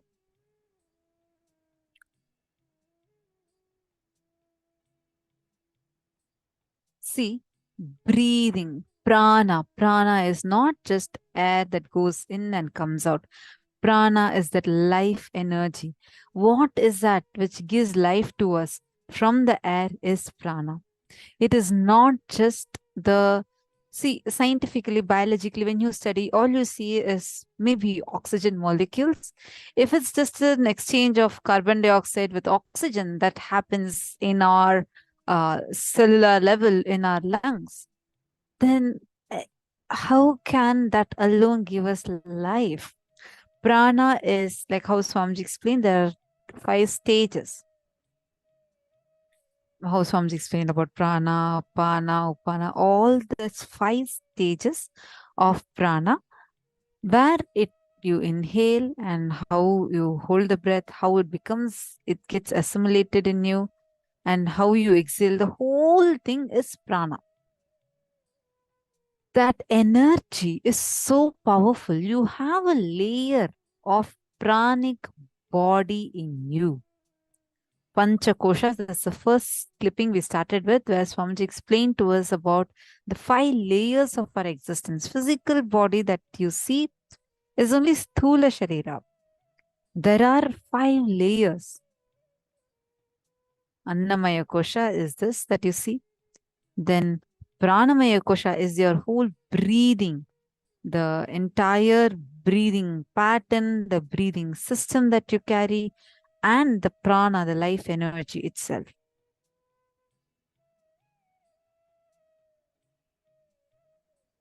Masali saying, I used to think that prana was our food.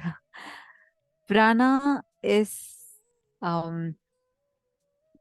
the energy that comes out of your food is also prana, because it's basically the life-giving energy that's there in you.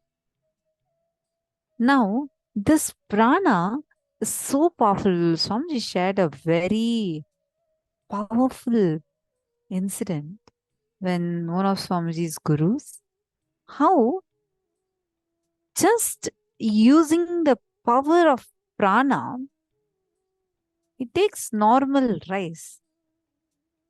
Just from thin air, he touches that rice and converts that into sakra pongal. Sakra pongal is a sweet dish. It's when you mix it with jaggery and boil it nicely, it will become a very sweet rice. Swamiji's guru said that there was a ilipamaram. There's a very sweet smelling, sugary tree that was there nearby. And the air carried that sweetness with it, which is why he just took that and inserted into this. Understand, prana is that powerful. It can infuse so many things in you. That is why Swamiji will say, in whose breathing space you are in. All these are very important. Because the breathing space, the prana that you inhale and exhale matters. And the pranic layer is blocked by the conflicting desires, contradictory desires. All these things block your pranic layer. We had earlier worked on this. I think we all had done a workshop on this. That really helps purify your pranic layer. And one very, very, very powerful technique Swamiji is given. In Ishavasya Upanishad, this comes where it says about Om Krato Smara Kritagam Smara Krato Smara Kritagam Smara Agnenaya Supata Araye Asman Vishwani Deva Vayunani Vidwan. So beautifully in the Ishavasya Upanishad, Paramashiva reveals, like the Upanishadic Rishi reveals, how just by the remembrance of you burning, like Swamiji says, every night, or whenever you want to align your breathing to the cosmic breathing pattern, just declare, let my breathing pattern become one with the cosmic breathing pattern. Let the cosmic breathing pattern become one with my breathing pattern. If you just close your eyes and declare this, suddenly you will see your whole breathing will change. Try right now. Just close your eyes. Just remember, you don't need to talk. Just remember this. Make a declaration to yourself inside of you. Let my breathing pattern become one with the cosmic breathing pattern. You'll actually see your breath going deep. You'll actually see your whole breathing pattern transforming itself.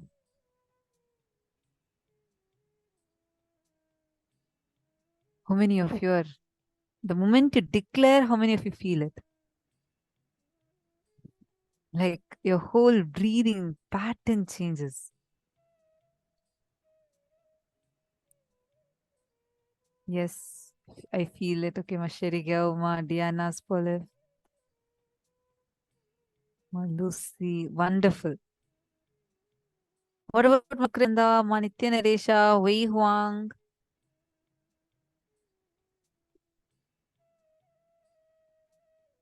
Understand, all of you. This is actually any situation, try this. Just declare, like sometimes whenever you see you get disturbed, right? Like you feel that something that you don't want is happening, or you're angry, upset about something. First thing that gets impacted would be a breathing pattern. The first thing that gets impacted would be a breathing pattern. Just look, even when you start feeling sleepy, you actually can see, that's what they say, whenever you get so angry, your breathing would change. It'll be like kind of like a shorter breath. They'll say, inhale and exhale deeply and slowly. Just breathe in deeply. You'll come, that whole stress will reduce. Why? How can a mere breathing pattern change the impact of hormones in us? It is possible because your breathing is a power. Prana is powerful.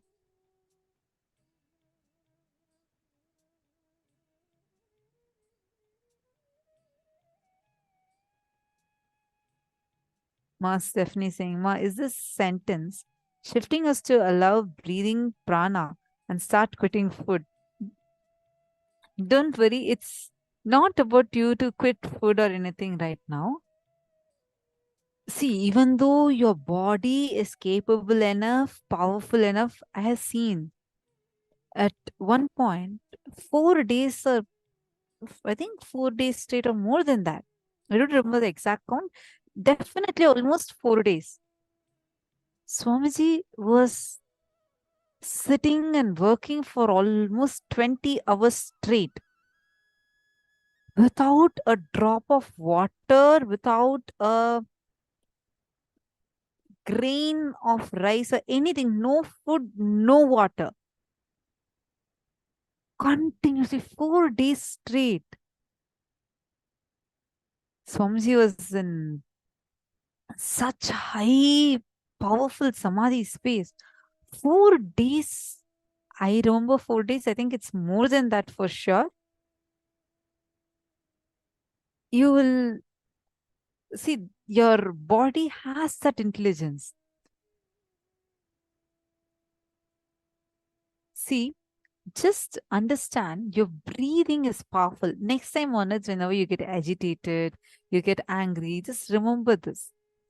Close your eyes immediately and say, let my breathing pattern become one with Swamiji's breathing pattern. Let my breathing pattern become one with the cosmic breathing pattern. And you will see your whole being just aligning. That one declaration, remembrance is so powerful. Yes, Madiana Spoliv. I think one more person also asked, is Cosmos actually breathing?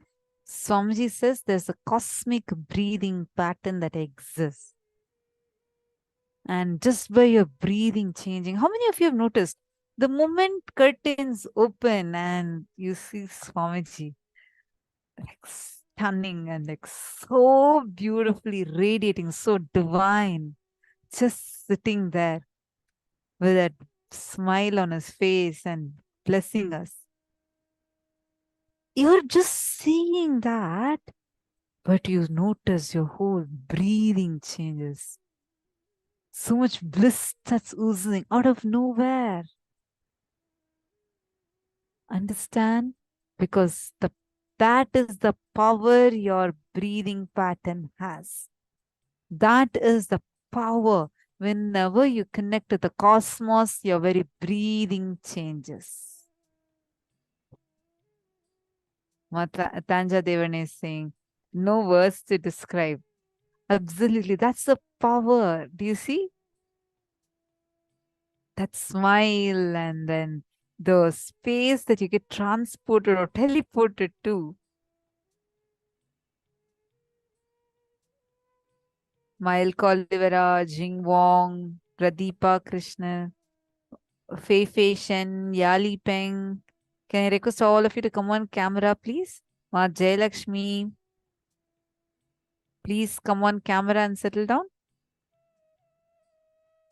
Shri Lakshmi is posting, Swamiji's smile never gets old.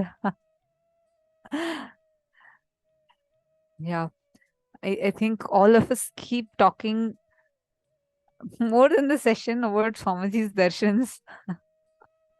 It's just so beautiful. I mean, we can't stop it. See, that breathing pattern, just understand this one secret. So that next time onwards, even anyone tells you anything, get so angry, about to react, just close your eyes. Let my breathing pattern become one with Swamiji's breathing pattern. Let my breathing pattern become one with the cosmic breathing pattern. Really, it'll change. Jayalakshmi is posting deep silence. That is the effect of this declaration. Just your thoughts affects your breathing and vice versa. So by changing your breathing pattern, why do you think there is pranayama? Pranayama is specifically for you to align to the cosmic breathing pattern.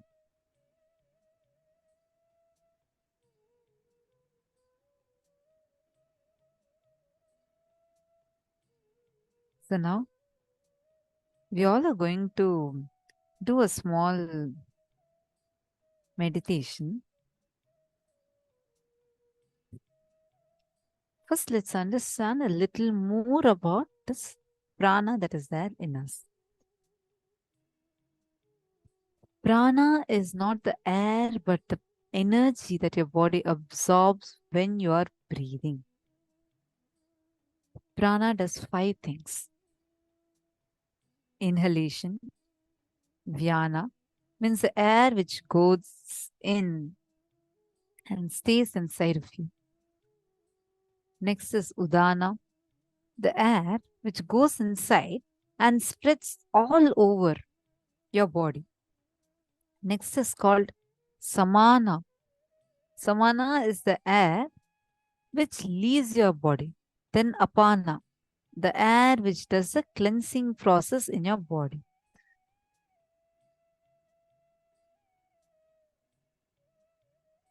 So prana, vyana, udana, samana and apana. Power of your prana is the power of your health, power of your life. It is this prana, which is that energy that your body absorbs when you're breathing.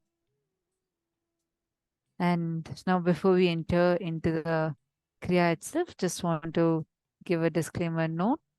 This technique is not intended to be a suitable substitute for professional medical diagnosis or treatment. And individuals with any type of medical condition, the elderly, children below 14, women who are pregnant or suspect they may be pregnant, are advised to seek professional medical advice before practicing these techniques.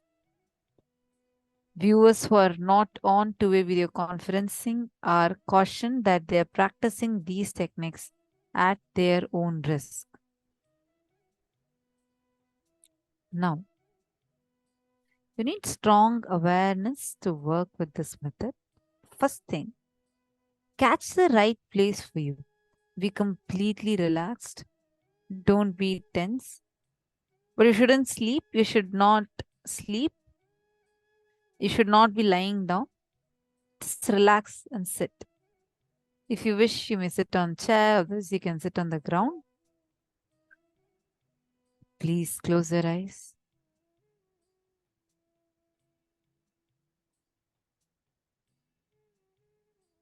Please tie your eye bands. Request all the participants to please tie your eye bands.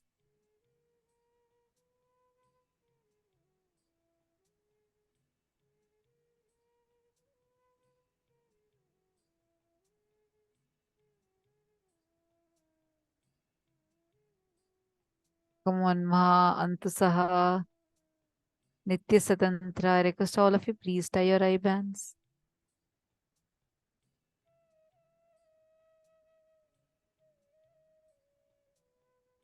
Ma Christina Chenault, Ma Sherry, Lucy, all of you, please tie your eye bands. Remove your specs if you have specs or glasses, and tie your eye bands. Make sure you're in a place, a comfortable place where there is no disturbance of any sort.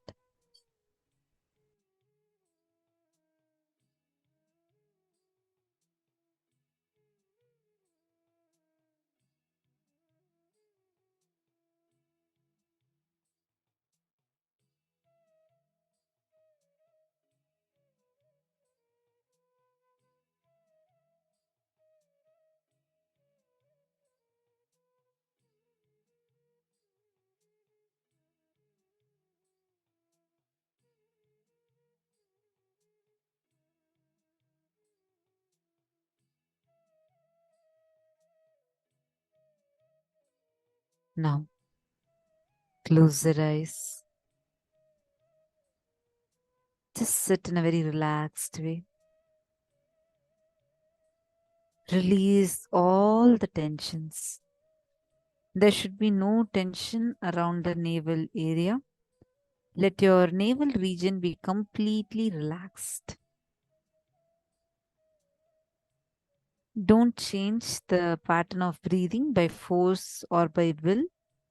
Just bring awareness to your navel center. Just bring awareness.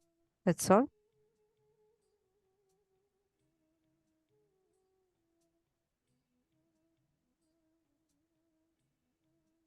Now, bring your awareness to the inhalation. Please listen carefully. Do not change your breathing pattern either by force or by will. You just are going to bring awareness. Okay? Now, bring your awareness to the inhalation. Do not lie down, just sit. Don't change the breathing pattern. Just be aware of what is happening. By being aware, if the breathing changes by itself, then it's okay. But you just be aware. Bring your awareness to the inhalation.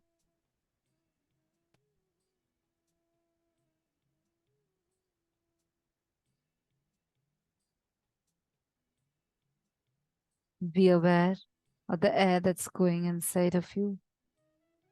Have your awareness in that.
Just bring your awareness on your inhalation.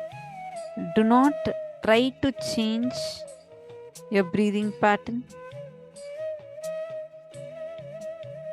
Just bring your awareness on your inhalation. Do not try to change your breathing pattern. If on its own it's changing, it's okay. But just focus, be aware of your inhalation.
Be aware of the gap between your inhalation and exhalation. Bring your awareness to the gap between your inhalation and exhalation. Bring awareness between the time you inhale and you exhale. That time, bring your awareness between the time. See how the air is entering inside you, the prana staying in your system, turning and exhaling out.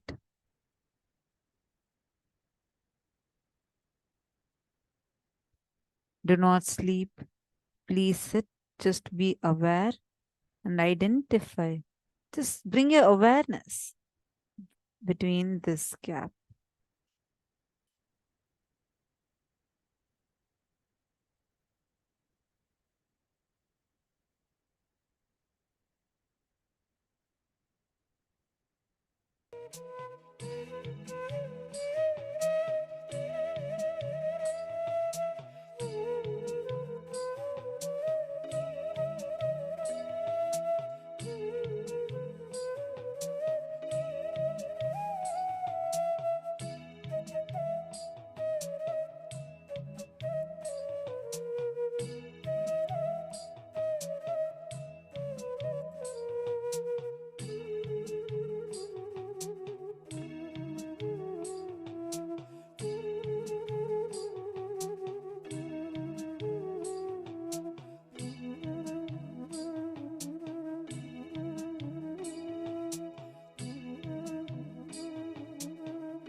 Now, please bring your awareness to your exhalation, the air that you're breathing out.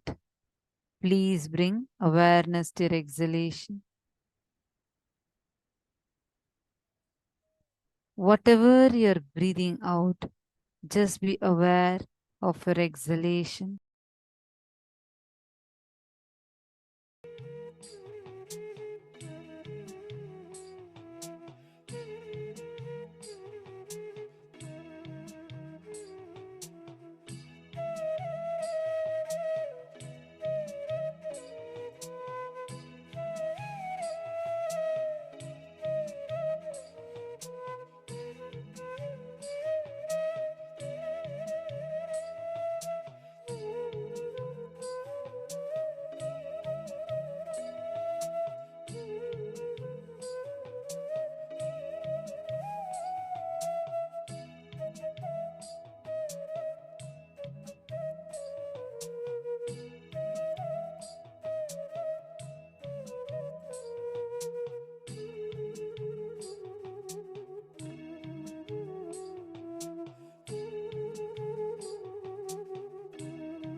Now, slowly bring your awareness to the space between inhaling and exhaling.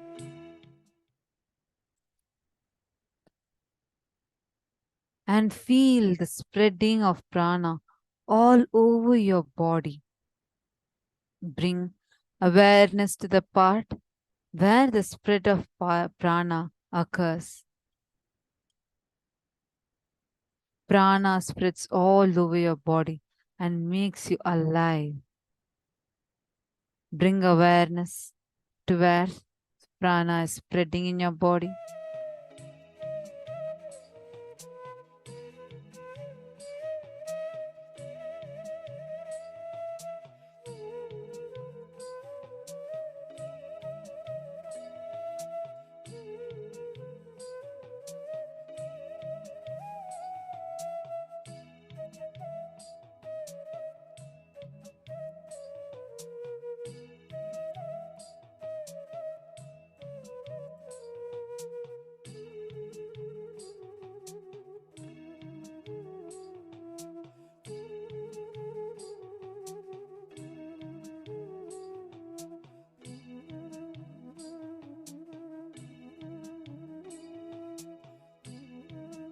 Bring your awareness to all the four parts.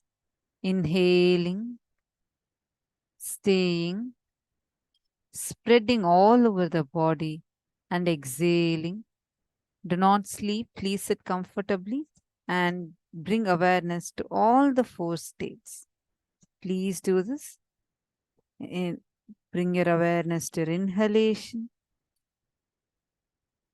staying of prana, spreading all over the body, and exhaling.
sleep.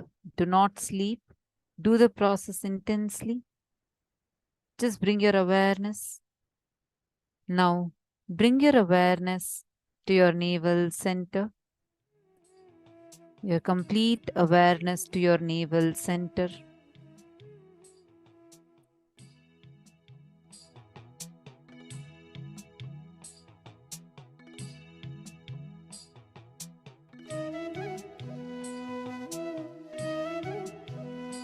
Bring your awareness. Do not sleep. Do not move. Just bring your awareness to your navel center. Do not create a tension. Just relax. Just bring your awareness to your belly button, your navel center.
Bring your awareness to all the 5 movements: inhaling, staying, spreading, exhaling, and cleansing.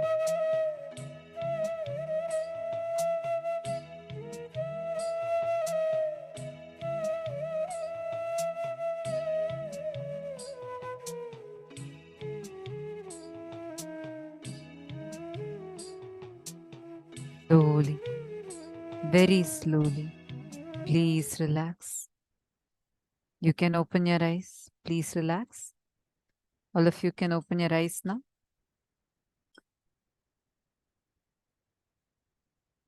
Please relax. Settle down. How do you feel?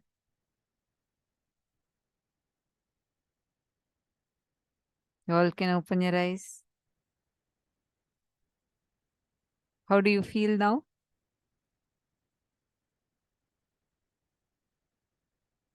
Understand?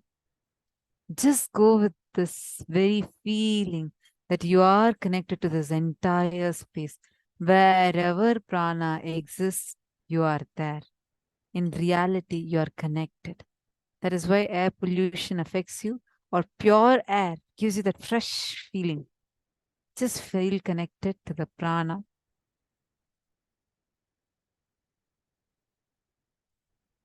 Mantasaha, drink some water and put more awareness in your navel center. Sleepiness will go. That sleepiness is because when you're putting your awareness, there is a heat that is getting generated. Drink water and put your awareness in your navel center. It'll go. Real care. Very nice. Saralananda. Nisha Patel is saying, she's so happy. First time felt meditation. Very nice. Ma Sally is saying, I felt relaxed, but I was feeling really hot and it became uncomfortable. Is that normal? That's what. See, whenever you're focusing your energy, see, your awareness is your energy. You're putting your awareness. So that awareness is what is making you feel that heat getting generated. That's a Swamiji gave that step of putting your awareness in the navel center. Because whenever you inhale, put your awareness in your inhalation or holding or exhalation, the heat in your body increases. You're understanding? So that is why that awareness in the navel center can cool you down. Drink water now. It's just intense energy, nothing to worry. Now, in the same space, we are going to enter into power manifestation. And this is a book, a gift from Swamiji. You don't have to learn meditation because you're already in meditation. A very beautiful book on Pancha Koshas. Don't worry about the link. We're going to be emailing it to you now. Now, we are going to be entering into power manifestation. We have Manitya Shambhananda, who's going to be taking us through the power manifestation session.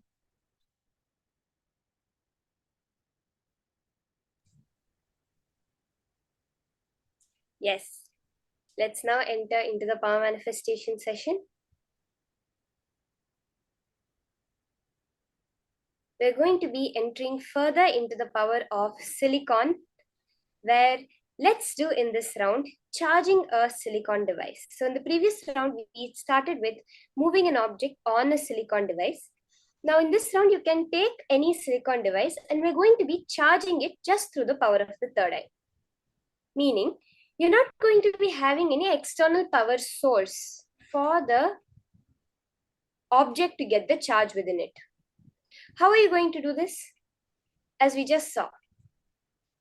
See, you are a source of energy itself. See, every atom, if you actually put a voltmeter next to an atom, if you take an atom, you see one side will be positively charged, one side will be negatively charged, but the overall charges cancel each other out. But an atom has a natural spin of itself. So when you keep a voltmeter next to an atom, when it's rotating, when it goes towards the positive side, you see a positive current. When it goes to the negative side, you see a negative current. And like this, it keeps going like this. Now, when you chart it, it creates waves. It creates energy. Now, you are made up of atoms. You are constantly generating energy. Actually, as we were learning about the whole pranic layer, right?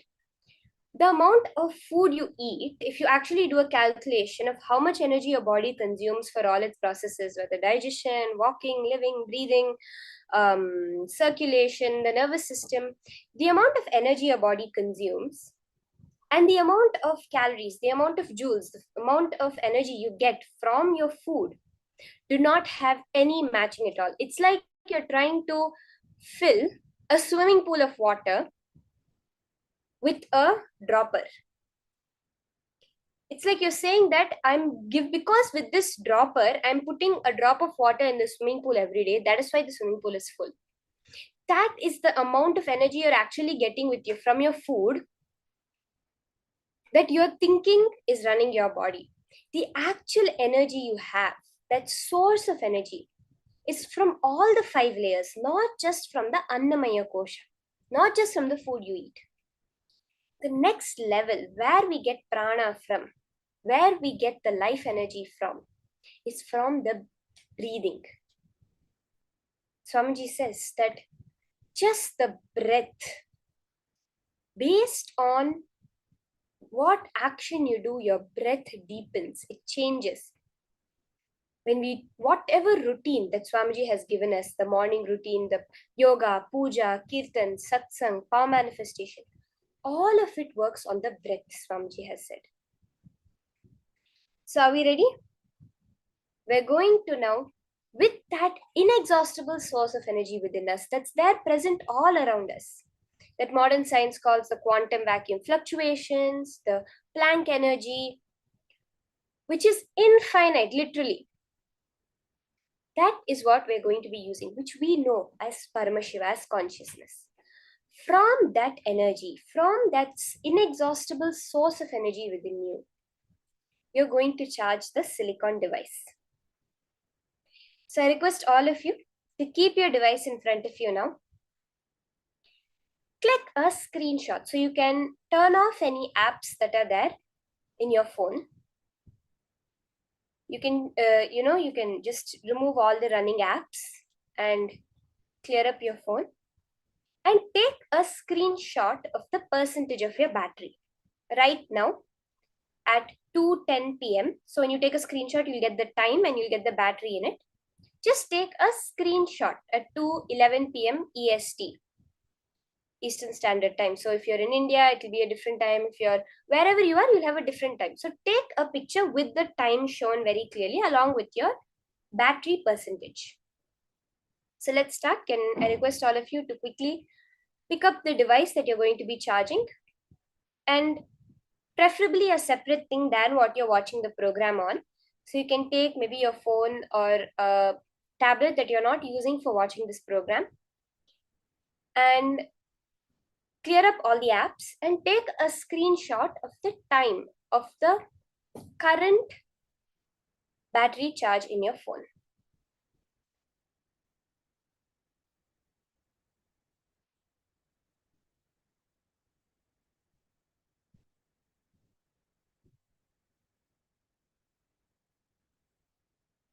Okay, once we have done this, you can just turn off your phone. You don't have to power it off. Just turn it off and keep it in front of you. Okay, Ma Hongsu has done it.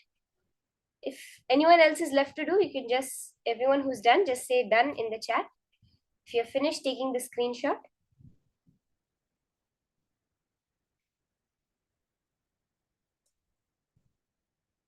Now, once you have taken the screenshot of the object, you can just keep it in front of you. Just turn it off and put it in front of you. Now, by connecting to Swamiji, you're going to infuse life energy, that same prana within you. That prana is what? Nothing but the reflection of the consciousness. That part which carries Paramashiva within us. Prana is not the air you breathe, nor it's the any physical component. It is that part that keeps you alive. When we say when prana has left the body, that is when the person is dead, not just the air leaving the body. When Swamiji says very beautifully, when the prana intake is more than the prana which is coming out when you breathe out, that's when you're in your ascending phase, when you're growing. And then when the prana takes a turn and more prana you're taking in, but you're taking in less prana but releasing more prana. That is when you start to age, when you start to move towards death. Ma Hongsu, you're asking prana is not oxygen. No, Ma, prana is not oxygen. Actually, Swamiji has once said that through breathing, the only thing you take in is oxygen, is prana. You do not take any oxygen. Swamiji has actually said that when you breathe, no oxygen composition of the air changes. Science is yet to catch up with this. Modern science is yet to understand the science, but very clearly in one satsang, Swamiji has revealed that when you breathe, there's no such thing as your intaking of oxygen and outtaking of carbon dioxide. There is no such thing like that which happens. The air is the same air. Only the prana changes because the prana is held in the air. The vehicle for the prana is the air. And when the prana, only the prana is entered into your body. So we do not yet medically understand this. Science has not yet caught up with this. But eventually, as Swamiji says, I'm ahead of my time. So at the right time, when modern science catches up, we'll know the science behind this. But Swamiji has very clearly said that when you breathe in or breathe out, the oxygen or carbon dioxide composition of the air does not change. It's only the prana which goes into your body. Yes, Ma Priyatma, it's a very new revelation. We have no clue how it is, but this is exactly what Swamiji has said. Okay, so that prana, that life energy, which is the reflection of consciousness, we all have a, see, Swamiji says the only thing that is constant in this universe is not even light. We keep light as a constant usually in modern day equations. But Swamiji says even light is not a constant. Even space is not constant. only the reflection of consciousness on space is constant. That reflection of consciousness that we have within our body, which use to live as a living being. We're not a dead body, but what makes us living is the prana within our body. That prana, you're going to now just deeply connecting in the space of oneness with the silicon object. For that, put that life energy. See, that energy is what modern science understands as quantum vacuum fluctuation, or as the Planck energy, which they say that vacuum, empty space, is not actually empty. It's full of tiny fluctuations of energy, of pure energy, which is much more energy than even if you take all the matter of the world, combine it together. How much energy was there in the Big Bang? More, many times more than that much energy is present at every point in space. So we do not need an external source of energy. Just by connecting to that field, that Paramashiva, that's within you, within the object, within everything around you, you can make the battery charge.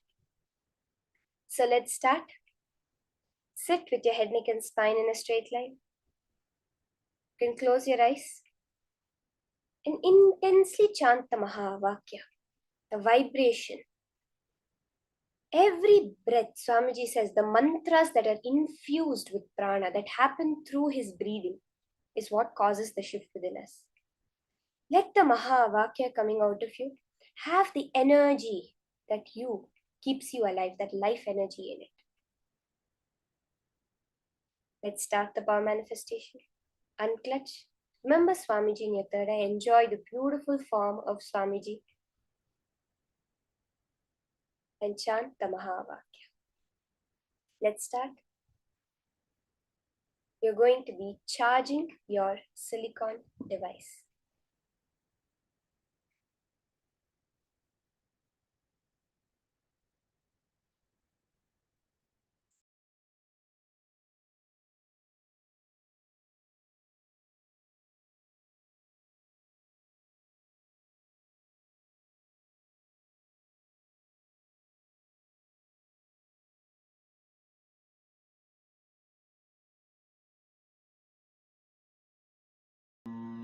Nithyananda Paramashivoham.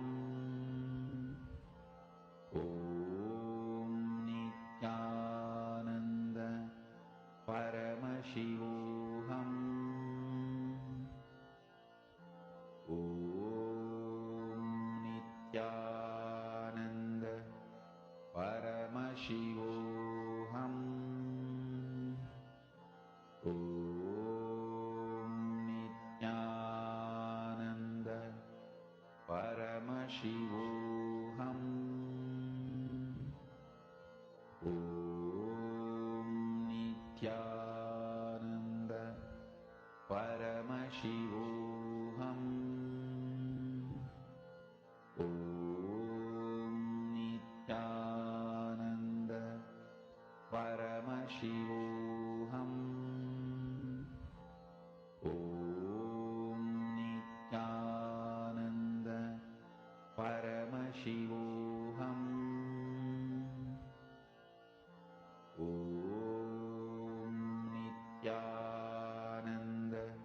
Paramashivoham. Om Nithyananda Paramashivoham. Om Nithyananda Paramashivoham. Om Nithyananda Paramashivoham. Om Nithyananda Paramashivoham. Om Nithyananda Paramashivoham. Om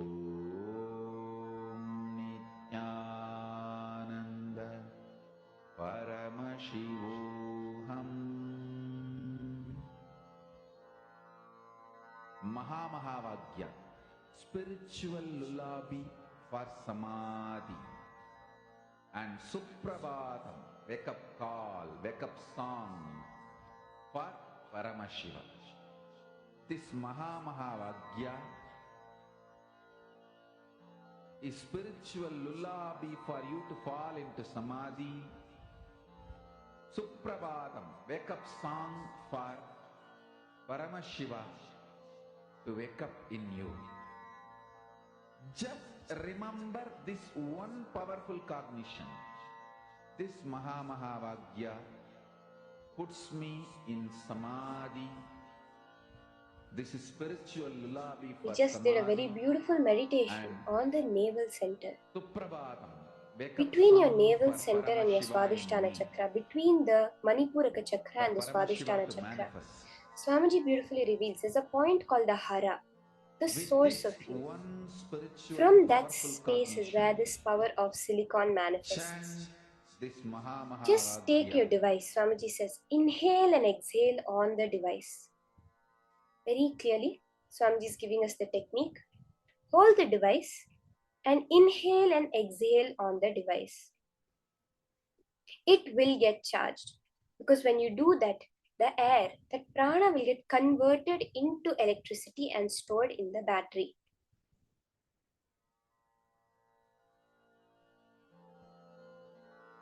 Mahavagya, spiritual lullaby for samadhi, and Suprabhatam, wake up call, wake up song for Paramashiva. Actually, For Swamiji Paramashiva to revealed this power manifest. in the courtyard very beautifully to all the Balasans, where With he this gave for each one power the exact spiritual science and powerful technique cognition, behind it. chant Swamiji says that this for this power of charging Mahavagya. the battery, it comes from your hara, from that center at the base, and goes up to your third eye and manifests. So very clearly, just inhale and exhale onto the device that you're charging. That air will get converted into electricity. Like I said, the life energy in the prana will just charge your phone right now in front of your eyes. You can hold your device and just breathe in and breathe out. The battery will just start increasing. Don't keep opening your phone and checking it. You can keep your phone off and breathe deeply on your phone or on your tablet. It's going to charge. Do never underestimate the power manifestation.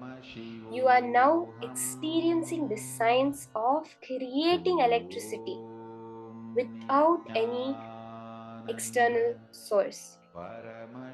We have the age-old quest in the modern day for a perpetual motion machine. A machine that will continue producing energy without consuming, or will produce more energy than it consumes. That is what the whole world has been searching for, but we never realize that our own body, our own life is a perpetual motion machine. It goes on producing energy without any external source. We have the example of so many people, the breatharians, so many people, so many sadhus, so many great masters, as Swamiji himself has lived and showed us, living on a bare minimum of food or no food at all. But yet, living so alive, interacting and experiencing the whole world. You are a perpetual motion machine. You are a organism, a living being that can produce an eternal and infinite amount of energy. Just breathe in and breathe out on the battery. That air will just get converted into electricity.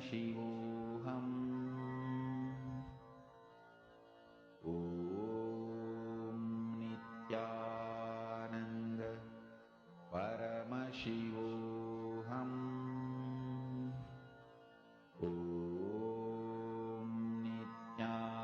Nithyananda Ma Sita Naren, we're doing the power of charging your battery.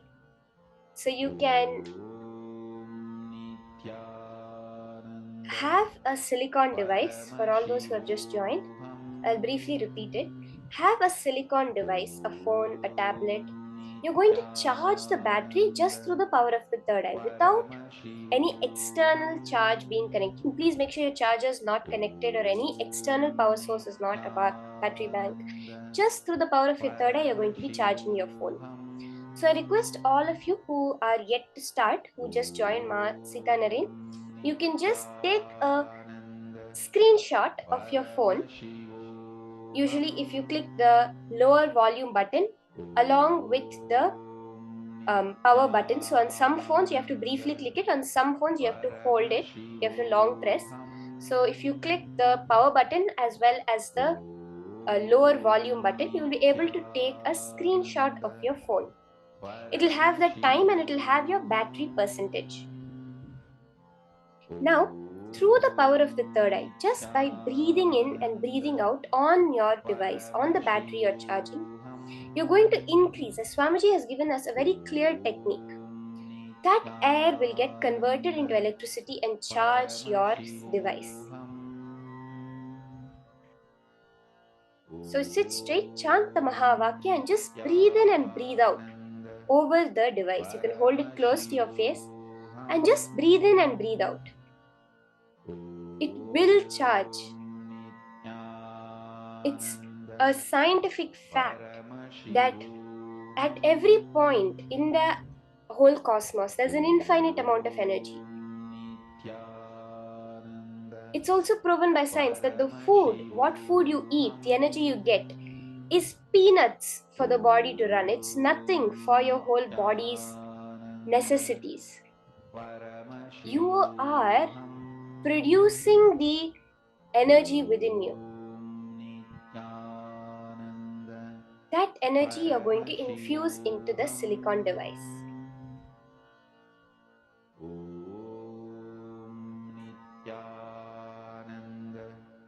Paramashivoham.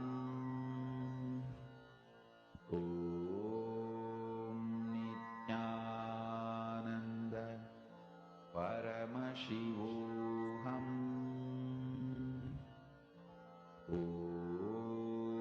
Nithyananda Paramashivoham. Nithyananda Paramashivoham.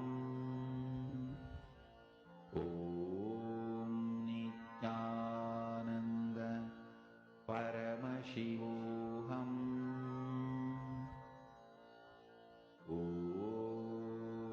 Nithyananda Paramashivoham.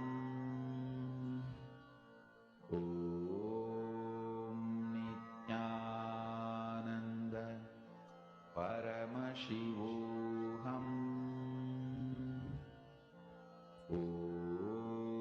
Yes, Ma Priyesha, you can do that, Ma. You can turn around your phone and blow it on the battery, because the exact process Swamiji has given is to breathe in and breathe out on the battery. So don't use your mouth if anyone is using your mouth. Just through your nose itself, breathe in and breathe out regularly on the battery. That's all. Ma Soni Rao, whatever you feel will help. If you really feel that Atmalinga has energy, you can always keep your Atmalinga and do it. See, anything which we do is only Swamiji gives us a technique to do it. He has said breathe in and breathe out. Anything you want to do, you can do. See, power manifestation is not limited in any way. Yes, you can keep the Atmalinga with your device. The Atmalinga can charge the device. Because when we do healing, that is what we do, right? When we do the Atmalinga healing, through the Atmalinga, we are channeling the energy to the other person. So, Ma, if you're really connected to the Atmalinga and you really want to do it, you can always keep the Atmalinga on your device and do it. That's not a problem.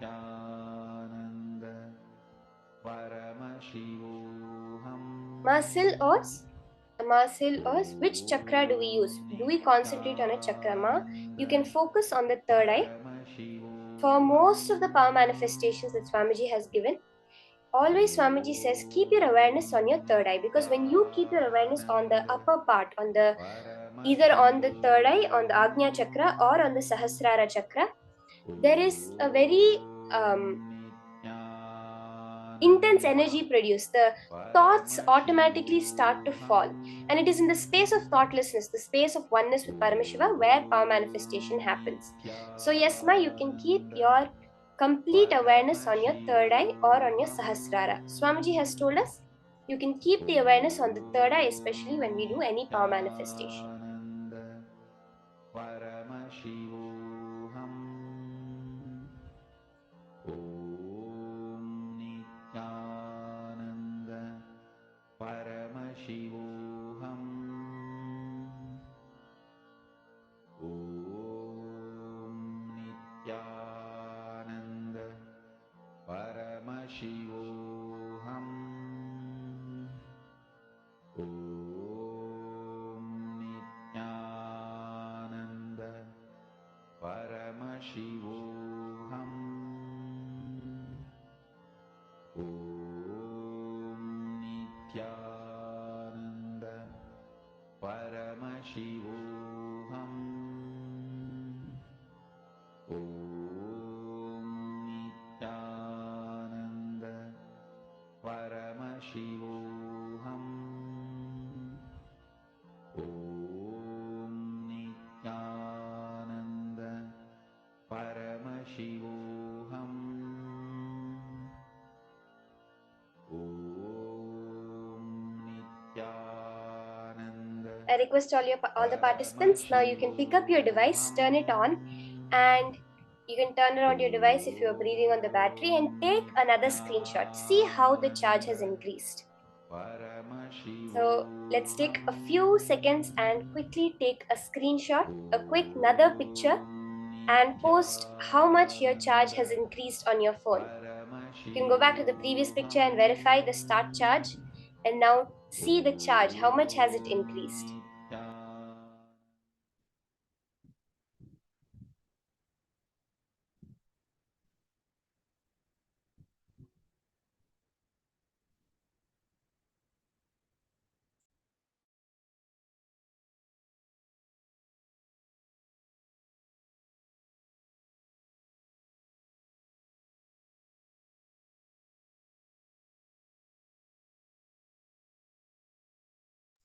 Now, we are going to be entering into a very, very, very beautiful and intense session. Swamiji is going to take us back to the depths of how we define ourselves. Is it the I that defines what is mine? Or is it what I think as mine which defines I? When we understand this, very, very easily you'll be able to define who you are. You want to be a rich person? Very easily you can become that. You want to be a healthy person? Just by one cognition shift, you can become healthy. Because we'll understand now the science of what defines us to ourselves. Let's now hear about this from Swamiji.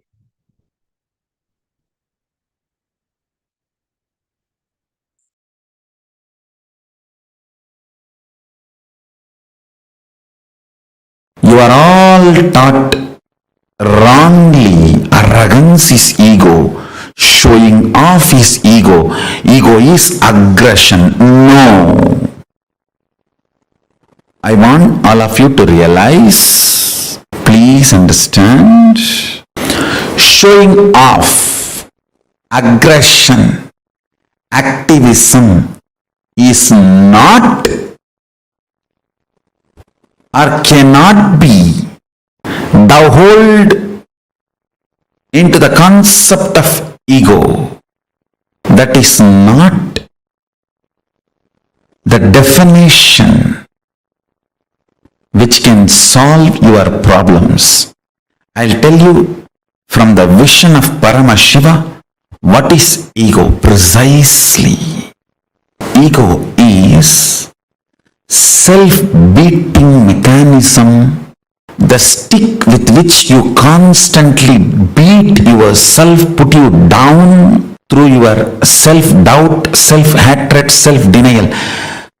Constant SDHD bonding gum is what I call lust, and the frequency with which you use that is ego. Second important thing, the identity I is not the source of mine, but mine is the source of I. This delusion, listen carefully. The truth is, I is not the source of mine, mine is the source of the I. This is the truth. The real I you have, it is from Paramashiva. The I you experience is from mine.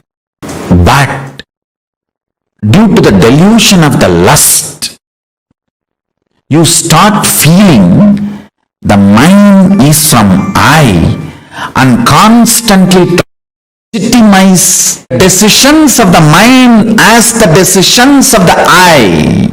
Please understand. Decisions of the mind, when you associate that as the decisions of I, you have fallen into delusion. For example, some small chemical imbalances in your body, hormonal imbalances in your system, if they decide something, it is decisions of mind, not decisions of I. But you pick those decisions and attribute them to you and start thinking it is decisions of I, then you execute it. That delusion, the decisions of mind getting attributed to decisions of I, decisions of mind becoming part of the decisions of I, decisions of mind due to the lust gets attached and made to feel experience as decisions of I. I tell you, this is the worst shade of the lust. Worst shade of the lust is not the body's attachment or craving for another body or person. The worst shade of the lust is the actions and reactions of the mind being portrayed to you as the actions and reactions of the I due to the extreme attachment, lust between mine and I. Listen carefully. Shanti means able to see the gap between what is the instinct of the I and what is the instinct of the mind. That is Shanti. Able to see inside your inner space, the thoughts generated in you, are they from mind or are they from I? Always the I realizes and releases only powerful cognitions. Always mind realizes and raises only powerless cognitions. It's an eternal law of life. Ability to see the gap is Shanti. Inability to see the gap is Moga.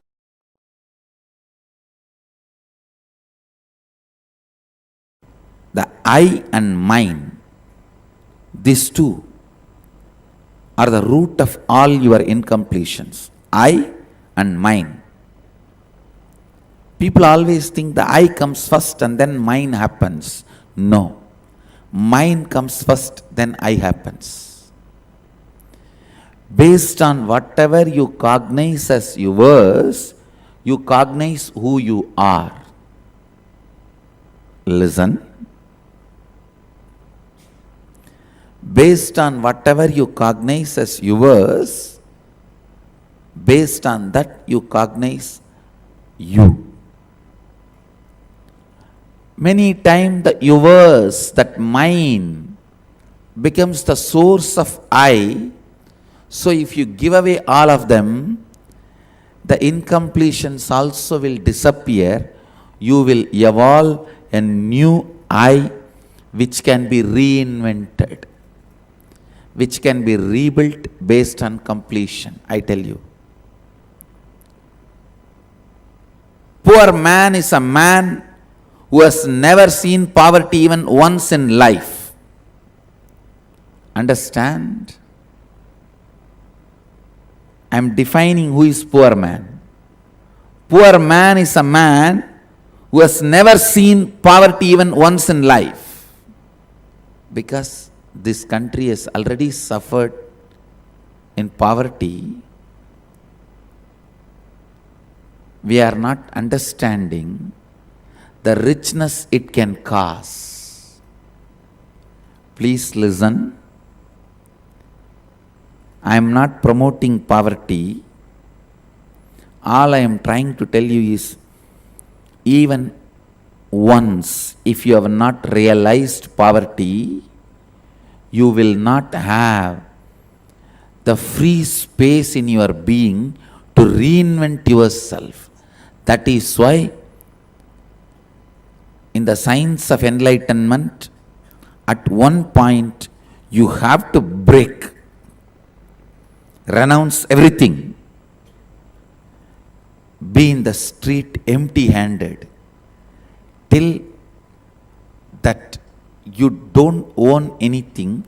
Nothing can be the reason for your cognition of I. Your I has to be just dependent on I. The mind cannot be the foundation ground for I. For that understanding to sink in, at least 1 year in your life, you should have been empty-handed, nothing, without anything. No relationship, no friends, no money, nothing. I tell you that 1 year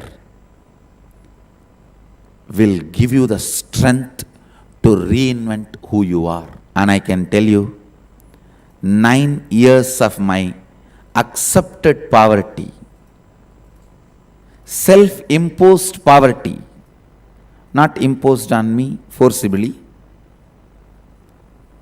I may not want to say my Purvashram family is rich, but they are decent. They were able to provide food and clothes and shelter for me.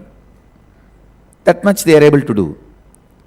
But when I renounced all of that, and family, friends, all the known contacts, everything,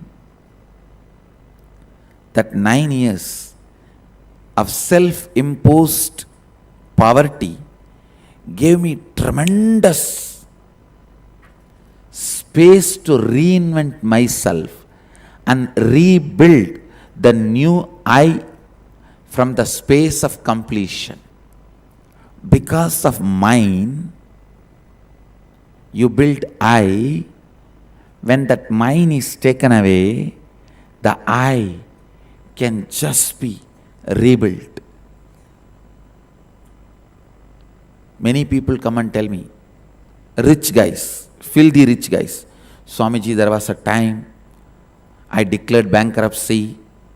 I did not even have food. This scene which I am describing will be a typical part of all big rich guys. There was a time I declared bankruptcy. I did not have anything. There was no friends to help me, nobody to support me. I was homeless. I was begging and eating in the streets. I tell you, that part of the life is a blessing. They may not know, but that is the blessing. Because that is the time when mine is taken away, I melts down, all the incompletions disappear. You will have an inner space where you can reinvent and rebuild yourself from the space of completion.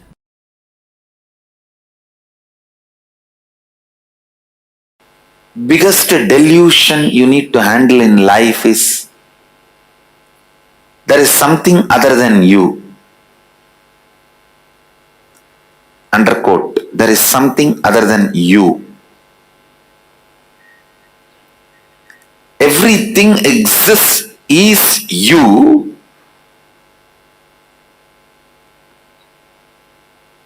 If you feel there is something other than you, that is delusion. Handling that delusion is very important. For that, you need to know what or whom you feel as other than you and why you feel that or them as other than you. Please understand, if a bamboo is thrown in the Ganga and that bamboo is floating, it looks like Ganga is become two now, right side, left side. But Ganga never became two. The bamboo makes Ganga look like two. It is always our enmity that makes your conscious Ganga to look you and other.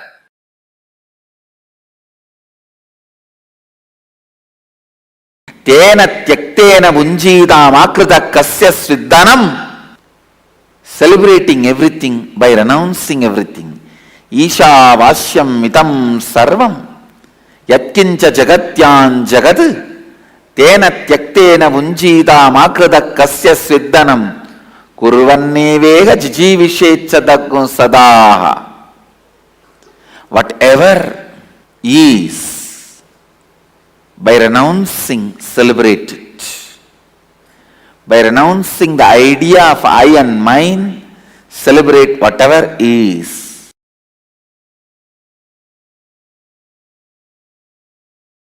A sublime poet, Isha Vasyam Idagum Sarvam Yatkincha Jagatyan Jagad Tena Tyaktena Bunjita Makrida Kasya Sviddanam. What a subtle, sublime truth! See, everything exists, is energy. Stop identifying as I and mine with something separate. Renounce this I and mine and be liberated and celebrate and enjoy everything exists.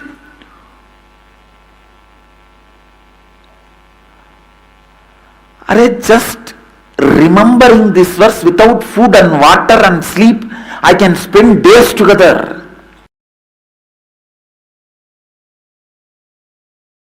When methods are given, you ask for the gist.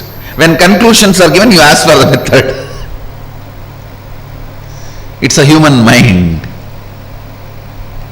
Isavasya Upanishad gave all the conclusions. Ishavasyam idam sarvam yatkincha jagatyan jagad tena tyaktena bunjita makrida kasya sviddanam. All conclusions.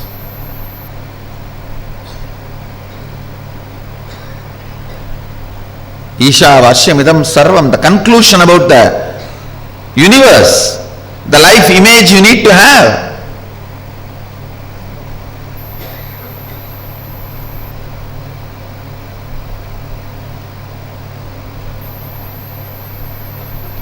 Isha Vasyamidam Sarvam Yatkincha Jagatyan Jagat Tena Tyaktena Vanjita Makrida Kasya Sviddanam. Means that second statement is the conclusion, the relationship you need to have with the universe.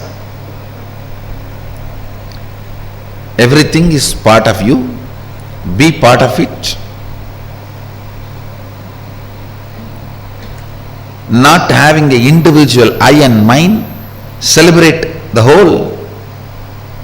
The whole Isavasya Upanishad, if you see, conclusions, that's all. Conclusions.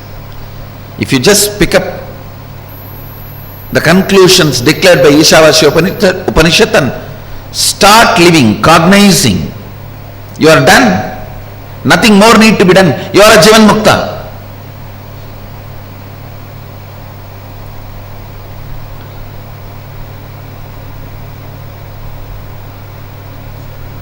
But you don't do it with that simplicity, in that simple way. You ask for a method. How everything is God. How? Then comes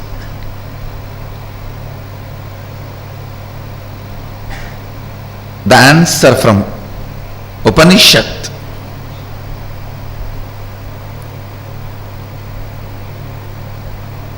The Kenopanishad. Kenopanishad is a powerful thought current. I should say thought currents, because few more are presented in this. Powerful thought currents. The first thought current presented in Kenopanishad is seeking. Keneshitam patati preshitam manakena prana pratama praiti yuktaha keneshitam vachamimam vadanti chakshushrotram kavu devo yunakti.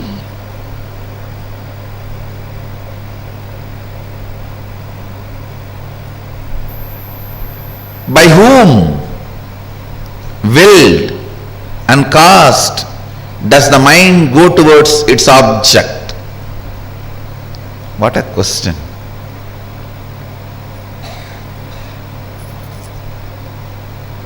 Just by the strength of the question, you know the person who is in front of you is a seeker or poker.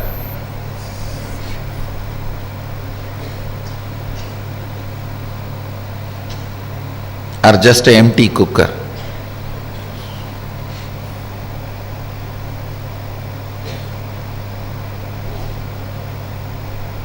By whom? Keneshitam patati preshitam mana kena prana pratama praiti yuktaha. By whom, willed and caused, does the mind go towards its object? By whom, directed and united with which, does the first vital life energy, the chief cause, comes forth towards its activities? At whose will does the speech gets activated and speaks? Enlivened and directed by what luminous divine power? Indeed, do the eyes and ears engage in their functions? Understand?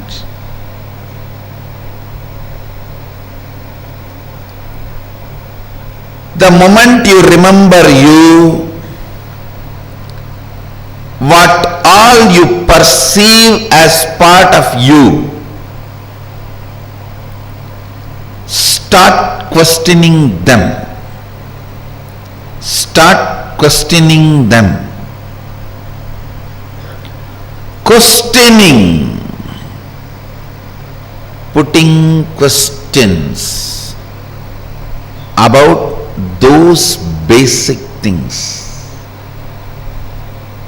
Putting questions about those basic things is seeking. Don't assume anything. Understand? The more and more you assume, more and more it shows your ignorance. People who ask answer for their questions are fools. People who understand when I question their answers are the most intelligent beings. Understand, I do two things when people come with question. Sometime I give answers to their questions, sometime I question their answers. When you put a question, you have certain answers in that question. You have certain conclusions. Based on those conclusions, you put the question. I question those conclusions. I question those answers you have.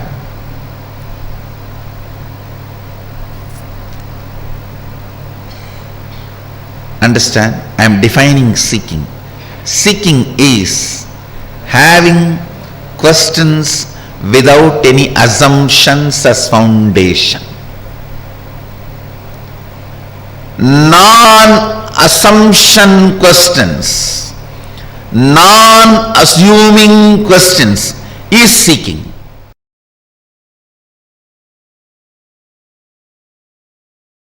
All of us are completely connected in the space of oneness. I am not saying all of us are one. All of us are in the space of oneness. All of us are in the space of oneness. If you see goodness from outside, you are in the space of completion inside. If you see bad things outside, you need to complete inside. Let every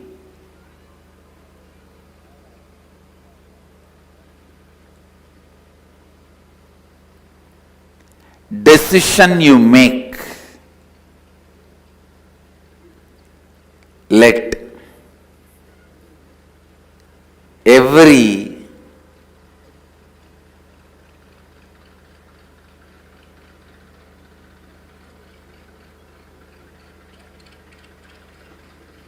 thought you entertain, every word you utter, every action you do,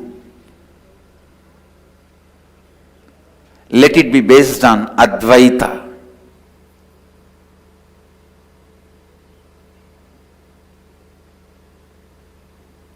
Let it be completely based on Advaita.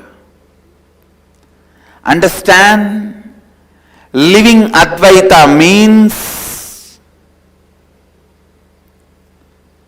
your self-drive, your inspiration, your energy, your experience,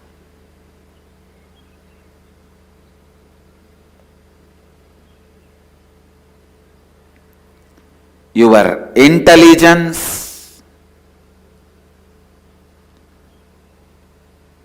everything operates from Advaita, from the truth and fact, sacred secret of the oneness.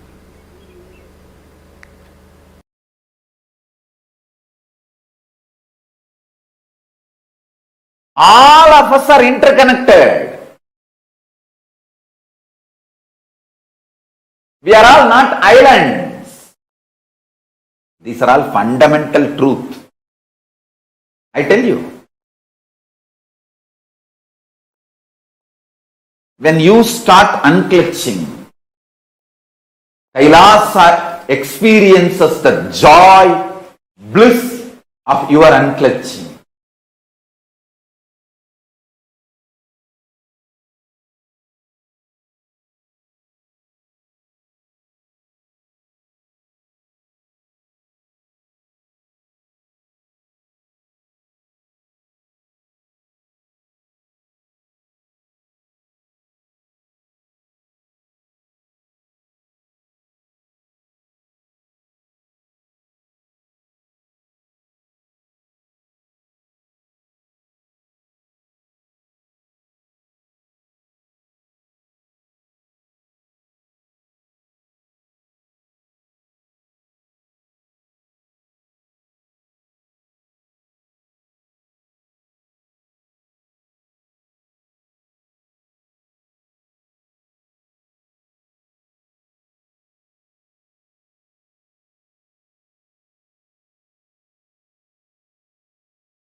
Yes. How many of you were able to relate to what Swamiji said about how it is the I, that it's not the I that is defining the mind. It is actually the mind that is defining the I.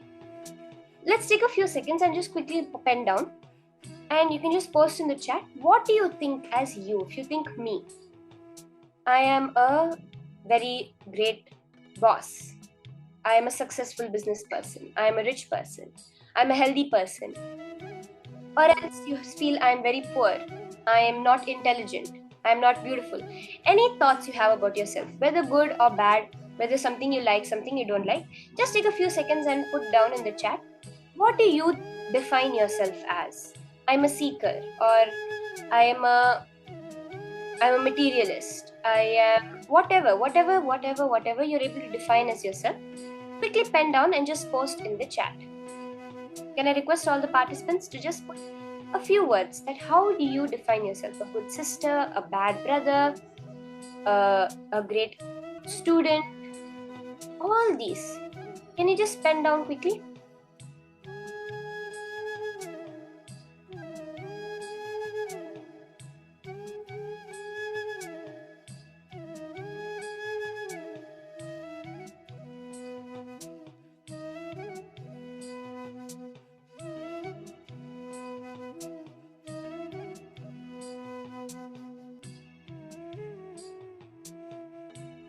Ma Diana has posted, I am an intuitive speaker. I am an intuitive seeker, sorry. Okay, Ma. Anyone else? We have only one person posting. Anyone else? What do you feel? What do you define yourself as?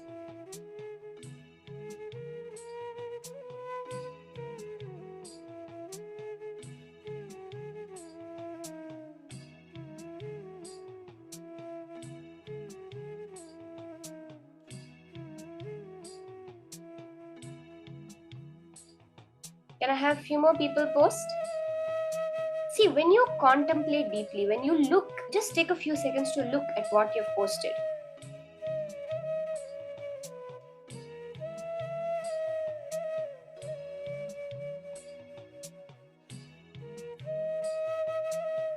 Okay, Ma Stephanie is saying that I'm a truth seeker, I'm a bad woman, okay.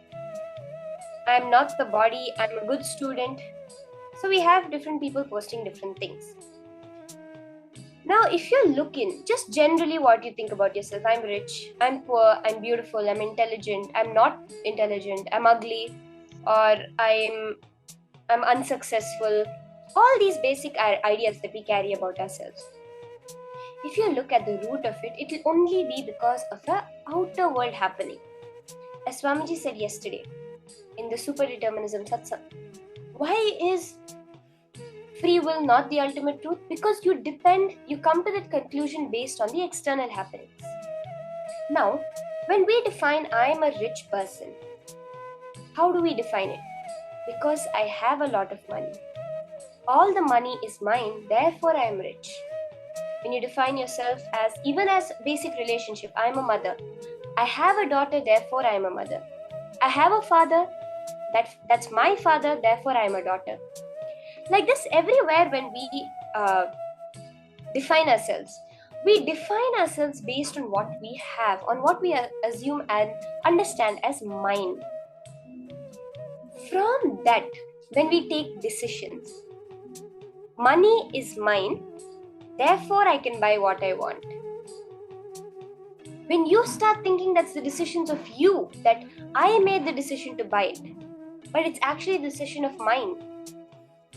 At every level, when you decide to fight with someone, you've decided that this is my enemy. The mind that has chosen this as your enemy has decided to fight. It's not the decision of you. Because the ultimate you, as Swamiji beautifully says, I is the name of God. The true I within you, not the I you associate yourself as, the real I within you is actually Paramashiva.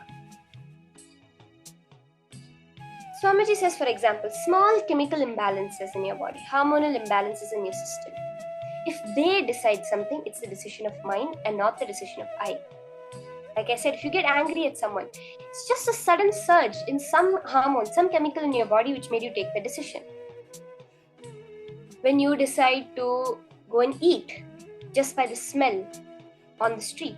Actually, a lot of restaurants use that as an advertising thing where they spread the smell, like for example, of coffee or of a certain spice in the air around the restaurant so that the minute you smell it, you feel like eating. Why? Because it immediately triggers a certain chemical response in you. Contemplate for just a couple of minutes. Where do you see this in your life?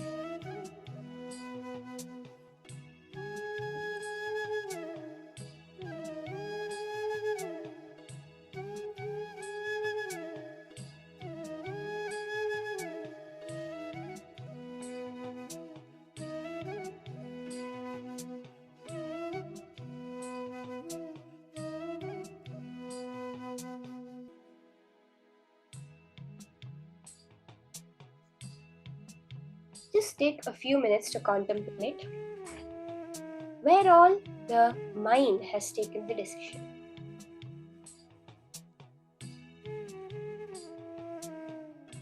You can pen down.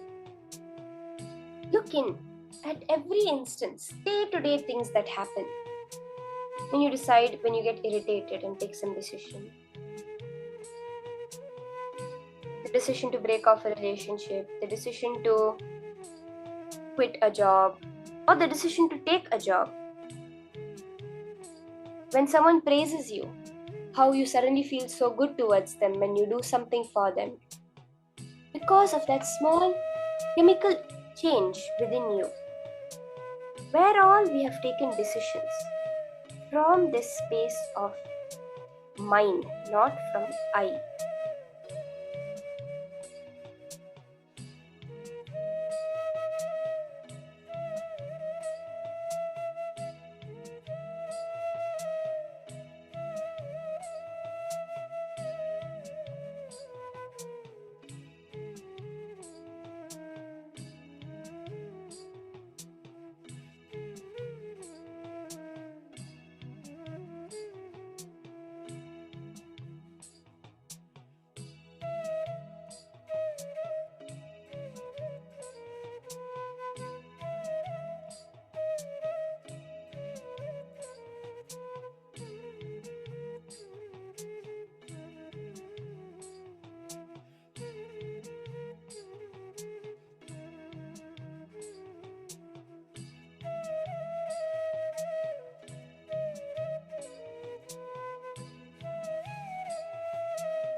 When you look in, you will see that all the problems you experience are within you. Swamiji says that if you are perceiving some problem, 90% of your problems are internal problems and the remaining 10% don't exist. Because the minute you have a problem in your perception, it's already from inside you. Ego is a self-beating mechanism.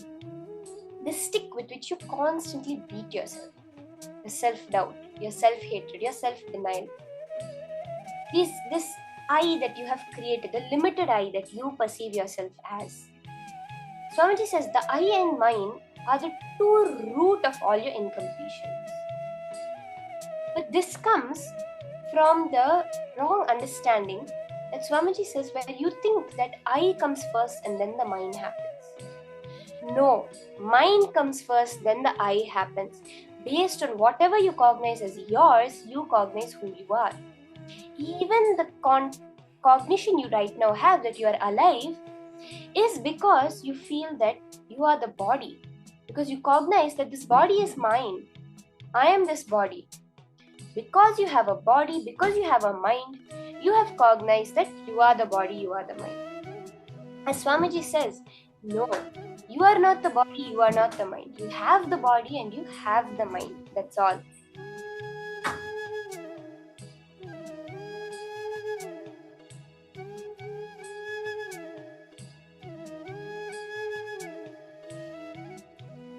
So let's start with a small exercise.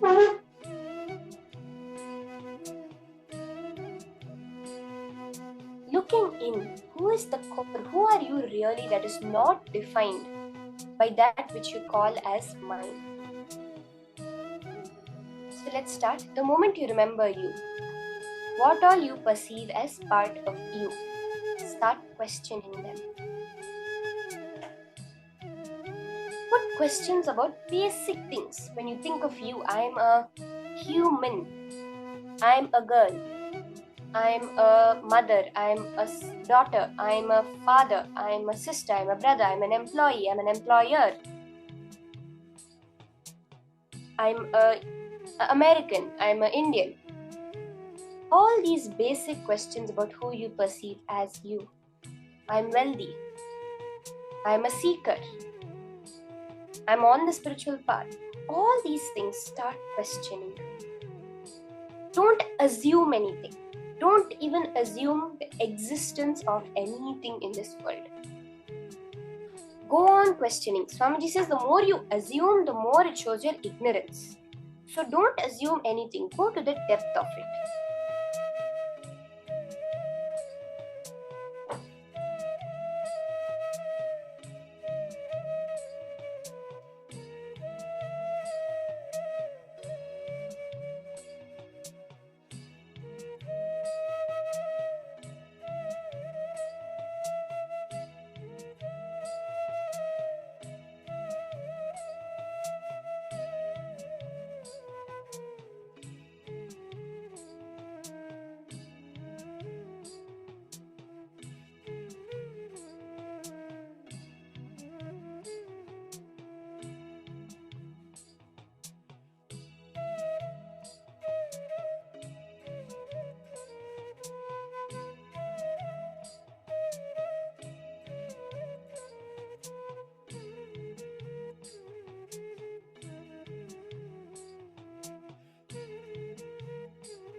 Nothing more.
Nityanandam.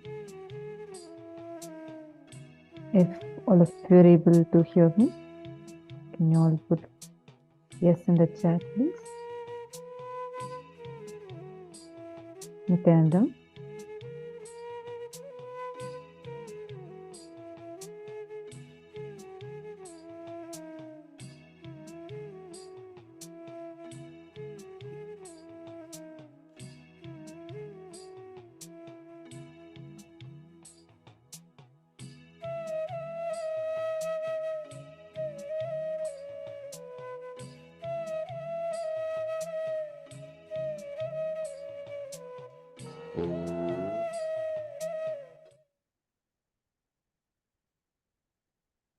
Nityanandam, I apologize for, we had a small technical glitch, I think.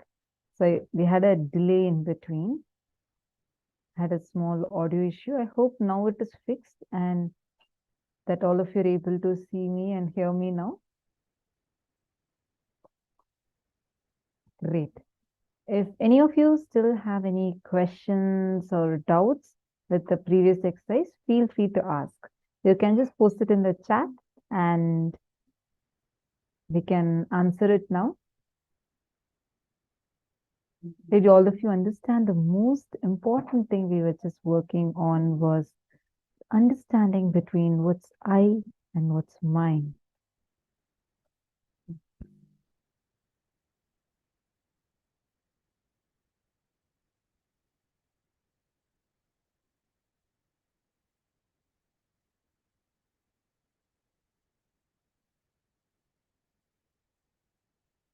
Rain is asking a very interesting question. She's asking, why should I be, why create us separately if there is no respect for individuality? Beautiful question. Swamiji answers this actually. Understand, every time you see, let's first understand how we all came into existence. Paramashiva, to celebrate himself, the oneness, to celebrate itself, multiplied into many and celebrated itself. Understand? The why should be looked in individually. The why we started all of this, why am I individually existing, needs to be looked in. But because each individual will have a different answer to it. That's why one Swamiji will say, someone asks Swamiji, why are we at all in delusion? If the whole purpose is to liberate us from this delusion, why did we fall into it in the first place? Swamiji says, actually very funny way Swamiji will answer it. And Swamiji will ask who asked you to go into delusion? You need to ask yourself.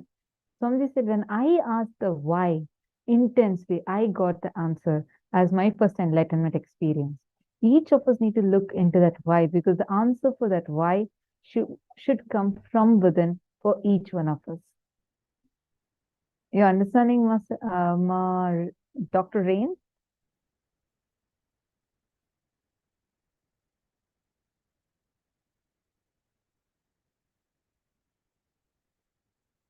I misunderstood the subject. I understood mind and not mind. Could you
Yes, sir. I hope now you're able to hear me better. Yes. So we were all understanding about the difference between I and mine.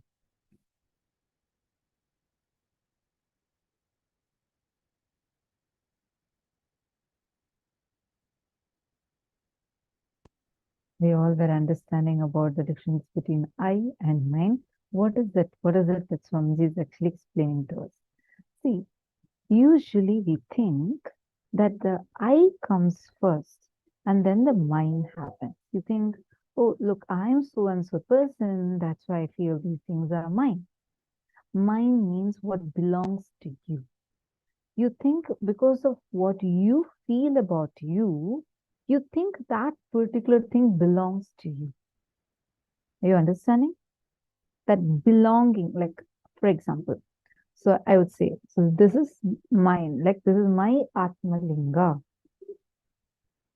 This is my body. So this mine means what I feel as my own, what I think belongs to me. It's called as mine. I is the identity we carry. For example, I say that I am a girl and this body is mine. We usually think, okay, so because I'm a girl, I feel this body is mine, but it actually does not work that way. If you look in the mind, what you think as yours, this body, this society, you feel like this is your mother, this is your father, this is your friend, this is your money, these are all your patterns. All of these different components together make up your identity. They make up what you feel as your I. How many of you are understanding this?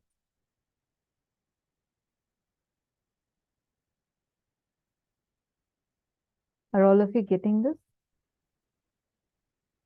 Mavirupaksha, did you understand this now?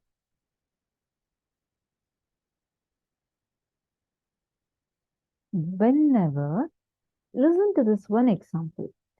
When you say, oh, I feel I am wealthy, you need to understand because you feel this wealth is yours, you feel you're wealthy.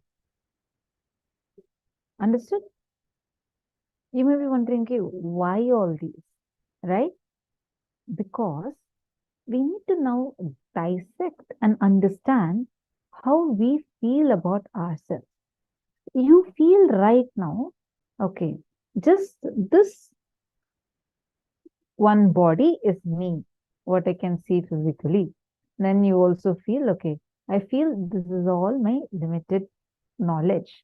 These are all mine. So from there, you draw your own conclusions saying, okay, look, these are all only mine. Therefore, I am only limited to this much. This is my small identity I carry about myself. When you renounce those small things, suddenly the reality opens up to you. That is when you understand that, my God, all of these are mine. Vasudhaiva Kutumbakam. Why in Hinduism we say that Vasudhaiva Kutumbakam, the whole world, universe is one family. Why? Because in Hinduism you do not have the concept of possessiveness. You only have a concept of owning. This is the thought current of Jana Loka. That is why in Jana Loka there's no conflict. Because the thought current is of owning, not possessing. Remember, we learned about it yesterday. Understand this. Inside of you, what you feel is yours, whatever you think, this is mine, that is mine, that is mine. All of these things together becomes your I.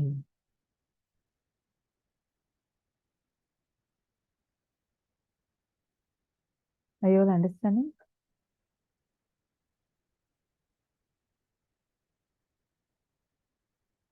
Now, let's all enter into power manifestation.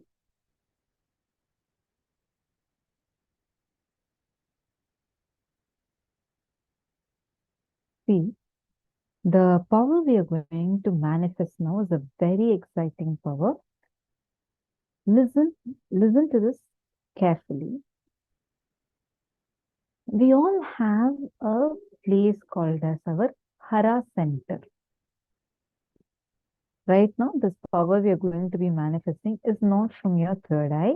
This is going to be from your Hara center. I'll explain what is Hara center. Between your Manipuraka, navel center, and Swadhisthana. See, the root chakra, which is at the base of your spine, is called as Mooladhara chakra. Just 2 inches above it is called as Swadhisthana chakra. And your navel center is called as Manipuraka chakra. Are all of you understanding it? I'll repeat it slowly. The base of your spine, that chakra is called as the Mooladhara chakra.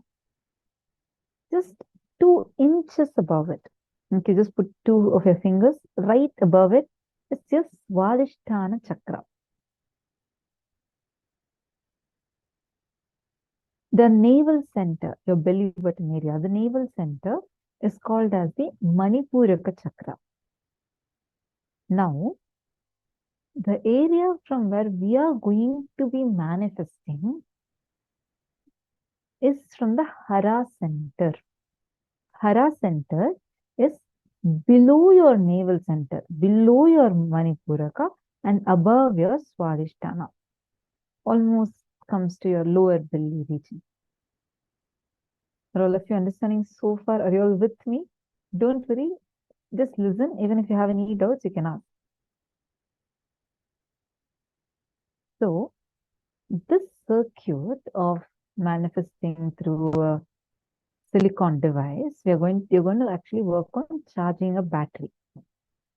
This circuit is not through length, breadth, and depth, which needs third eye.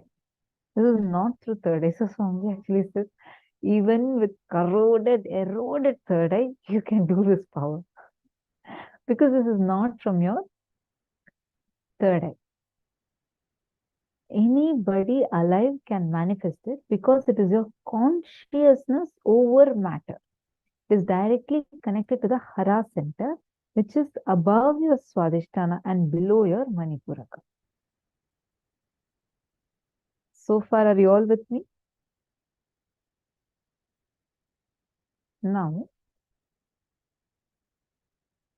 this circuit can be applied for anything you visualize. You can download it in silicon matter much before, even before this artificial chip trying to be inserted in the brain, trying to see through your eye. All this came. Swamiji initiated us into this power. We even have a video recording from 2016. And much before that, Swamiji had revealed about it. When Swamiji initiated us into this, so many kids started manifesting this power. Much before this artificial intelligence even started, and way back, Swamiji had started making us all manifest this power.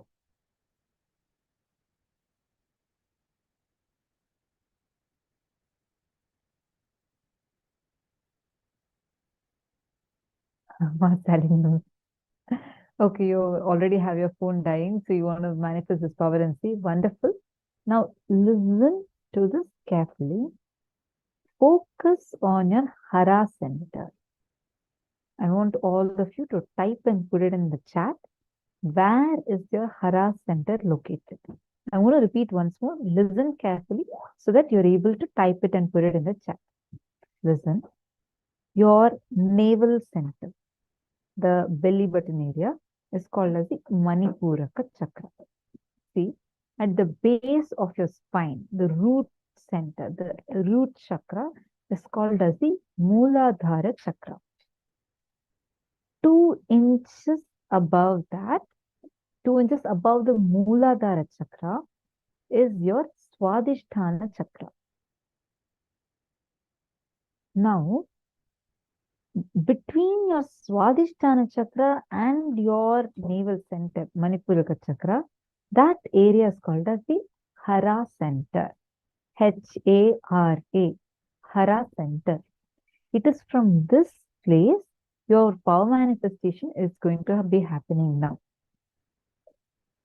Clear? Are all of us clear? Now, I request all of you to type and put it. Where is this Hara center located? Please type. All the participants, please type in a full sentence. Where is this Hara center located? Just want to ensure that all of you are clear with it.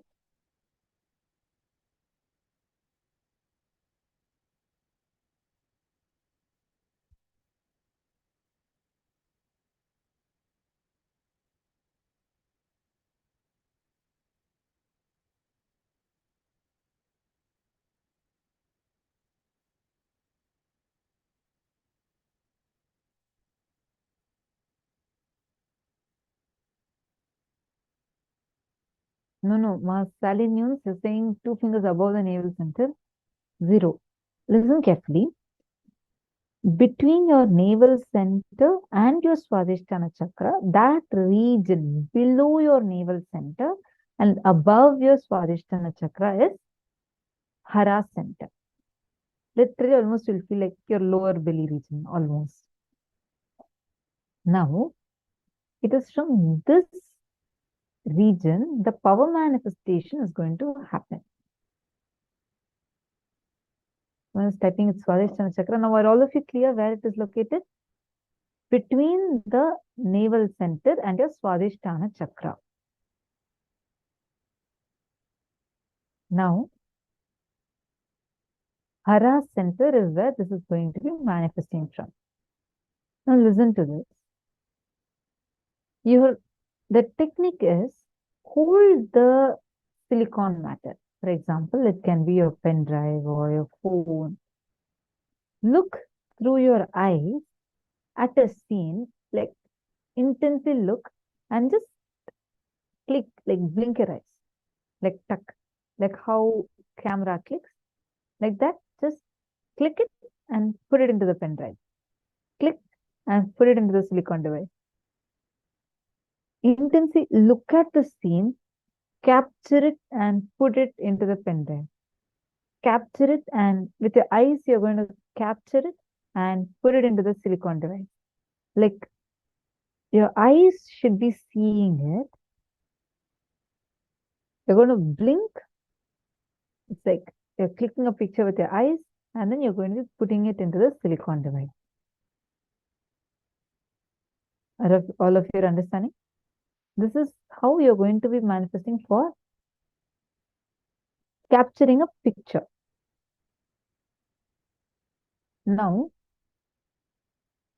first level, before you go into the capturing a picture, you're going to first understand how you're going to charge the battery, because this will be the first level and then you're going to capturing a picture.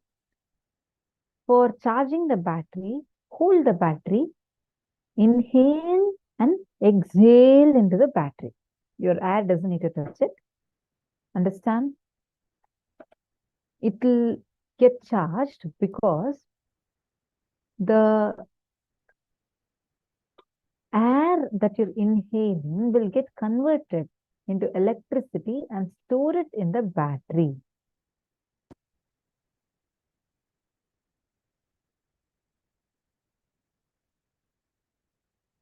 Are you understanding?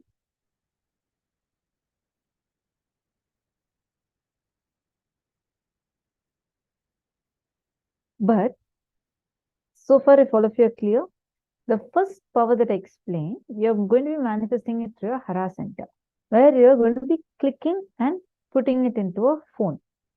First, let us all start manifesting that. And next, we'll be coming to this battery charging, because for the battery charging, you're going to use your third eye. You can use this power like just with that circuit is also connected from your Mooladhara and your Hara center. but it is transmitted through the third eye because the conversion of air into electricity happens and gets transmitted. So the first power we are all going to be doing is take any image and or any scene, like basically whatever you're seeing, see it, capture it, like click, and then put it into your pen drive, like with your eyes or like your phone, your mobile phone, your laptop, anything is okay. Chant the Mahavakya and do it a few times. Don't cherish any other thoughts inside. Focus on your Hara center. Literally feel Swamiji's energy there and capture and put it. Shall we start? Please start. Chant the Mahavakya. Come on, chant the Mahavakya.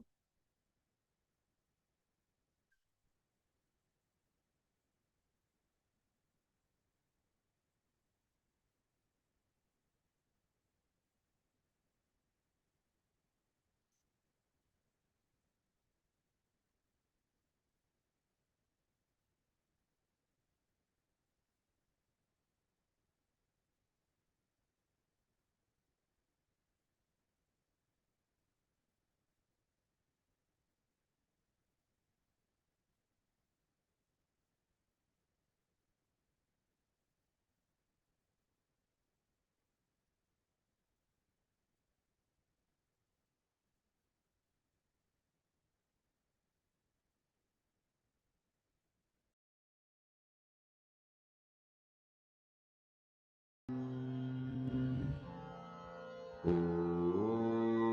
Nityanand परमशिवोऽहम् ॐ नित्यानन्द परमशिवोऽहम् ॐ नित्यानन्द परमशिवोऽहम् ॐ नित्यानन्द परमशिवोऽहम् ॐ नित्यानन्द परमशिवोऽहम् ॐ नित्यानन्द परमशिवोऽहम् ॐ Nityanand Ma Jnanapradata. Yes, you can hold the phone and do it. Hold the phone and do it. Chant the Mahavakya. Hold the phone and do it. ॐ नित्यानन्द परमशिवोऽहम् ॐ Nityanand You are not going to use the Hara center alone for charging because charging you need to use your third eye also. First, try a few rounds where you look at something intensely, capture it, just like a click. Capture it and put it into the phone.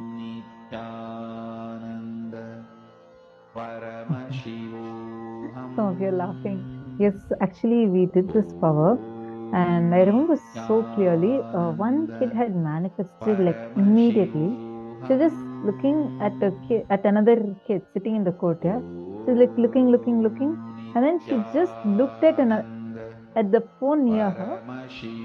It went into the messenger of another person who she was sitting and manifesting with. She actually said that that's what she wants to do and she just took it and put it, and when we saw that the date, usually the picture will have a date in it, right?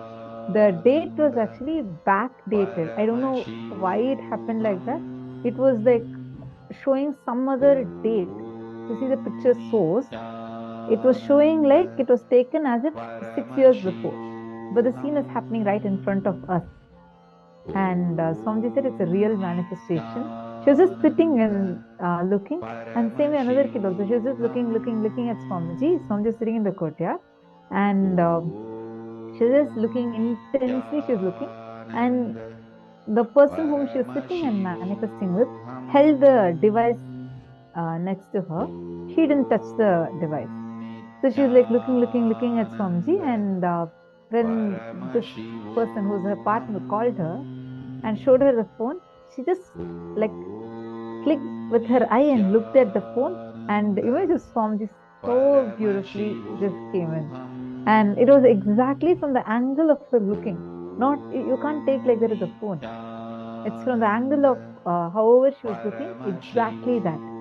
And that too, no, very focused, it was just Swamiji's picture that came. Like this, so many kids, same another kid had captured one more kid like sitting like this. The kid was sitting like this, and this kid also is like looking at her for something. And when she blinked her eyes, she had actually captured her and sent it on the phone.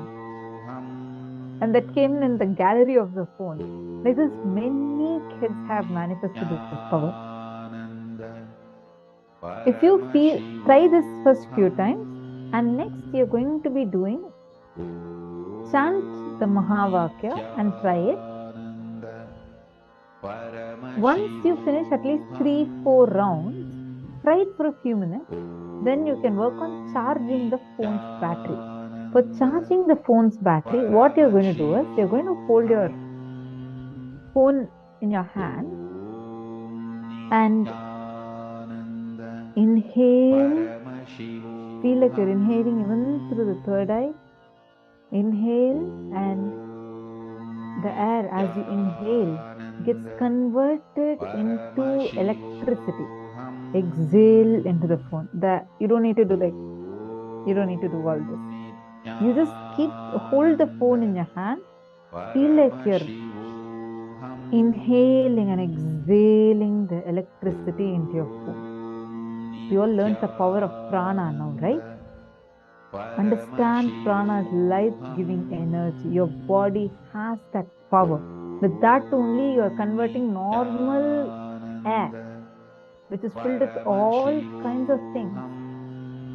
You're converting that into your energy. You're converting that into your blood, everything. Prana is that life-giving energy.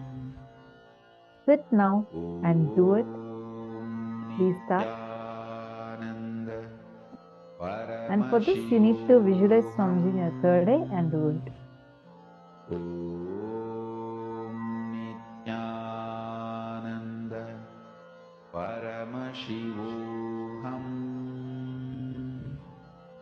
Zen Gau.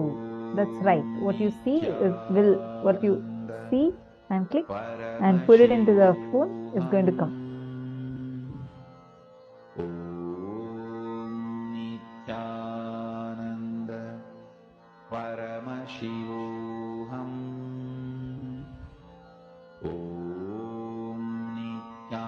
Sit now and do it. You should hold the phone for both the things. You should hold the phone, hold the battery, meaning hold the phone. Inhale and exhale the air as electricity into the phone to charge it.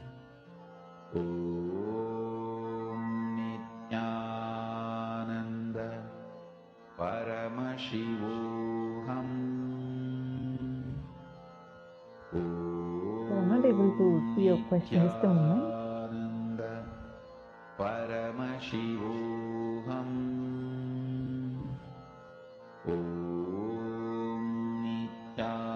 Oh, you're asking, should the phone be on or not?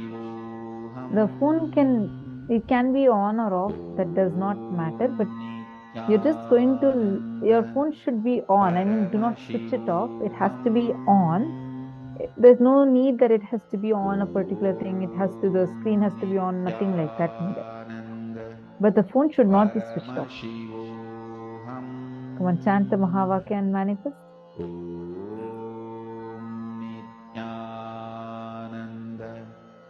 Paramashivoham.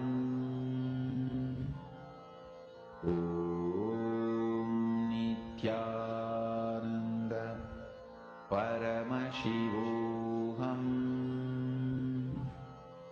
Om Nithyananda Paramashivoham.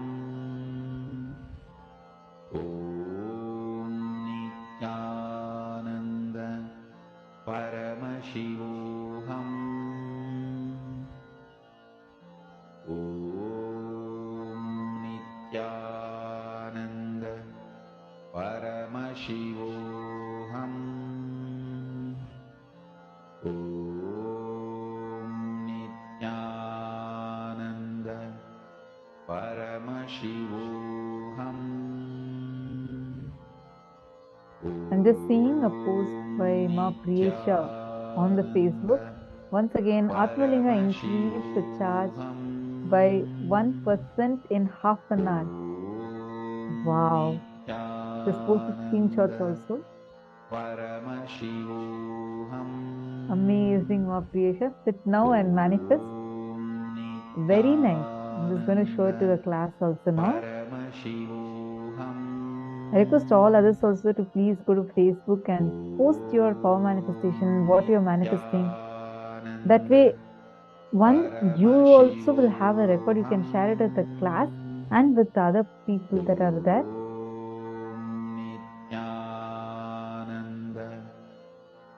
All of you can see here so beautifully Ma Priyesha has manifested this power.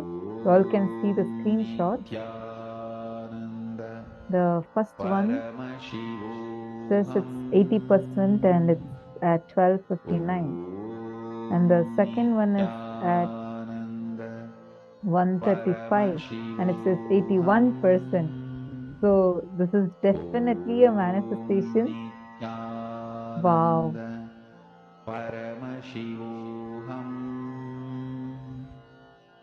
Congratulations. Amazing manifestation, Ma Priyesha.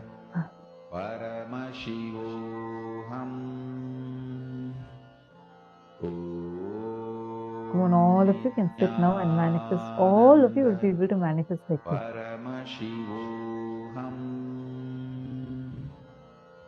Om Nithyananda Paramashivoham. Om Nithyananda Paramashivoham.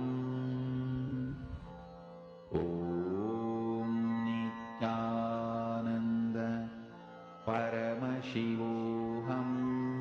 Ma Anand Sagar, yes, it will appear for you in the gallery, yes. Please do the power manifestation. It's actually fun.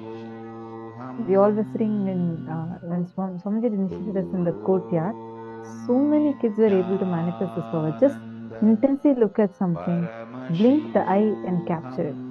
Practice it a few minutes and then go for manifesting with the power of increasing your battery charge. If you have Atmalinga, just keep the Atmalinga, but that is Atmalinga manifesting the power. That will also help you to manifest, to increase the battery's charge. The technique is inhale the air, prana, convert it into electricity and exhale into the food. Start. Use the third eye for this. For the battery charge power, you need to use your third eye. Paramashivoham. Om Nithyananda Paramashivoham. Mahamahavaagya, spiritual lullaby for samadhi, and Suprabhatam, wake up call, wake up song for Paramashiva. This Mahamahavaagya is spiritual lullaby for you to fall into samadhi. Suprabhatam, wake up song for Paramashiva to wake up in you. Just remember this one powerful cognition. This Mahamahavaagya puts me in samadhi This is spiritual lullaby for Samadhi and Suprabhatam, wake up song for Paramashiva in me. For Paramashiva to manifest. With this one spiritual powerful cognition, chant this Mahavagya.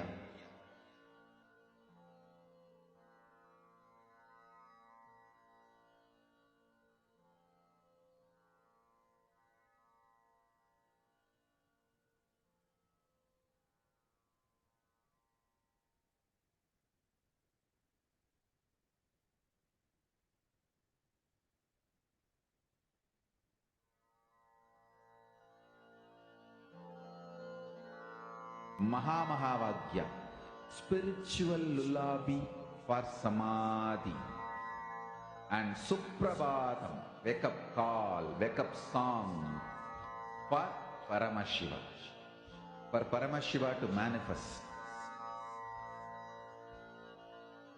With this one spiritual powerful cognition, chant this Mahavagya.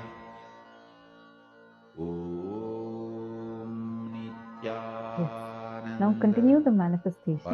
We are going to now enter into the next session where Swamiji explains how working on our mind is a waste of time. Very, very powerful revelation. Now let's listen to that revelation from Swamiji.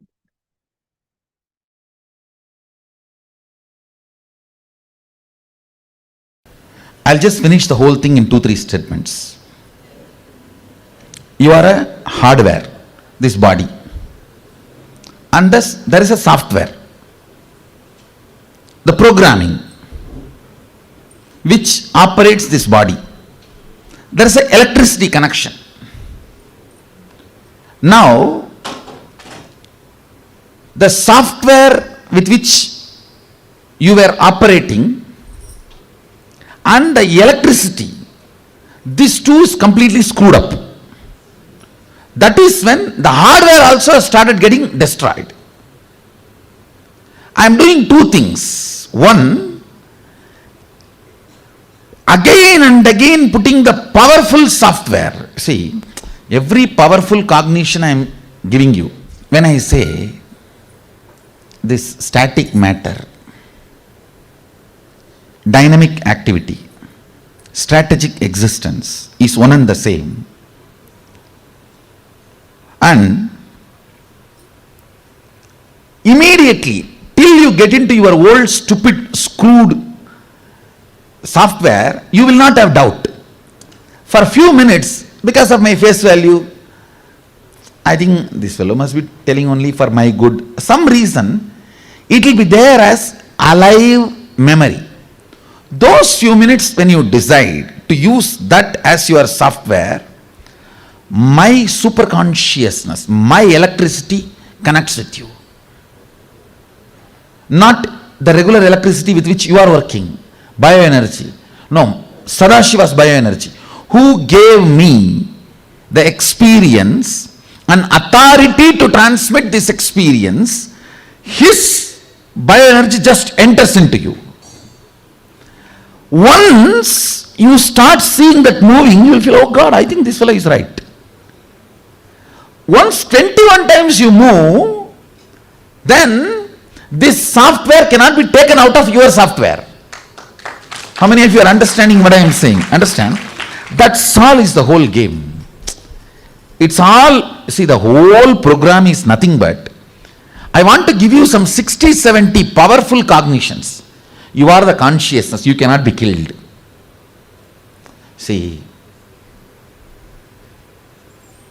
all the books Hinduism has 2 crore source books. All of you need to know. Hinduism has 2 crore source books. Hinduism has 2 crore source books. The whole 2 crore source book. And we have more than 1 crore temples. And almost billion followers. And at least I can say 10 million enlightened beings have lived on the planet Earth because of Hinduism. People who become enlightened because of Hinduism. And the chain is still alive, a living stream of Hinduism. Essence of all this is the 70 powerful cognitions. That's all. Once the 70 powerful cognition starts operating in you, you are the consciousness. These are all the side effects of the remaining. Listen carefully. When you understand you are the consciousness and you declare that as your powerful cognition, hey, I am the consciousness. So, my ups, downs, mood swings, ideas, identities, which comes and goes, none of this can be my real cognition.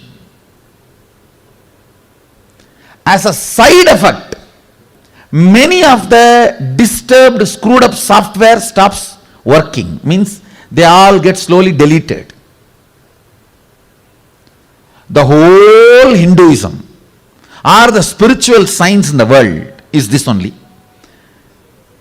60 to 70 roughly powerful cognitions should manifest in you as powers, not just intellectually. If you just get intellectually, you will never believe. It is like a working on the mind. Working on the mind is equivalent to trying to change your spouse. Try.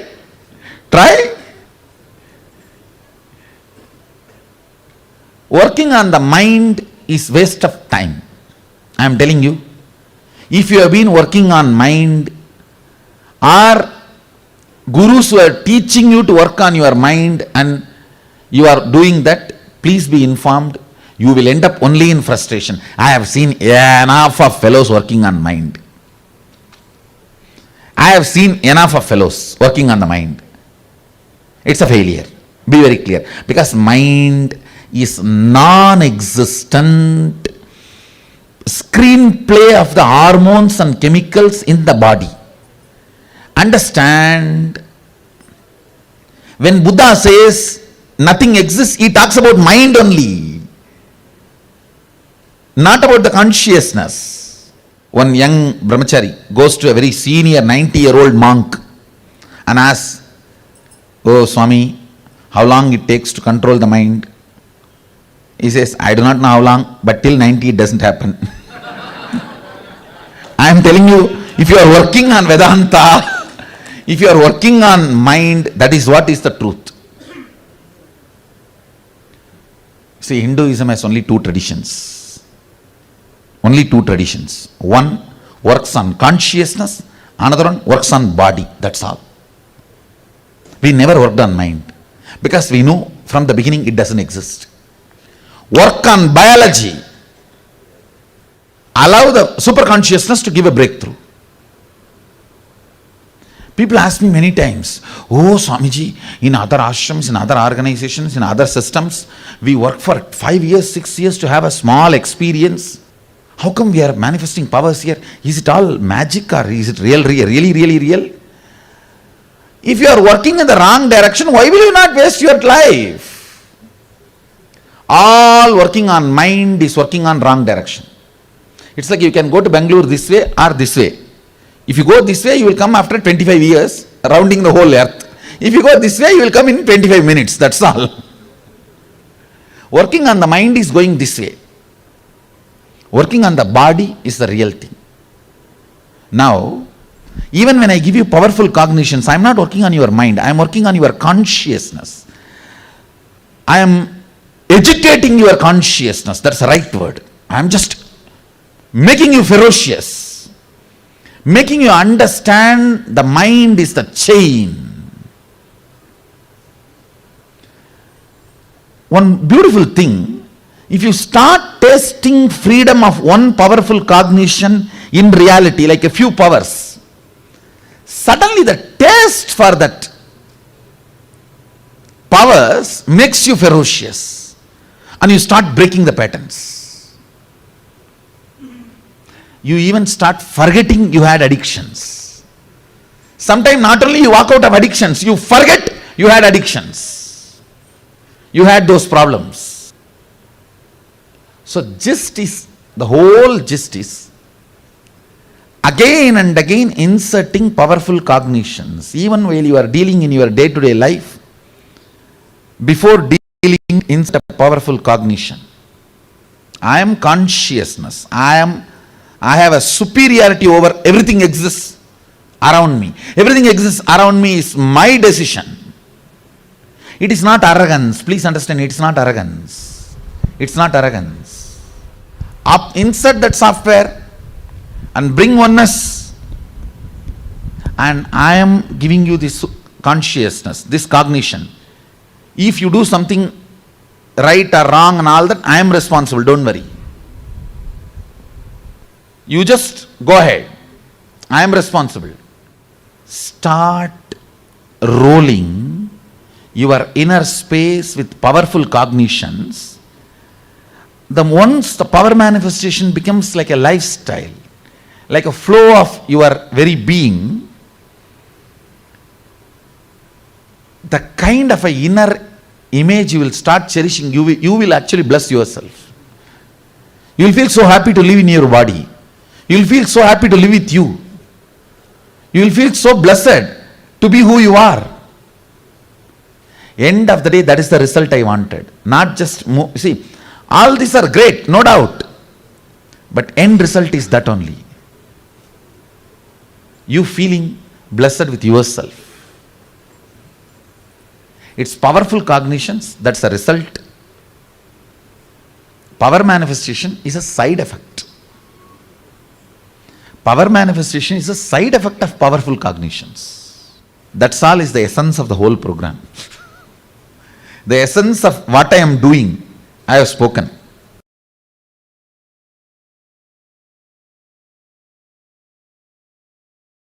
This possibility of conscious manifestation is given only to human beings.